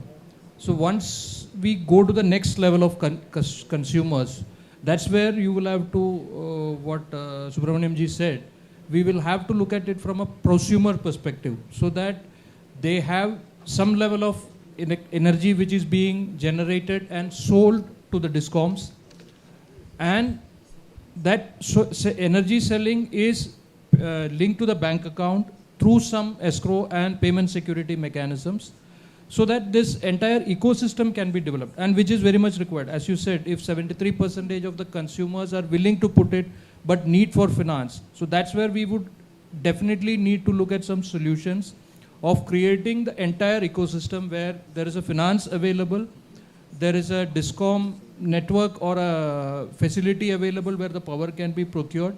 It's as he said again, it's a win-win situation, converting your capex, revenue expenditure to a capex, and ensuring that the finance for that capex is available is a wonderful way that I think we should do that. Just I will touch upon one more point when we say the digital journeys are today in place. The ideal situation maybe in a 3 to 6 months time, what the bank should look at is from a simple digital journey to a STP journey. When I mean that the straight through process. Today it is digital, but there are breaks in those digital. The manual interventions are there. The switches have to be put off, the handoffs are there. So these handoffs can be made digital again. The entire journey can be made STP, straight through processing. That's where I think the power of digital will really come in. And when the numbers kick in, like today we are at about 16, 17 lakhs. When it reaches the 50 lakhs or the 100 lakh numbers which we are aspiring, I think the end-to-end digital with a straight through processing is the way forward. Thank you, sir. And with that, I'll have a last question. Actually, maybe Manoj sir, we can start with you only. because you mentioned about there's a single thing. So just one line, if you can just mention about what is the single thing that your institution can do in the next 6 months, which can help us in accelerating maybe the next 30 lakhs can come in the next 6 months. So I think the last point which I said, that use technology to ensure that the consumer doesn't have to, probably he should be able to avail it like a car loan. Sitting at 2 hours, today nobody visits a bank to avail a car loan. You just go to the dealer. Similarly, you go to a vendor, complete your process, or the vendor comes to your home, complete the process. The bank loan happens at the back end. The consumer need not even know where the money is coming from. That's the ideal situation. Sure. So maybe just one line, if you can also mention about what the same thing. Okay. With that, I think I'll just conclude. You want me to say that? Okay. One thing what we will do? Yes, sir. What we will do is we will stand behind each vendor, each consumer, and the team will be in the front to support everyone who is aspiring for becoming a prosumer from a consumer. That's what we will do. Thank you, sir. I think that's conclude the today's session itself. Thank you so much. Thank you. Thank you, Bhavna. Thank you, Bhavna, and to all the panelists for a very great first session. I request you to please be on the stage for a photograph.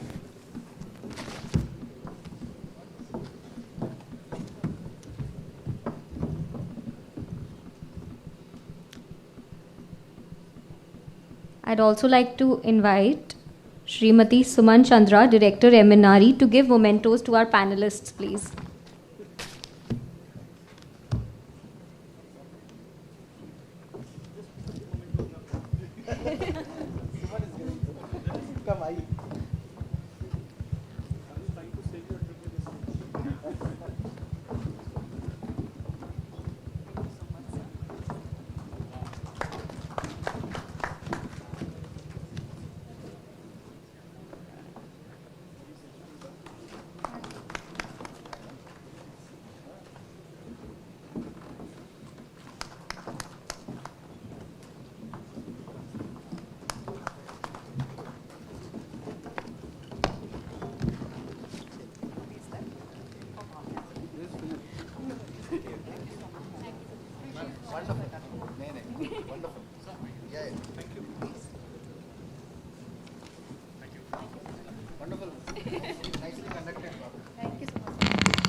We now move on to the second and last plenary session on subnational frontiers powering the state-led solar surge. I would like to invite the moderator for this session, Rishabh Jain, Fellow CEW. Rishabh leads the Energy Transitions and Technology Futures program at CEW. His expertise spans renewable energy deployment, critical minerals, supply chains, and manufacturing. I would also like to invite our esteemed panelists, Dr. Ashish Kumar Goel, Additional Chief Secretary, Uttar Pradesh New and Renewable Energy Development Agency, Shri Manu Srivastav, Additional Chief Secretary, Energy Department, Government of Madhya Pradesh, Shri Minhaj Alam, Additional Chief Secretary, Government of Kerala. May I request the panelists to please come on the stage? Rishabh, over to you.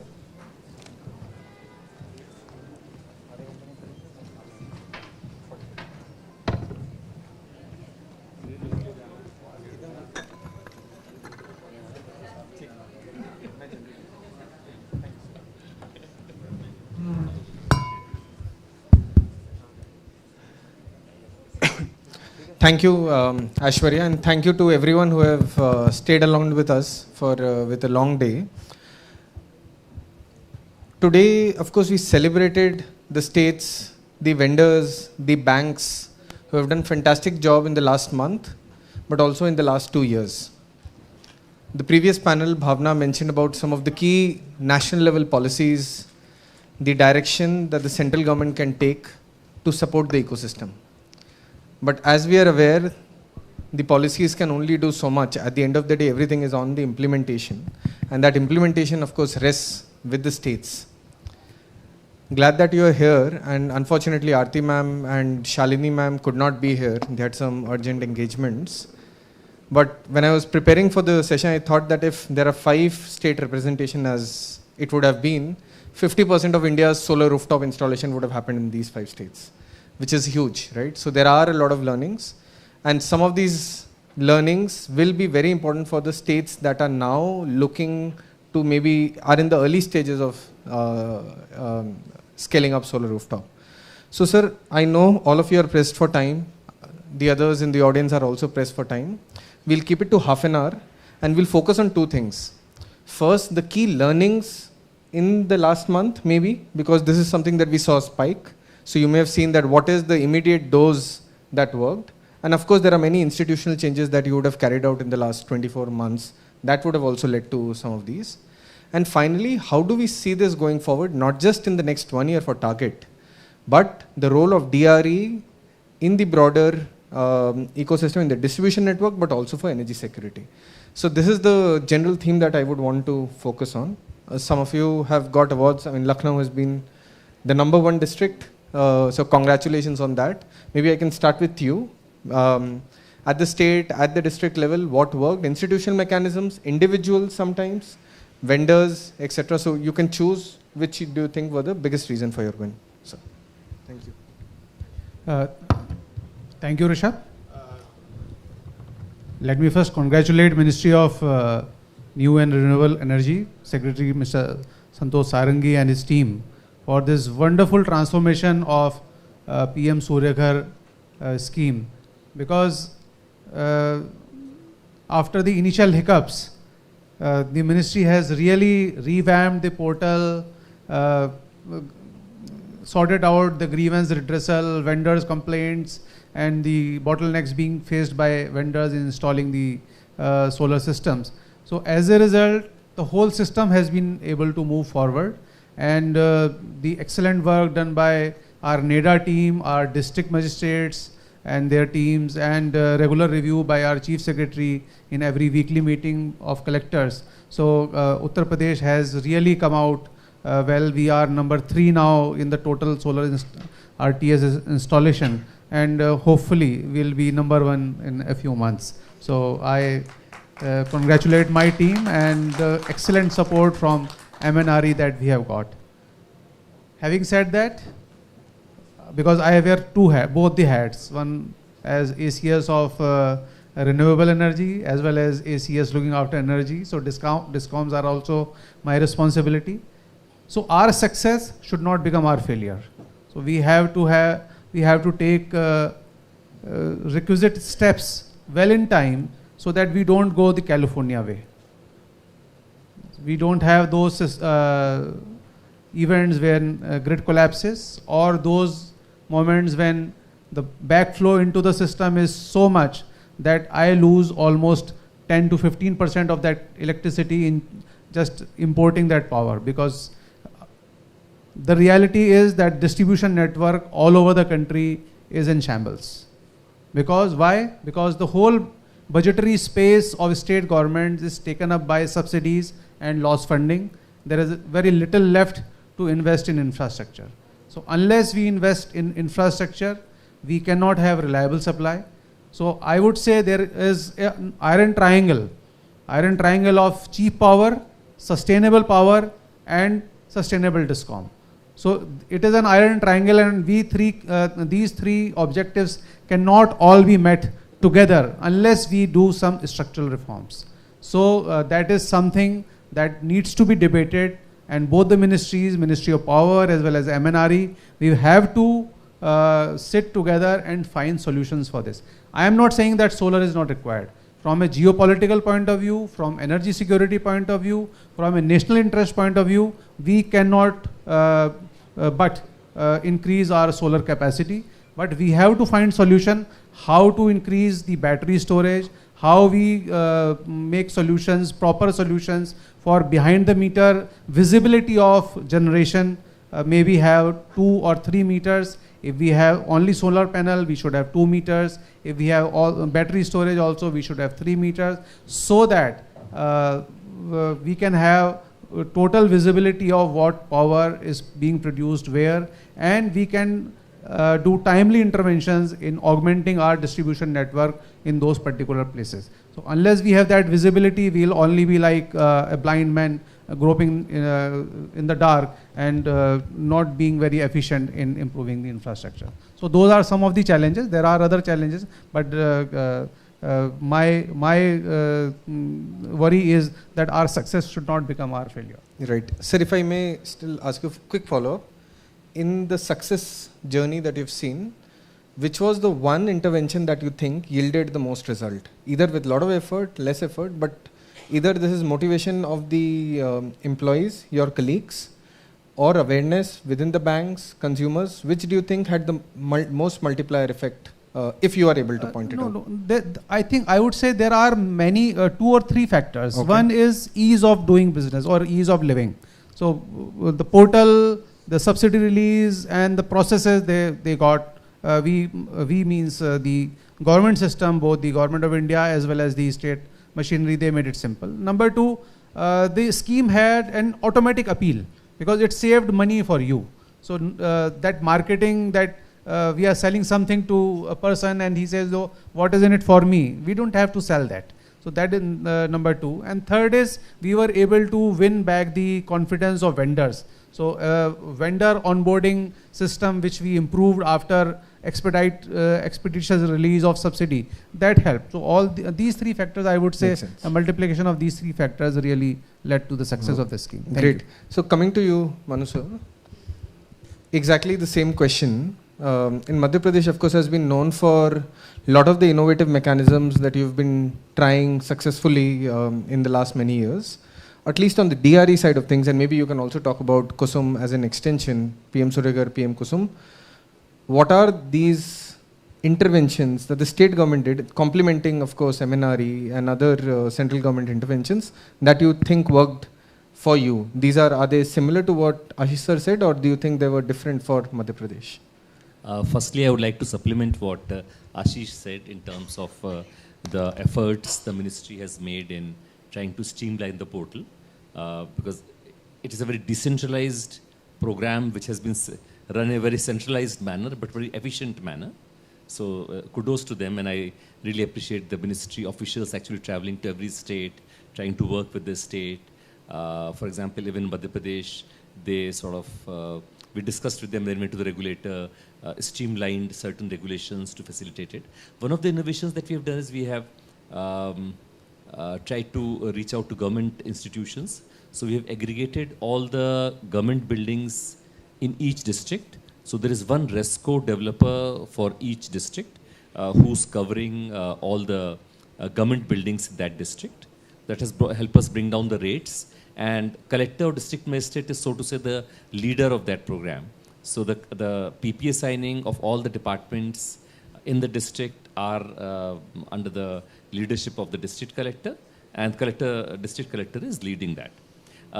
I would agree with what Ashish said about there is an inherent contradiction or inherent tussle very often in the way DISCOMs and the way the renewable energy looks at very many things, and a rooftop is one of them. So we all appreciate that net metering has its own limitations. DISCOMs see that as not very favorable to the interest of the DISCOMs. So that is why in many states now there are regulations about the adjustment of solar generation not being in the peak period. Some states have a far more liberal net metering arrangement where there can be a set-off of solar units against the peak period. Many states have that distinction now. So going ahead, I suppose I don't visualize net metering to be continuing for the next 20, 30 years. Over a period of time, I suppose there would be limitations on that. So we have to think of new models. So I think one model that has not been tried, all our regulations, even the electricity right of consumers rules talks about net metering, net billing, gross metering. But I think we should have to talk about no export behind the meter systems. So especially for commercial industrial segment and even for bigger institutions, I think a no export system, I mean, you can say nothing against that really. If there is a system which says that we would not export to the grid, we have nothing to do with the grid. We just want to bring down our consumption as and when our generation is more than our consumption, we would either store or just curtail. So I don't think there's anything that can be said against that. Now, all over the country, right now, this no export is in a very gray zone. It's a like nod, wink, wink situation. No, as far as I know, no regulation, no state allows this, and no state disallows this. A lot of discoms have something like a synchronization charge or something like that, which is also, even in Madhya Pradesh, this practice varies from discom to discom because there is no regulation about it. So I think as a matter of policy, we could develop a behind the meter, so a no export system which is behind the meter, in which the developer is asked, they would not export ever into the system, and they would curtail or store as the case may be. Another concern that is very often expressed is that PM Surya Ghar rightly emphasizes small systems. They're small systems, they're single phase inverters. Just having single phase inverters in a very large number does impose some challenges to the stability, because if there is a three-phase system, then there is a neutral which is grounded. So that, because till now what we had was that we were unbalanced single phase loads. And we all know that most consumers, the load is under-declared. So in most states, 3 kilowatt, in some states, 5 kilowatt is the limit, beyond which you move from single phase to three phase. And in almost all consumers, there's an under-declaration. And now we have a dual problem. We have unbalanced single phase load and unbalanced single phase generation. So I think that is a slight challenge that we need to address. Another issue, the reactive power that you have mentioned. We have been trying to work with reactive power to manage the voltage at the distribution level. It's a very effective instrument, though I must admit that we have focused till now on slightly bigger projects. We have not worked on rooftop projects. We have worked on some bigger rooftop projects of around 1 megawatt, etc. But it could be valid for smaller projects as well. But I would say that what the innovation that you are making on reactive power is extremely important. They are almost like voltage regulators spread all over the grid. When the voltage is low, the inverter injects reactive power in the grid and increases the voltage. When the voltage is high, it absorbs reactive power and brings back the voltage to normal. And there is no capex cost to that, and replaces the investment that discoms otherwise make in capacitor banks. And I would like to say is the renewable energy, largely speaking, by the discoms is seen as someone who has made life difficult for everyone. Because if you just talk to a grid operator, they would be the happiest if the load is constant and the generation is constant. And the SLDC can really sort of doze off. But in reality, till now, the load had always been varying. But now we have a situation of the generation also varying. And this is blamed on RE. So we have to actually, as RE as a sector, has to make life simpler for the conventional energy or the power sector. So here again, I would say RE would, apart from bringing down the cost of power, can play a role in making life simpler for discoms by obviating or avoiding the necessity of expenditure on capacitor banks, etc., and helping them in managing the voltage. Thank you, sir. Minath sir, coming to you, Kerala is now constantly shared as an example on the journey that we have seen. You recently, if I'm correct, crossed 1 gigawatts of solar rooftop installation in the state. Given the scale and the smaller consumer base compared to, say, Uttar Pradesh, Madhya Pradesh, Rajasthan, Punjab, the absolute numbers are staggering. What are, again, the key learnings or maybe even the concerns that you think that you would want to share with us? Thank you, from Kerala. First of all, I would like to thank MNRE for inviting us for this program. I think this is a scheme, PM Surya Ghar, is an excellent scheme, and any government scheme, it takes some time to take off, but this scheme has taken off very fast, and there is exponential growth. So it is having exponential growth. In Kerala also, we have seen, we already crossed 2.5 lakh installations. we have almost 1 crore domestic connections, so almost 2.5% we have done. So Kerala, as we know, this renewable is the source of power in Kerala. We have hydro projects, but only 30% demand is met by those hydro projects are there. Balance 70% we have to purchase power from outside. Now once this rooftop solar, we have almost 1 gigawatt we have crossed, but this rooftop we are getting in daytime. So there are issues with rooftop. We have particularly daytime, our demand is less because we don't have too much industry, so our demand is less, and that time we get rooftop. But evening peak hours, maybe after say 7 o'clock to 11 o'clock, our demand is quite high. That time we don't get this power. So we have to get power purchase, particularly in peak time, from outside.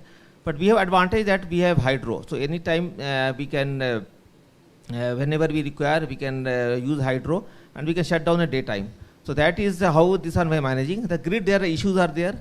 There are distribution side, there are issues. There are distribution transformers.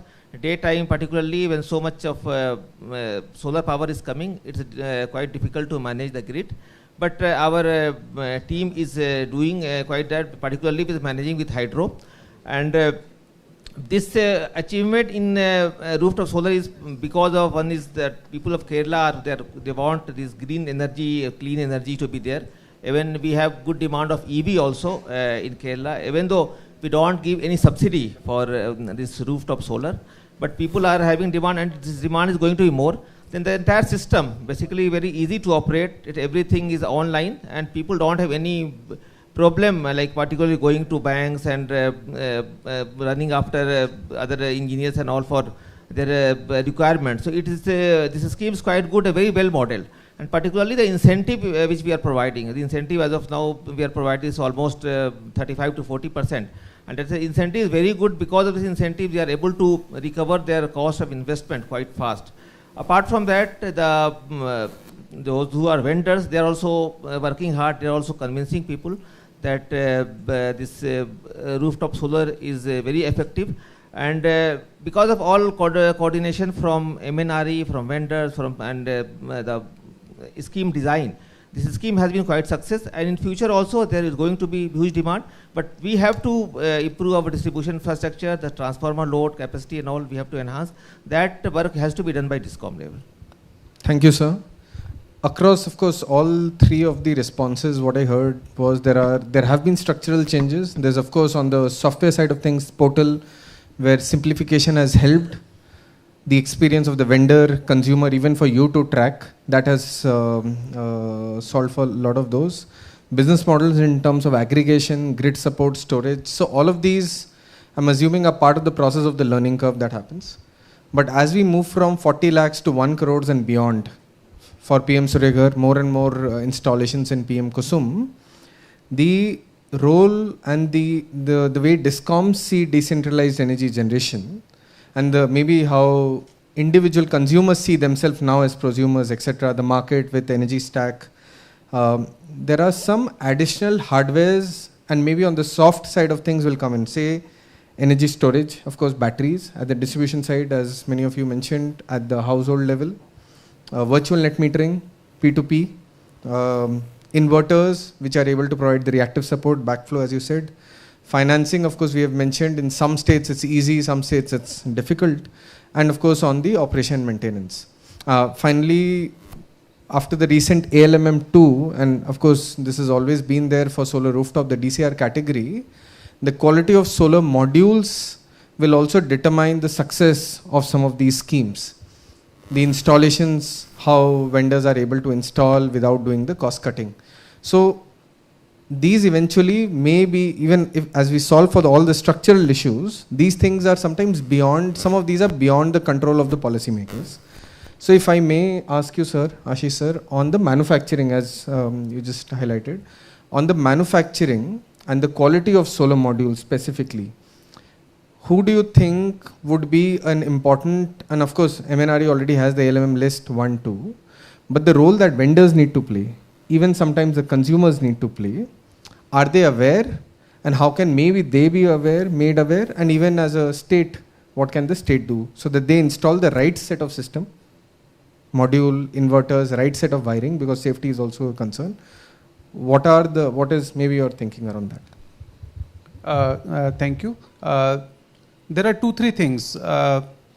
One, this recurrent doubt about the quality of modules, the quality of solar panels. Maybe we can have a system of rating. And that rating can revise every 6 months or every year. So an institution like NISE or someone nominated by MNRE, they can do periodic rating of all the manufacturers on the basis of study of deterioration in the panel over a long, vast expanse of the country. And similarly, they can be rating of vendors also, because as we have a grievance redressal portal and all other portals, we have a huge data being generated about the activities of the vendors. So these 2 ratings will give more confidence to the consumer as to which panel we can buy and which vendor we can engage in. Of course, this will be might be a contentious matter, so we can have an independent body doing this in a periodic manner and with attendant appellate mechanism or self-correcting mechanism. So this will create a competition in the market for better quality. We should not get bogged down with the, there might be a tendency that because of earlier policies of import substitution and high barriers of tariff or non-tariff barrier, the domestic production going into a lesser or inferior quality. So we should guard against that.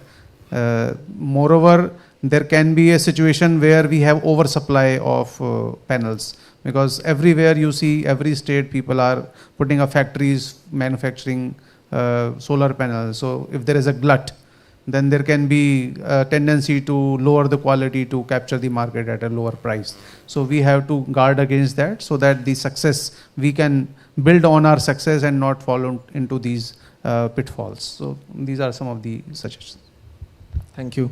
Manu sir, if I may ask you to build on one of the earlier interventions that you mentioned in your previous response in terms of grid support, energy storage, etc. And as you also said, behind the meter, there are no standard regulations that exist. How do you think the regulations there, or the role of storage, deployment of storage either with the existing systems or the new systems, what are the kind of policy frameworks that may work? Or do we think that maybe it will be only basis, again, an additional incentive that will drive energy storage? Because there may be eventually, once we achieve higher gigawatts on both Kusum and PM Surya Ghar, there will be a lot of flow, at least during the day hours. So, but if we start deploying energy storage right now, maybe thinking about the existing systems, new systems, so will only policy work? Do we have to start thinking about money, or maybe there is some other mechanism?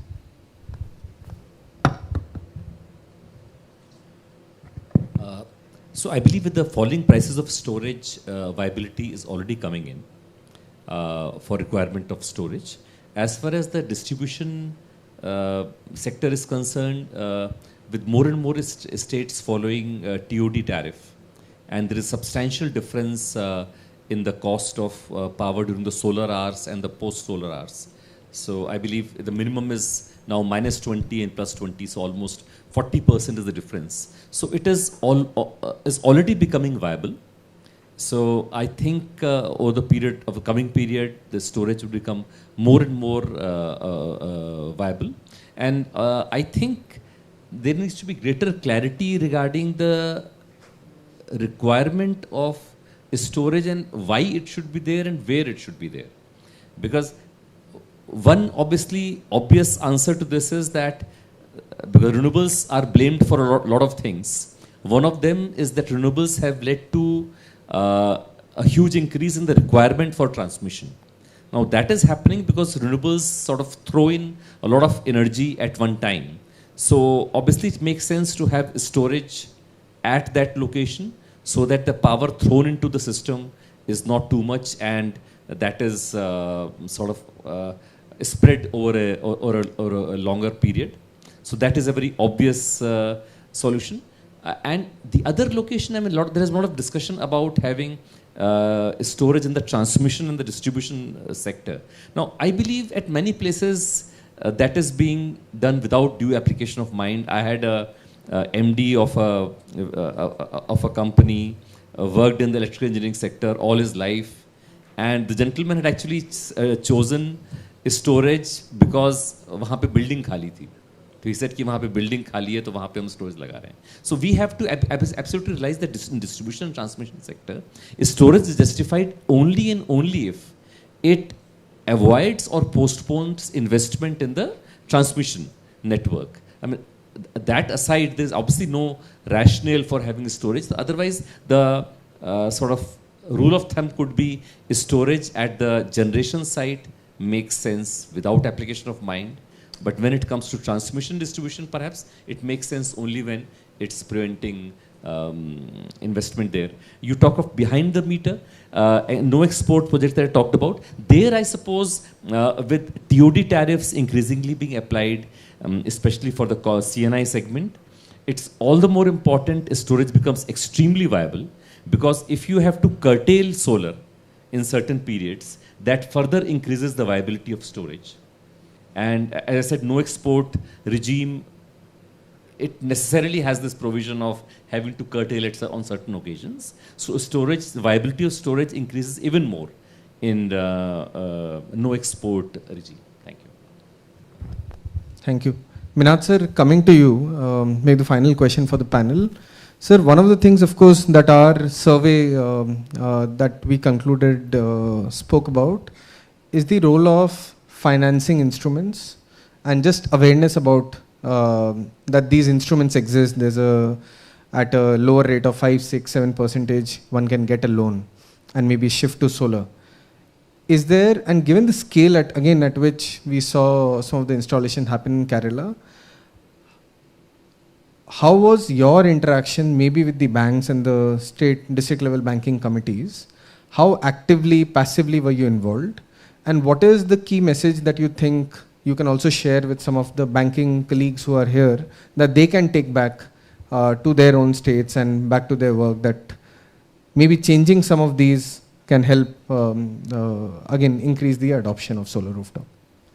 In Kerala, banking system is quite well, and most of the schemes, banks are quite active, like in all the sectors, whether it is education loan or loan for MSMEs, and these for these perhaps micro enterprises, and for this purpose banks are very much interested, because we don't have, banks don't have too many big loans to be given. So they concentrate on these loans for the small people.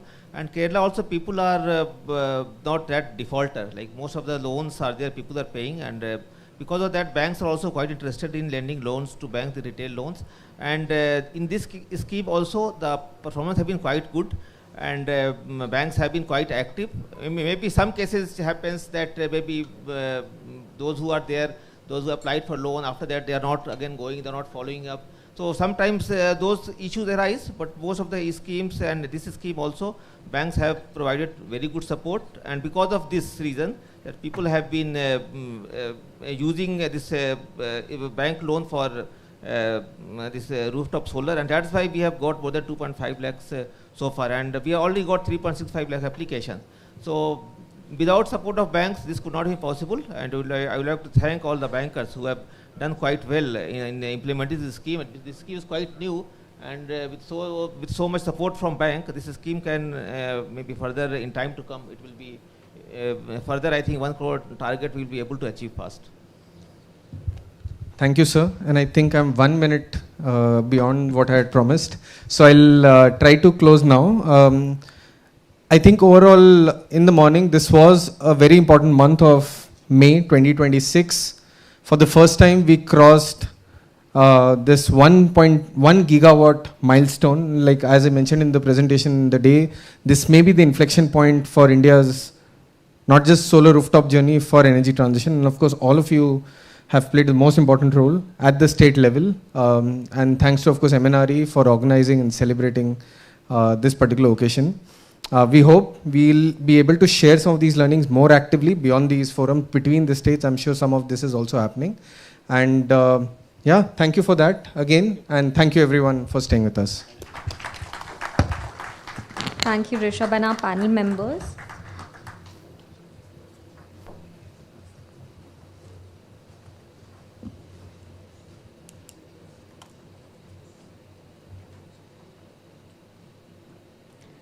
We request you to please be on the stage as I invite Mr. Jeevan Kumar Jethani, Scientist FMNRE, to give mementos.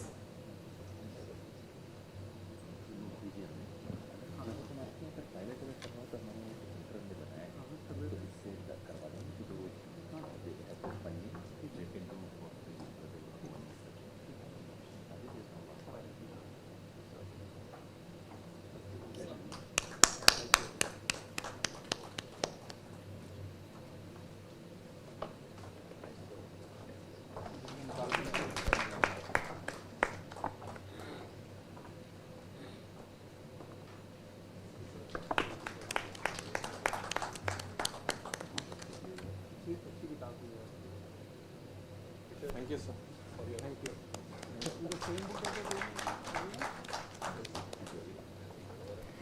Thank you. I would now like to invite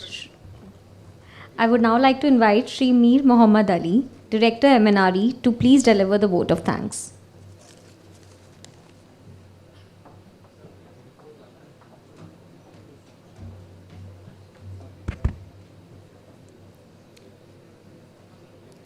Good evening, everyone. As we conclude today's program, commemorating 2 years of the PM Surya Ghar Muft Bijli Yojana, I extend my sincere gratitude to everybody who contributed to making this event a success. Today's discussions have reinforced a remarkable achievement. In just over 2 years, PM Surya Ghar has become the world's largest domestic rooftop solar program, with more than 70 lakh applications, 33 lakh rooftop installations, benefiting 41 lakh households, with more than 12 gigawatts of distributed solar capacity, and over 22,749 crore of central financial assistance reaching households directly. The momentum achieved under the program was clearly demonstrated during the month of solar, where during this 1 month alone, more than 3 lakh rooftop solar installations, more than 3.25 lakh inspections, 3.5 lakh subsidy releases, and a record 2,743 crore in subsidies were disbursed. I'd like to begin by thanking the Honorable Minister, Shri Pralhad Joshi, for his inspiring vision and leadership. His insights during the fireside chat highlighted how rooftop solar is not merely an energy program, but a transformational movement empowering citizens, strengthening energy security, and advancing the vision of Viksit Bharat 2047. I would like to thank Shri Santosh Sarangi, Secretary MNRE, for setting the context for the next phase of the program, and for being a constant source of motivation and encouragement to all of us here at the ministry. I would like to thank our Joint Secretary, Shri JVN Subramaniam, who is an endless source of renewable energy for all of us and who is constantly driving us towards that goal of 1 crore households. We appreciate the Council on Energy, Environment and Water for partnering MNRE for presenting 2 important reports today and being a knowledge partner. The findings of the Pan-India Household Survey reaffirm that awareness, trust and positive consumer experiences are creating an unprecedented momentum for solar adoption. I extend my gratitude to all the speakers and panelists, particularly the additional chief secretaries from Uttar Pradesh, Madhya Pradesh, Kerala, and all the other joint secretaries who participated in the 2 plenary sessions. These discussions on scaling up of the scheme and strengthening state-led solar deployment provided valuable insights to all of us on how to take the scheme forward. We would like to congratulate all award recipients recognized today. The success of this scheme is the result of a concerted national effort which involves states and union territories, DISCOMs, banks, vendors, field agencies, and millions of participating households. Your contributions are helping build a truly citizen-led energy transition. I would also like to thank all our partner ministries, the state governments, implementing agencies, and the technology partners whose commitment has enabled the rapid scaling up of the program. Finally, I want to thank all our stars for the privilege of being part of the PM Surya Ghar scheme implementation at a point very critical to the nation's energy transition. And I'll come back to the team at MNRE.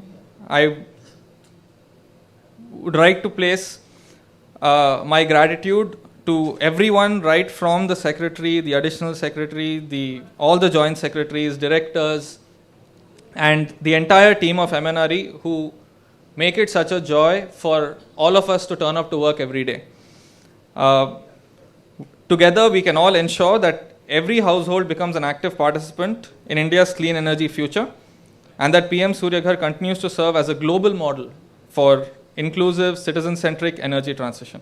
Thank you very much, and I invite all participants to join us for dinner. Thank you.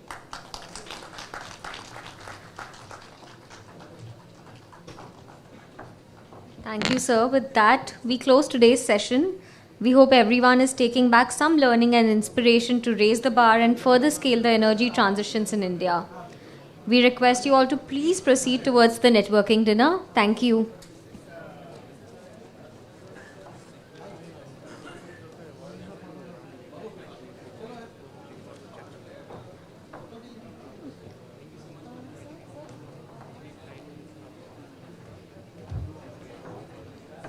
Just a small announcement, we are missing Chhattisgarh's award and certificate. Could you please check if it's somewhere near you or with you? If you could just cross check and bring it here. Thank you.